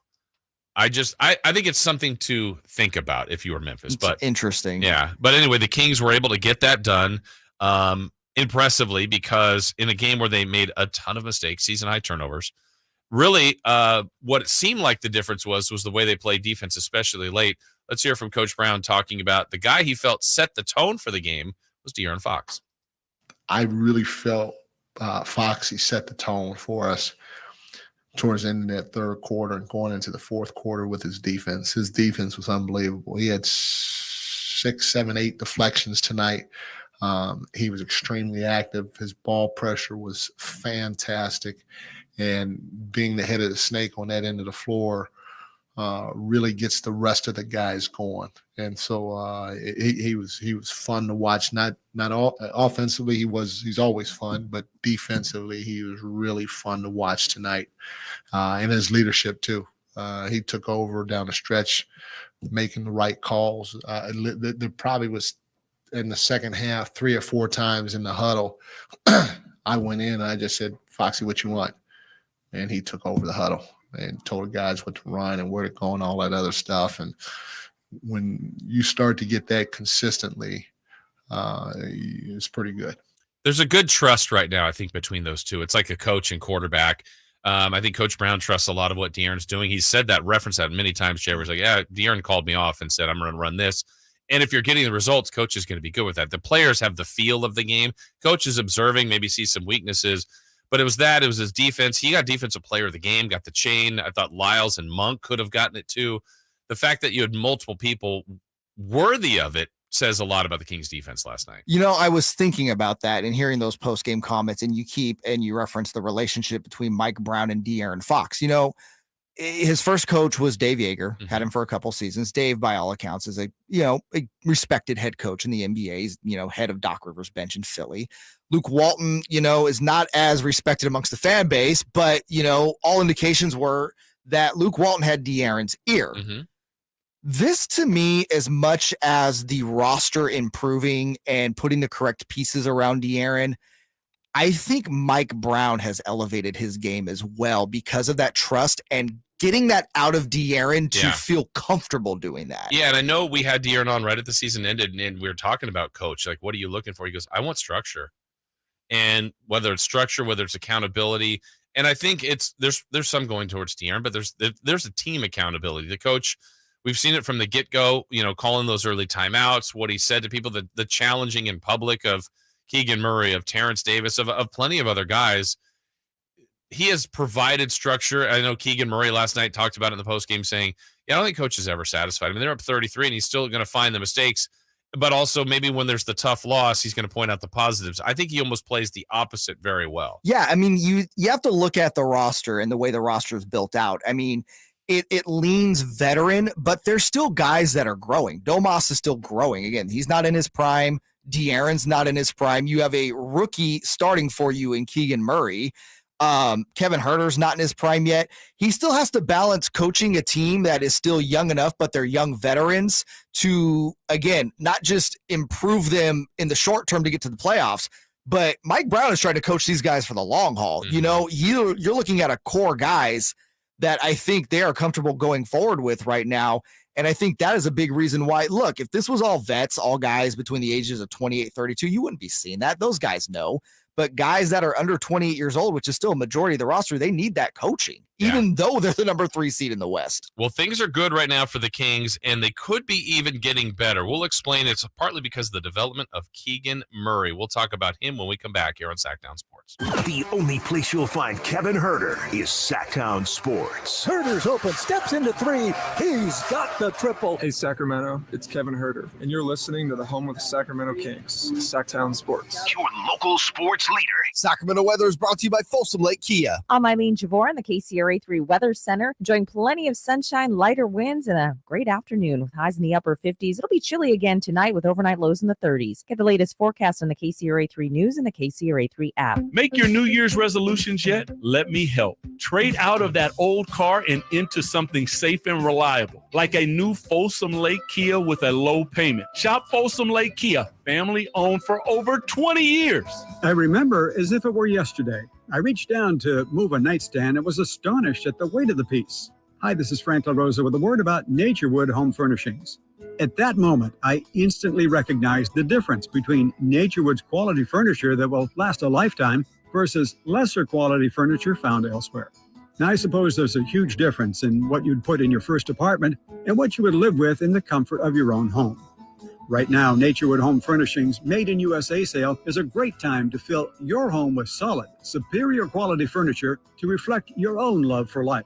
With brands like Sam Moore, Stanton, Stickley, Hilltop Hickory, Simply Amish, and many more, Naturewood Home Furnishings has tables, chairs, couches, and, yes, nightstands, and more at their Made in USA sale. Find furniture that will be with you forever. Naturewood Home Furnishings, off Highway 50 at Hazel. Look for the water wheel. Hagen Oaks wants you to know about the exciting Ping G430 line of drivers. The Max is still the Max, as the 460cc model remains the most forgiving and fits most golfers. The LST with carbon fly wrap technology is best for faster swing speeds, and the SFT straight flight technology features an adjustable back weight. Ping has something for every player. Ask about the full line of Ping G430 woods and irons at the Hagen Oaks Golf Super Shop, the #1 choice for golfers everywhere. Fulton Avenue at the Cap City Freeway or online at hagenoaks.com. Eric was way behind on his taxes. I owed a lot of money to the IRS, almost $15,000. I tried to make payments. The IRS wasn't satisfied with Eric's efforts, so they came after him full force. They're coming to put a lien and a hold on all my income, my home, my car. I was just overwhelmed at what to do. Then Eric called Optima Tax Relief. When Optima Tax got involved, the calls would stop, the threats would stop. It was easy like 1, 2, 3. Optima Tax Relief is A+ rated by the Better Business Bureau, and their team of expert tax professionals took care of Eric's problem. I owe $15,000, and now my debt is clean. I don't owe anything. Take Eric's advice. If you have a tax problem, you need to call Optima Tax now. Call Optima Tax Relief for a free consultation. Call 800-343-6460. 800-343-6460. 800-343-6460. Optima Tax Relief. Some restrictions apply. For complete details, please visit OptimaTaxRelief.com. 4 NFL teams, 2 conference championship games, and only a few more shots to win big on the playoffs with DraftKings Sportsbook, an official sports betting partner of the NFL. Counting down to Super Bowl 57, new customers can bet just $5 and get $200 in free bets instantly. Download the DraftKings Sportsbook app and use promo code FSR. New customers can bet $5 on the conference championships and get $200 in free bets instantly. Only at DraftKings Sportsbook with promo code FSR. 21 and over in most eligible states, but age varies by jurisdiction. Eligibility restrictions apply. See DraftKings.com/sportsbook for details and state-specific responsible gambling resources. Gambling problem? Call 1-800-GAMBLER. In New York, call 877-8-HOPE-NY or text HOPE-NY 467-369. Void in Ohio and Ontario. Bonus issued as free bets. 1 boost per eligible game. Deposit, parlay, and wagering restrictions apply. Eligibility and terms at sportsbook.draftkings.com/football terms. Bonneville International Radio Station contests are open to participants at least 18 years of age and older that are residents of California and who reside in one of the 6 counties that make up the Sacramento metro area, unless otherwise specified. Employees or agents of the station, Bonneville International Corporation, other area radio stations, or any entity associated with the contest are not eligible to win, unless the station otherwise specifies in its own discretion. Persons who have won in the last 30 days from a station contest or event may not be eligible. For a copy of the general contest rules, visit khtk.com. Sactown Sports Headlines. With your Sactown Sports headlines, I'm Jay Mars. The shorthanded Grizzlies walked into the Golden One Center last night without Ja Morant or Steven Adams, and the Sacramento Kings took advantage. So the season series between Sacramento and Memphis ends up in a 2-2 split. This one tonight was fraught with peril as the Kings had a season-high 25 turnovers. And yet, as the horn sounds, they walk off the floor winning by 33. 133-100 is the final. This game, with 9:45 to go, was a 7-point ball game at 103-96. And then a 16-point run really broke things wide open. Despite the season-high 25 turnovers, the Kings did manage to tie an NBA record for three-point field goals made in a quarter with 12 in the first. And I hit the run button. Fox, the initiator, going to drive it, spin, kick to the corner, touch pass Barnes out to Monk for 3. He scores another three-pointer for Sacramento. 1.8 seconds to go. The Kings wrap up their homestand tomorrow night against the Toronto Raptors. Those are your headlines. Back to Jason Ross on Sactown Sports. The only place in the morning to get your sports fix. Live and local. The Carmichael Dave Show with Jason Ross.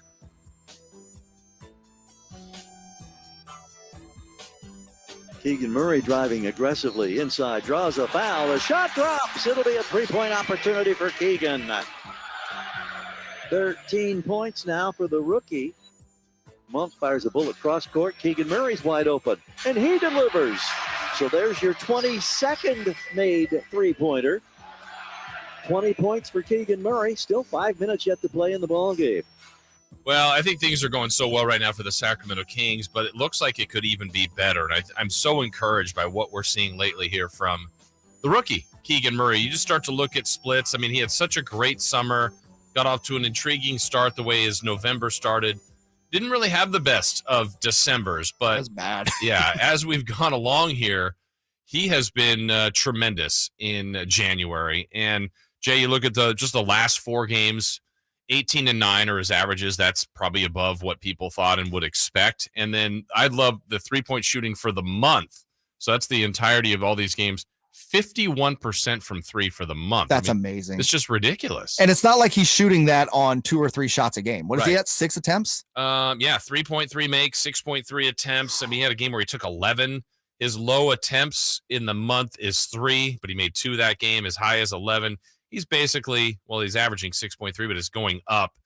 And he's catch and shoot. It seems like he takes the right shots. Yeah. Even if anything, sometimes you want him to shoot more. I think it's such a blessing for him to, to be playing with Domantas Sabonis. I know when we talked to Kevin Herter each week, he said, one of the things his agent told him when he first got traded here, I'm sure he wasn't fully in love with the trade coming to Sacramento, because you're going to love playing with Sabonis. And I think everybody does. Sabonis just makes people better.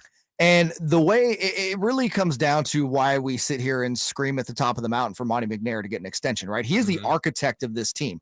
He basically said they had De'Aaron Fox.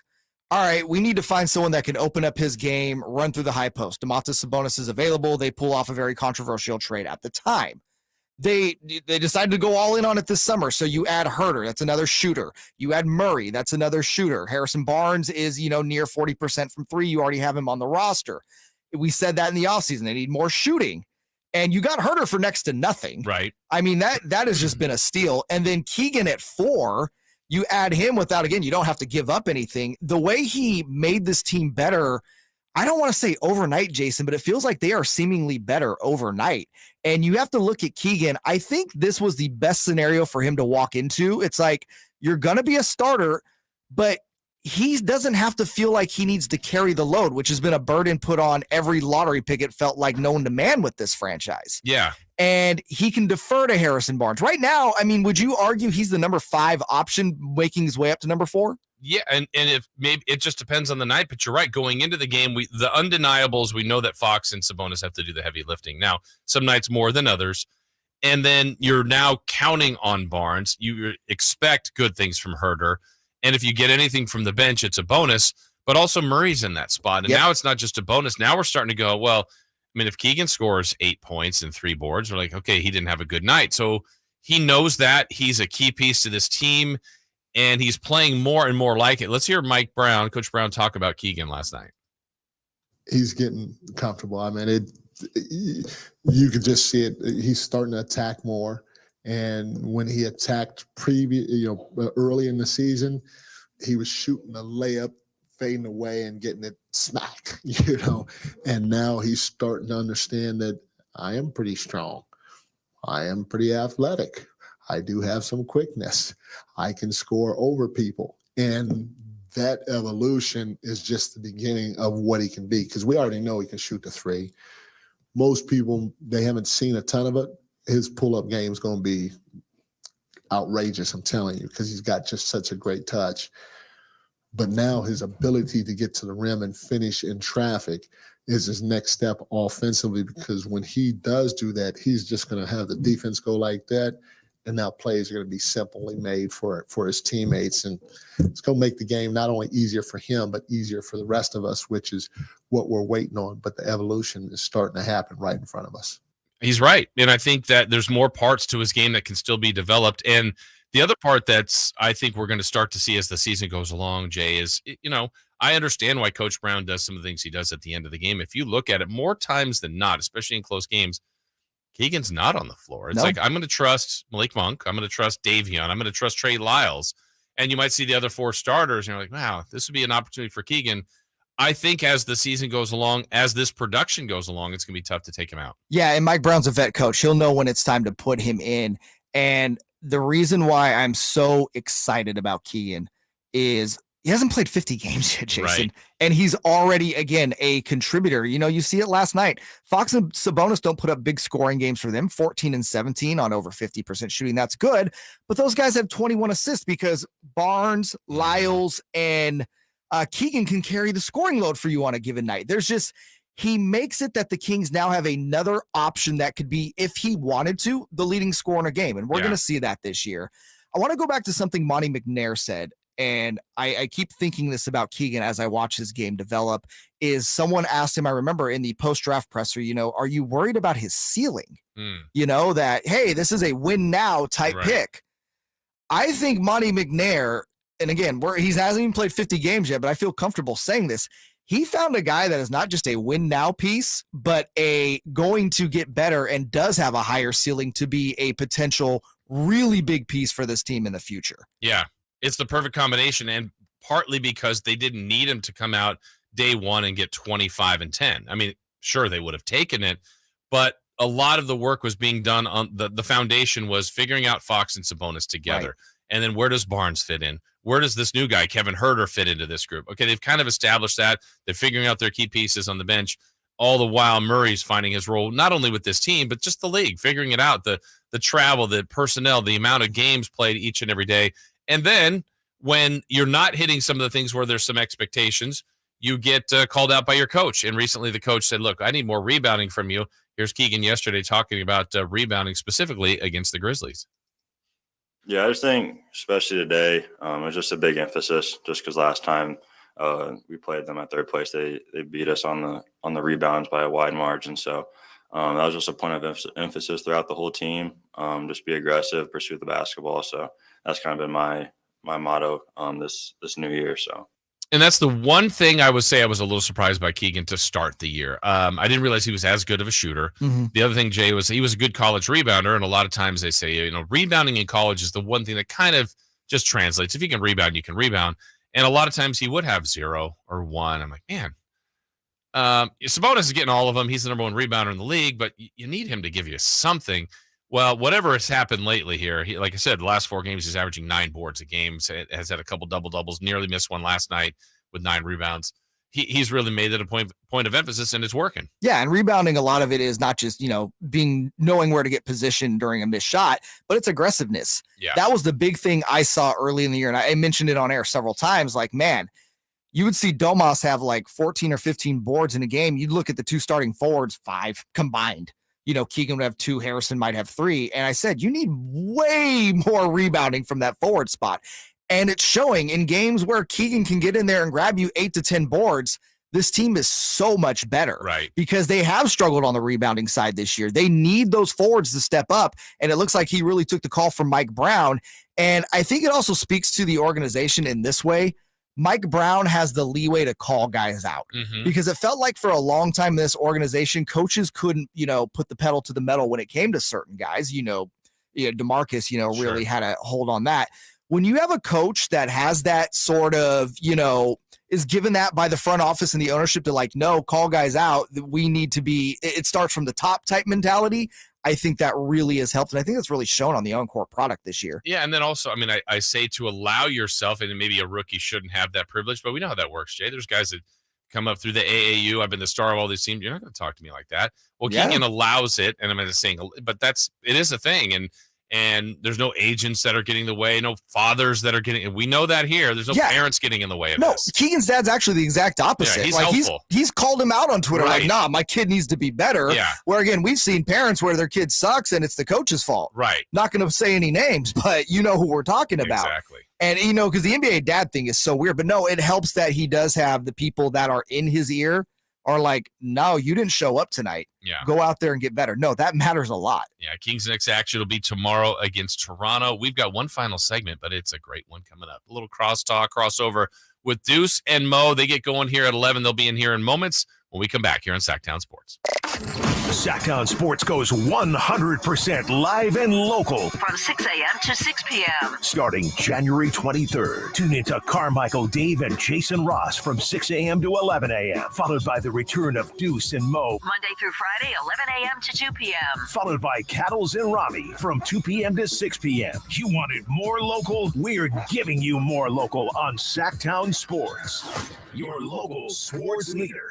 Looking to save time and money in the new year? Get HelloFresh. Take control of the clock and your budget. Delicious recipes delivered right to your door. Spend less time in the kitchen with new, fast, and fresh recipes like falafel power bowls or Southwest pork and bean burritos, each packed with flavor, ready in just 15 minutes. With over 35 weekly recipes and 70 seasonal and convenient items, always something new to try. Pre-portioned ingredients, step-by-step instructions, they make it easy to whip up a tasty meal right at home. This year, skip the extra trip to the market, cut back on takeout, and get HelloFresh delivered instead. At 25% cheaper than takeout, HelloFresh, the easiest, most delicious way to save. Start the year off right with a great deal on America's #1 meal kit. Sign up today for 22 free meals plus free shipping with the code HERD22. HelloFresh.com/HERD22. Individual rates, coverage offerings, and savings may vary. Subject to terms and conditions. Not available in all areas. Actual pie customer. the other workers' comp insurance company. They were going to reclassify our business, and then they were going to charge me $50,000. Meet Natalie, owner of the carpentry shop. Shocked by an unexpected bill, she knew it was time to switch her workers' comp provider. That's when she found Pi Insurance. When we got the quote back from Pi, it was a sigh of relief. They put us in a policy where we fit. Is your small business overpaying for workers' comp insurance? See how much you could save at trypi.com. Plus, when you sign up for pay-as-you-go billing, your premium is based on your actual payroll, not an estimate. So your workers' comp audit experience is simplified. I'm grateful that there's a company out there that's willing to insure us little guys because every dollar counts. With Pi Insurance, you get pricing and coverage made for small businesses. What are you waiting for? Ask your agent for Pi or get a quote in 3 minutes at trypi.com. That's TRYPIE.com. People of the world, I am Chef Wes Andres, and I'm here with an important message. I'm speaking to you from downtown Tucson. As tonight gets dark, people are gonna go to their homes without electricity, without water, and very often without much food to eat. This winter is gonna be brutal, not only for the people of Tucson, but for many, many Ukrainians all across Ukraine, but especially in the places that they've been recently liberated near the front lines. The people of Ukraine right now are fighting for freedom. We're here with a very simple ask. World Central Kitchen will be able to keep doing the work we've been doing over the last 8-9 months with your support, with your help together. I know we will not leave the people of Ukraine alone. The Carmichael Dave Show with Jason Ross. Call or text at 916-339-1140. On Sactown Sports.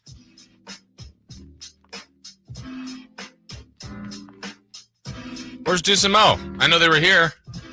Gonna track them down? What are they doing? What do they do back there? Divas, man. Yeah. Divas. It's already day 2. I know. Yeah. Too good for you. That's right. They did your little crosstalk yesterday. I remember when we used to be a team. They just no.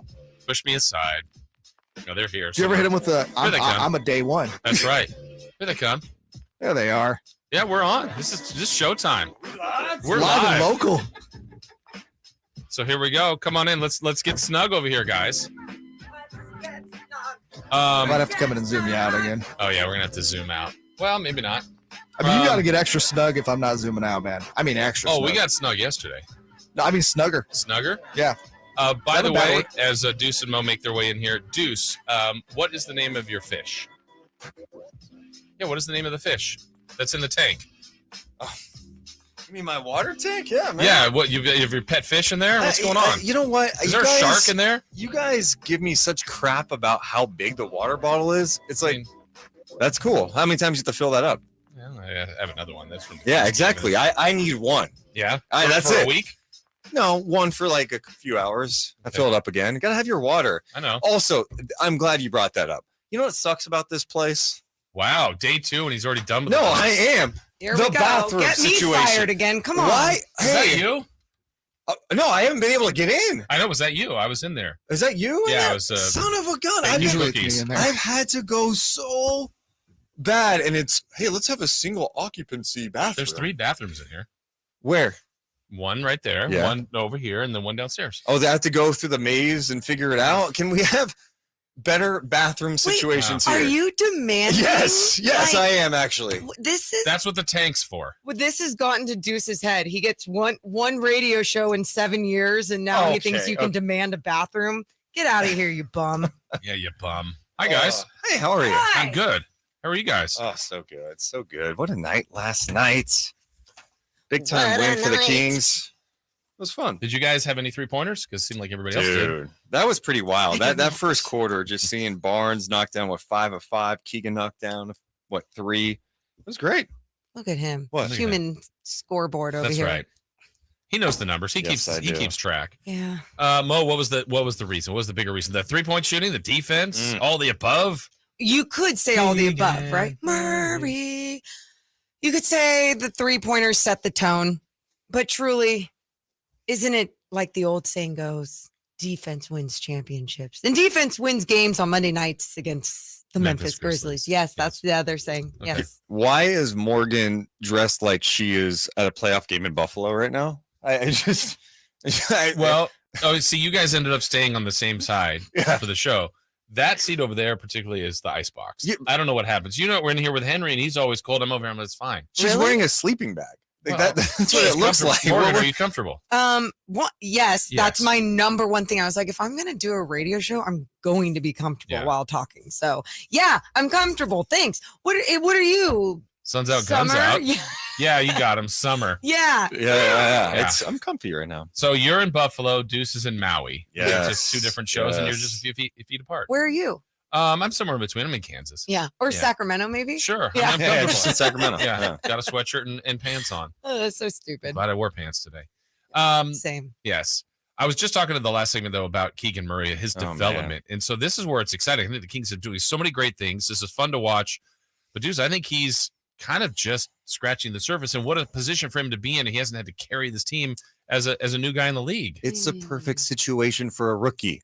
I mean, how many times have we seen Kings rookies in like the worst possible situation? Yeah. And for him to get this opportunity, and look, there's been a bit of a ride with him, right? He went through some tough times too, but he's responded in such a big way, and you're seeing the growth right in front of your eyes. Yeah, I think that's been one of my favorite things. Over the years, I always was like, if you're a young player, if you're a rookie, you're not going to develop here in Sacramento. And it wasn't just me saying this, it was something that, like, I think so many agents didn't want their young players, clients coming here because of the chaos that was going on and because you weren't being taught basketball. And for so many years, I was talking about how De'Aaron Fox wasn't taught how to play basketball the right way. For probably most of his life, it was like, hey, rely on your speed, get here, do this, not being held accountable. And you're seeing with Keegan Murray, who is already a high IQ player that cares about being responsible for his actions, is evolving and getting better day by day right in front of our eyes in Sacramento because there is a great coaching staff in place. I just love where this team is. And I think yesterday was a game where it got a little nerve-wracking. Deuce, we're on the radio broadcast going, man, they're playing so well, but they can't get away from Memphis. And then that run at the end was as good of a run as we've seen from this team. Yeah, and sure, it was the second half of back-to-back. No John Morant, Steven Adams. That's still a good team, and I think one of the most impressive parts about the end of the game was the defense. Yeah. And, of course, you're not going to hold a team like that. And Jenkins, at one point, elects to go to the deep bench and put his guys in. But the type of intensity that you saw good defense from Rashawn Holmes in the pick and roll. Guys were flying around. Trey Lyles deflections, De'Aaron Fox deflections. They were on a string defensively, and we've seen glimpses of it in portions of games, but that was by far the longest defensive stretch of good basketball from the Kings we've seen this year. And I think their numbers would have been better if they weren't just giving the ball up all game. That was their worst turnover game of the year. So they can have that and still win against a good team. How crazy is that? And I feel like in their first game or one of those other games against Memphis, they had a big turnover game as well. And you're just seeing if they are going to have a sloppier game, please just respond and adjust to the mistakes that you're making. And I think in a game like that is a good example of that, right? Where they're like, okay, we need to focus this next possession down after throwing the ball away here. Or, okay, we need to lock in and put more pressure along the perimeter here because they got into the paint too many times on us line drives from Desmond Bane, whatever it was. So yeah, I think that's one of my favorite parts about this team is how they respond. This might be crazy talk. I brought it up with Jay earlier. Would you, if you were Memphis, think about moving Ja? Because Tyus Jones is that. Okay, but here's who you're getting in return. Would you do it for Jason Tatum? Oh, I would do anything for Jason Tatum. Wow. Yeah. I mean, yes, for Jason Tatum, sure. In this fantasy world where they trade John Morant, sure. Okay. Yeah. But you're that no chance of ever trading Ja for anybody of equivalent talent because you have that good of a point guard in a backup role. That doesn't make mistakes. That's what makes it great, right? Hello, Tom. That's what makes it amazing is that you want to make sure that you have that tier, that caliber of backup point guard. So then when your second unit goes in, you know that you can trust and that it's not going to go downhill right after that. I think it's the same thing with they won a ton of games, last year without John They did. Morant, and Tyus Jones was the leader there in that same exact role. Injuries happen in the NBA though. They do. But I Then feel you like hate 'em. Ja's presence, he's kind of the soul of the team. Yeah. Right? Like they have other guys who do a lot Dylan of Brooks jaw will tell you he jacking. is. Brooks, Yeah. God, he put up one of the worst shots, I think, in basketball history last night late in the game. I mean, he just like threw it up there. He's done that a few times. So Okay, one of his worst shots. there we go. He has many that might qualify for one of the worst shots in NBA history. No, but I mean, Morant, I think people don't like him sometimes because of how he carries himself. He's kind of annoying, right? I don't get that. Yeah. You don't think he's kind of annoying? Where I think he complains about fouls. Yes, people don't That like he part, gets to but other the than that- free throw line a lot. He gets a lot of calls. Hey, He's improved all aspects of his game. His defense has gotten better. He's knocking down threes. He's a big time player. when you're good, there's a bigger target on your back. Yeah. And John Morant is good and he has the personality, right? Like Jason Tatum's good and it's just like even keel, I'm the best dad in the world personality, you know? So it's just like, oh, America's sweetheart, where Ja, it's like, America's sweetheart. you You're going know, there. I think you he's know. Morgan's sweetheart. Yeah. Oh my gosh. I love Jason Tatum. Is he your favorite player? No, but he's up there. Okay. Like Giannis is up there. You know, just the top tier players are. Is it all because up you there. guys both have a deuce in your life, huh? Nope. That's probably the worst part of my life, but not his, because that's his favorite part of his life. But That just happened. yeah. But yeah, I would say that's how people perceive them in different lights. What's coming up on show 2? Year 1, show 2 of the Year year. 1, show 2. Well, the lead is Mike Bibby scheduled to appear at noon. Well, not appear, on the phone. Okay. On the phone. We had Yeah, some but that video works. issues, but Mike Bibby, who was in Sacramento last night, Rang the bell. He rang the bell. He landed back at home, and he's going to be on the show today. Are And you of gonna course, tell some him- of the Kings win. Are you going to tell him how you could guard him and score on him and all the things that you could have done in the He past? could guard him. I'm not sure he could guard me, though. Do you see that, man? Like he is. Oh, you think he moves well? You think he moves well now? Yeah, I'm sure A he little moves- stiff. So when the three of us played is in rec this? ball, like Deuce was scoring all these points, but yet he's going to score on Mike Bibby. Right. No, and like I'm sorry. I must have forgot Mike Bibby locking down on defense. Rec league where guys are just out there getting some weekend exercise. Okay, why are you making me take shots at Mike Bibby? I'm excited. He's on the show today. I just want you to bring it up. Bibby will be here today. We'll talk about him being at the game last That was night and reflect on the old days too. It's Yeah. crazy. That was 20 years ago. Man, 20 years ago. he doesn't look that old. he's put together.